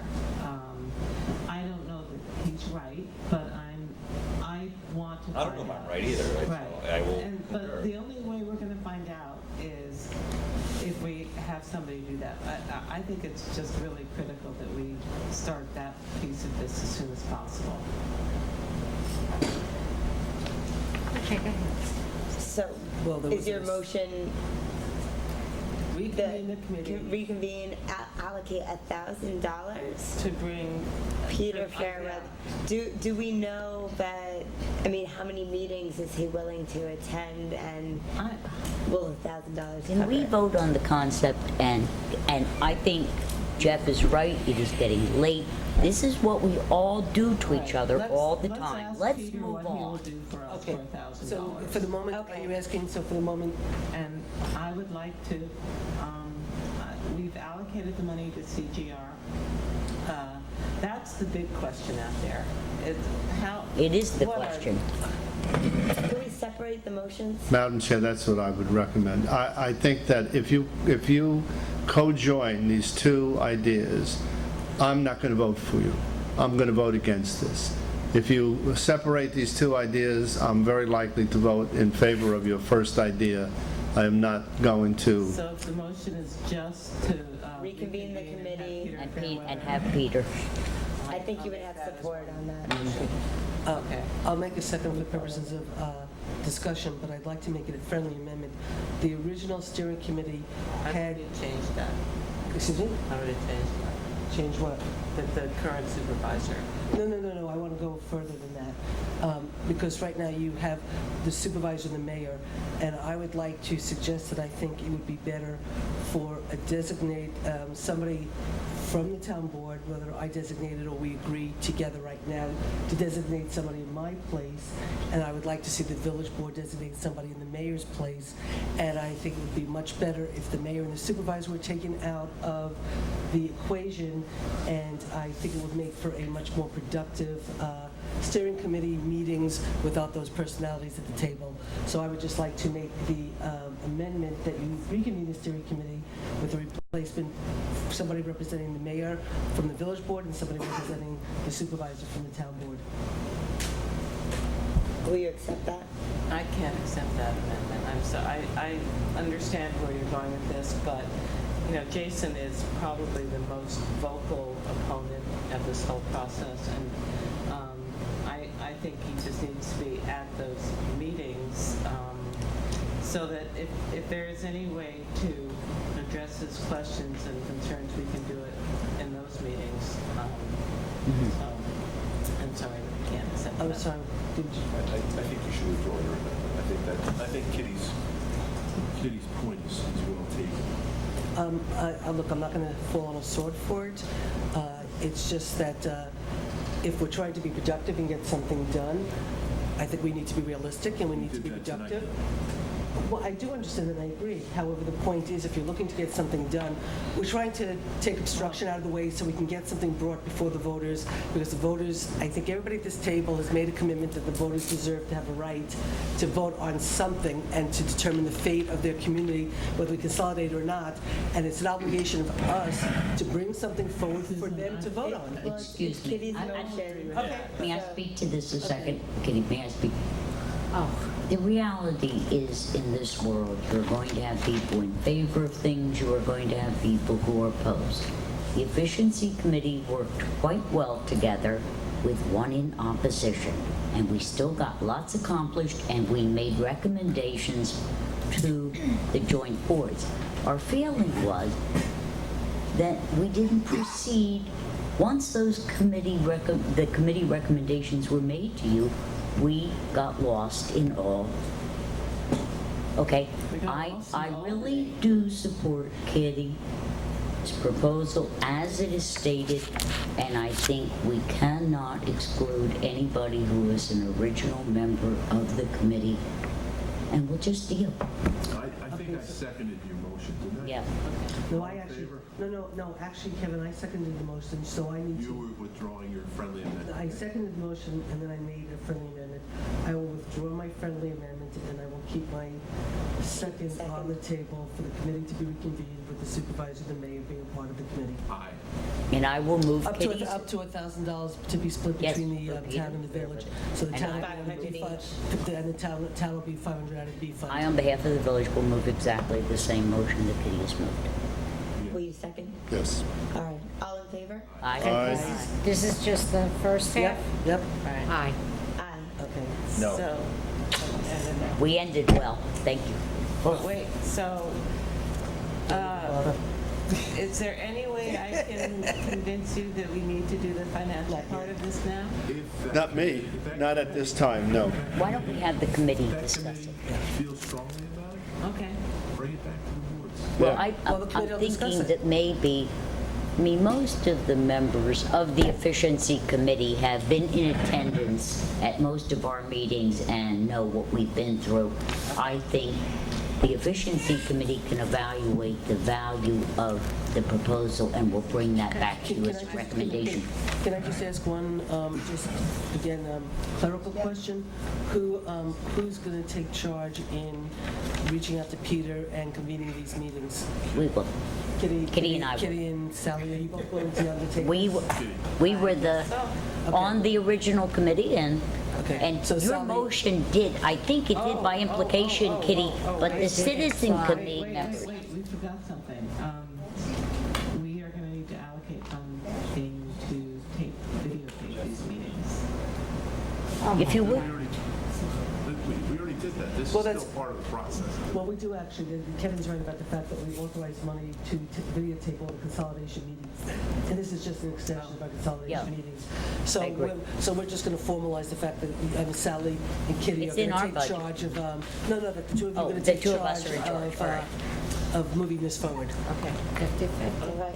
So should we adjourn the You joint have meeting? you have elected charges to do in the minutes. Yeah.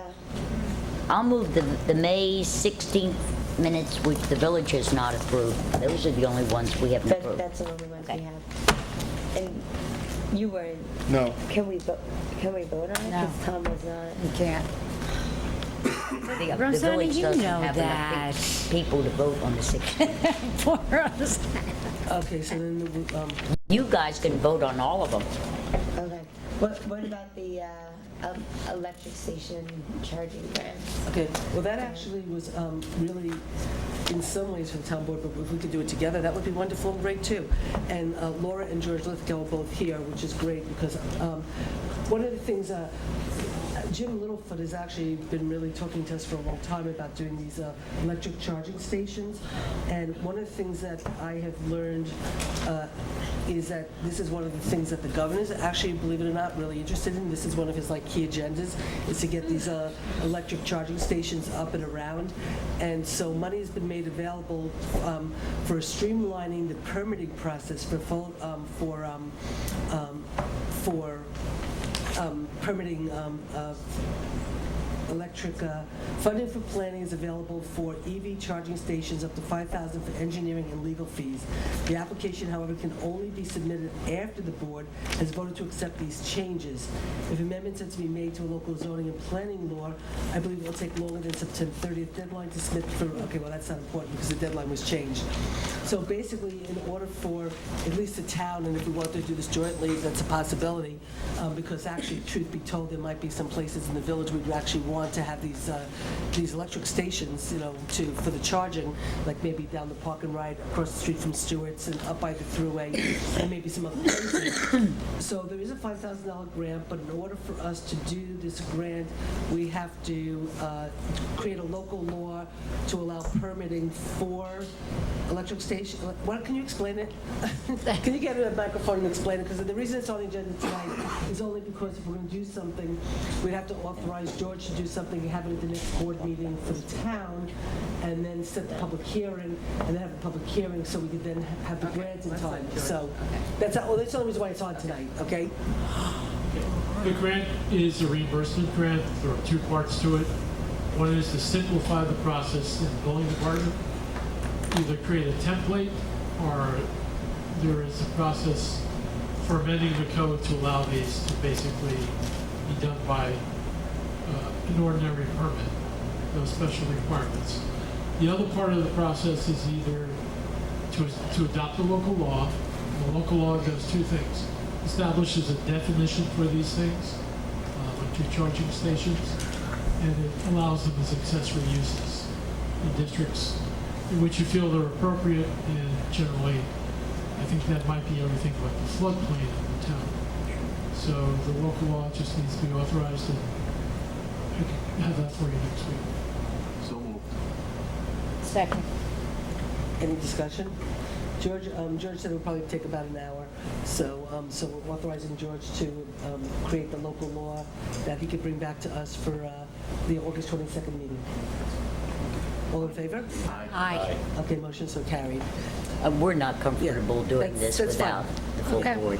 No, that's okay. I mean, it was really on the town portion of the agenda, but that's okay. Are you approving minutes? No, we're not going to do minutes. Well, we're going to get together. No, you have to do the joint minutes. You have to. Okay. You haven't done them since March. Okay, I make a motion approving the April 1st and May 16th minutes. I was at those. I know, but there's March 18th still, too. I don't have one. She sent a list of all the minutes the two Months boards ago. had not approved. There's just too much. We're going to do the 16th.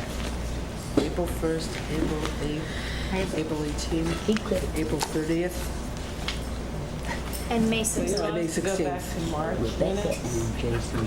And We all have starting April 1st. 18th in my, I have starting April 1st. You have to do March 18th, too. Unfortunately, I don't have more. are you than 2 calendars. rejecting? You're rejecting my motion? I'm making a motion to approve April 1st and May 16th, because those are the only two I'm allowed to vote on. May 16th on second. I need to look at this first again. I can vote on May 16th. May the village adjourn? Sure. Because Ariana does not feel well. No, I want to absolutely. give her a ride home. You have to make a motion to adjourn your portion of the meeting. I'm going to move to adjourn the village. Oh, okay. We're in the middle of a motion. Yeah. For these minutes. I'm Okay, sorry. but Kitty wanted to read them, so can you withdraw your motion for a minute? Which one? Can we just withdraw all our motions about? I withdraw my motion. Okay, so now you can. All right. Just the village is adjourned. So the village is, I will move to adjourn. I did. Oh, Sally did. All right, I'll second. Aye. All in favor? Aye.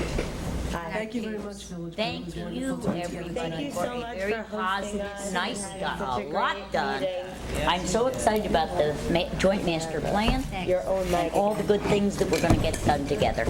Yeah. And maybe consolidation after all. But I won't hold my breath on that one. This is your Good night, pen. everybody. Thank you for coming. So now we'll go back to Yeah. the town portion. Yeah, just grab your stuff and let's go. Well, Is that yours or So mine? April 1st was the meeting where we interviewed Right, everybody. everybody. Right. My New York, New So York. why don't we do it one at a time? The only thing, I mean, we have to start with April 1st. I don't have March 16th Let's get you out of here. Are you, she printed them out for me and gave me May 16th. Anyway, I make a motion that we approve the April 1st Second. Sorry. No, I have May 16th, I don't have March. You said we have March. March 18th. Yeah. Well, none of us have them, I'm sorry, Rosanna. Well, see, one of the last meetings we had, not everybody was here that was at the meeting, so you couldn't do them then. But now everybody's here. Okay, but could I just say something? Because at the moment, we have a motion and a second for the minutes of April 1st. I realize we're going to have to go backwards. All in favor? Aye. Aye. I abstained because I was out of that meeting. Okay. I'm sorry, we're going to have to go back to March 18th the next time. No, Can you I do came them- in. I read my minutes. Can you do sorry. them at the September 11th meeting at the village? Yeah. March 18th, joint resolution for LGE grant for solar energy. But you're looking at March 18th now? Yes, Okay, around what's the that? corner. We did a resolution. The village mayor and trustees of town board. March 18th, I was still healthy. Was I there? You were here. Okay, I make a motion to approve the minutes of March 18th. I can't say. March 18th?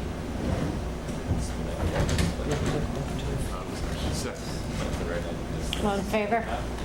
Aye. Aye. Abstain. I just want to double check that, does it say, because we opened that meeting in honor of Jeff's father. That was actually, Remember the next one? that was actually the night he passed away. That's why I thought we made it that night in honor of his father, but maybe it was the next meeting. It might have been the next meeting. Okay. So did everybody vote on that? Yeah, okay, so you're up to April 8th. I can't do anything for you.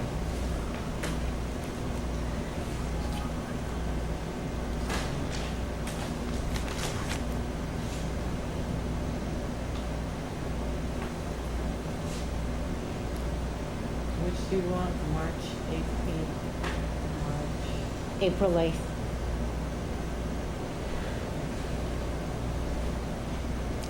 I'll move April 8th.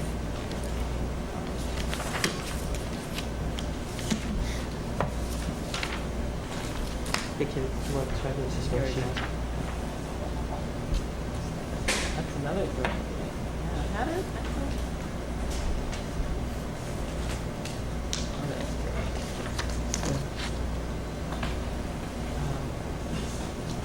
Aye. I need a second. Second. She needs a second first. I moved it. Yeah, she needs a second. Can you second it? No, I'll second. Okay, all in favor? Abstain. Okay. I was at UFOA. And were you at that? I was not, I was So- in March. I would abstain. Okay, so the rest of us voted aye. Kevin voted aye. Yeah. So what's the next? It's the one's April 18th, right? Yep. Did we do April? That was No. April 8th. You have to do April 30th now. April Did we do- 18th. What about April 18th? We may have already done April 18th. I think we did that earlier. Oh, this is a town board workshop. Do you want us to adopt them tonight? April 18th? That's what it says, You've town already, board. you've already done them. Oh, we already Okay, did so that. we don't- You're up to date with town board. Okay, so we're up to April 30th? Yes. April 3rd. Okay, and Jean, you weren't at that one, I- and Kevin, you weren't at that one. So that one,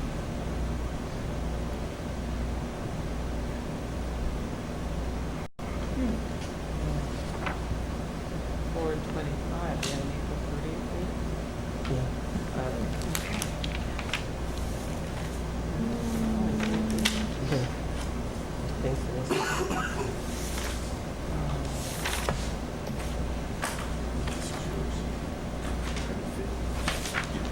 April 30th was when Linda Kingsley was here. Uh-huh. Okay. I'll move April 30th. And Kitty and Jeff, you guys were here. I'll second. Okay, all in favor? Aye. Aye, okay, motions are carried. And so, I make a motion to approve the minutes of May 16th. Second.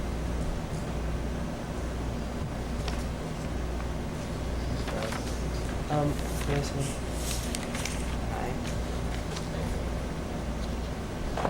Are you, I just want to double check one thing, because you have a part that's blocked out in the May 16th about resolution on home rule draft enabling legislation, where it says there was discussion, Attorney Ariel clarified that where the law is contradictory, this law will prevail, and then it's blocked where it says it was It determined. was determined that the town votes do not have to come up with a plan until after the vote. Is that correct? Well, that's why I figured you're Right. asking that, so Yeah. I wanted to clarify that because before we adopt it, you're asking a question, so we need to Oh. clarify it for her. Right? That was Otherwise, we're what- adopting it with her Right. question. No, that was, Is that- okay, so- it is That's what she true. wanted to know, so she can That's now what I take, wanted she to can know. now take the yellow out. So that's all I was just saying before we adopt it, to please answer her question.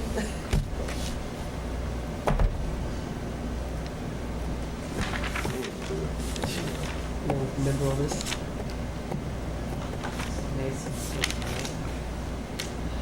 Second to last paragraph.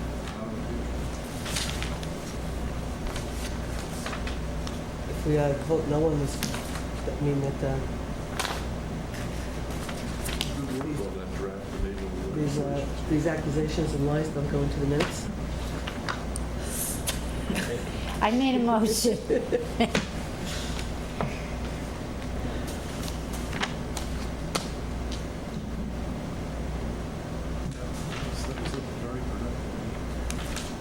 Do you want to take a second, Kevin? Second.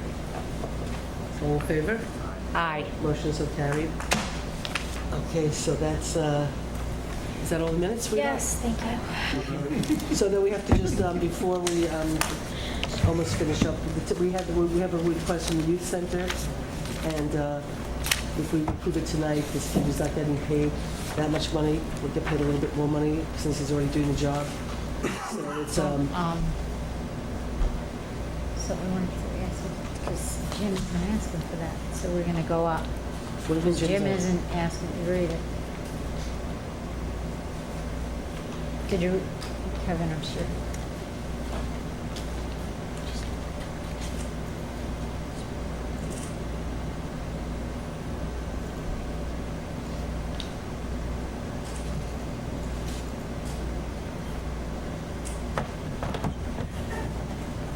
No, but he's still asking to Oh, move up to that okay. salary, he just isn't That's- going to replace.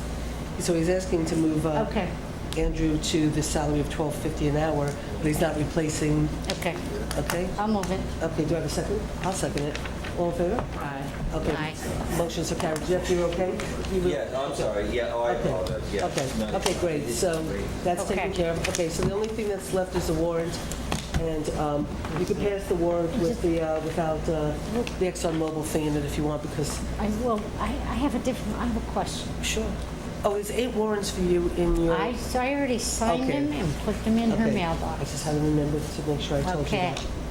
but, remember when we talked about the wetlands money that we were gonna pay for the lawsuit with? Yeah. I thought that money was restricted. I thought that was how you remembered. No, what happened was, the money was a negotiation for payment in lieu of, it was Right. a negotiation with Woodland Palm when we settled, it's a settlement, Right. of which 25,000 went to the town, 25,000 went to the village. There was a stipulation that that money could not be used to pay for a lawsuit with the town against Woodland Pond. That was the only stipulation that it just... Use it, just, it's not that we. We couldn't use their money to sue that, we couldn't use their money to pay for legal fees against them, but we could use it to pay Is for that legal your fees. So they just plopped it in the B fund? You're saying they didn't restrict it as this is Woodland Pond money?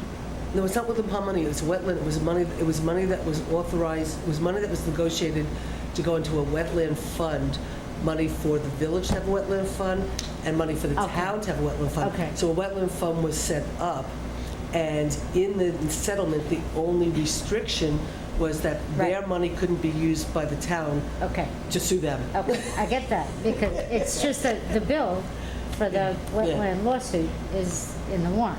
The thing Yes. is, Yeah. it's not being charged to a separate No, fund, it's- it's being charged to the B fund. And so there's a I line in the- thought there's a we line in- had talked about how this was a separate wetland fund. Yeah, and it is a separate wetland fund, and that's where the money's coming from.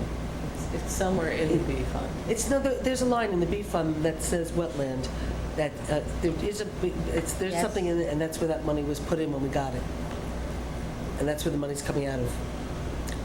So that money's not really the problem. There's a problem with another bill that I'll get into in a second, and you're not being asked to approve it. It's just, I need to ask a question of Kevin Barry, a lawyer, but I want to make sure you're, Oh, are you okay? Or you, I am, and Chris is still here. That's good. what? Boot reimbursements. Boot reimbursements, $90, petty cash, no more, Oh, I guess she's off of the, okay? How'd you like me to reimburse? It has to go on a voucher in his name, because now when the bookkeeper goes to track it, first of all, petty cash is not meant for a $90 thing. It's meant for tolls, meal reimbursements, small items. And it should really be capped, but Well, that meal reimbursement would be for one person, it's probably for the. no, I don't, but it would be a meal reimbursement for one person, but you do your meal reimbursements on vouchers. But boots, if you look, because Barbara's boot reimbursement was on a voucher made out to Barb Coddington. And so the guy who got paid for his boot reimbursement out of petty cash, that's a very bad policy. Please don't do that again. Thank you. Yeah. And you can have the $90 to replenish, but please don't do that again. okay, so you're okay with the $7,500 for the wetlands? Yep. It's out of the right, it's all, it's absolutely, totally, completely copacetic. It definitely was not restricted except to not be used against them. The money came in and there's a wetlands. Are you saying you line in can't the use fund. it against them? I know. And there's a I got wetlands the money lawn. when I was at the village. I got the money. And there's wetlands. I restricted mine. Okay, anyway, so if So you what want to bill approve- do you have So a you're problem approving the with? warrant with the ExxonMobil, it's just that actually the truth of the matter is, you guys owe me a lot of money for mileage, and so I have to go back and figure out my mileage versus the gas card, but it's a lot of work because it's a lot of calculations of a lot of mileage. So for the moment, Carol and I couldn't finish it up because we had too many other things to get ready for tonight and other things we're doing. So if you want to hold that one bill out for the $100 or whatever, Okay. go ahead and we'll approve the warrant without Can it. I just say something? Sure, please. I am not really in favor of holding it out. I mean, you'll do the work, but if we hold it out, ExxonMobil, we get charged $15 a month if it's late or if it's not paid in full. And so rather than incur the fees, I'd rather pay it So pay and it, let we'll you put it in retro. Okay, and then we'll try to put it in next week. I mean, Carol was working on it, it's just that she didn't start working on it until later because we were busy, so busy with doing other things. Yes, but I Okay, so trust that you're not stealing gas. Trust me, you guys owe me a lot of money, but that's beside the point. Anyway, so can I have a motion to move the warrant as proposed? I move it. Okay, can I have a second? Nice, second? Yeah.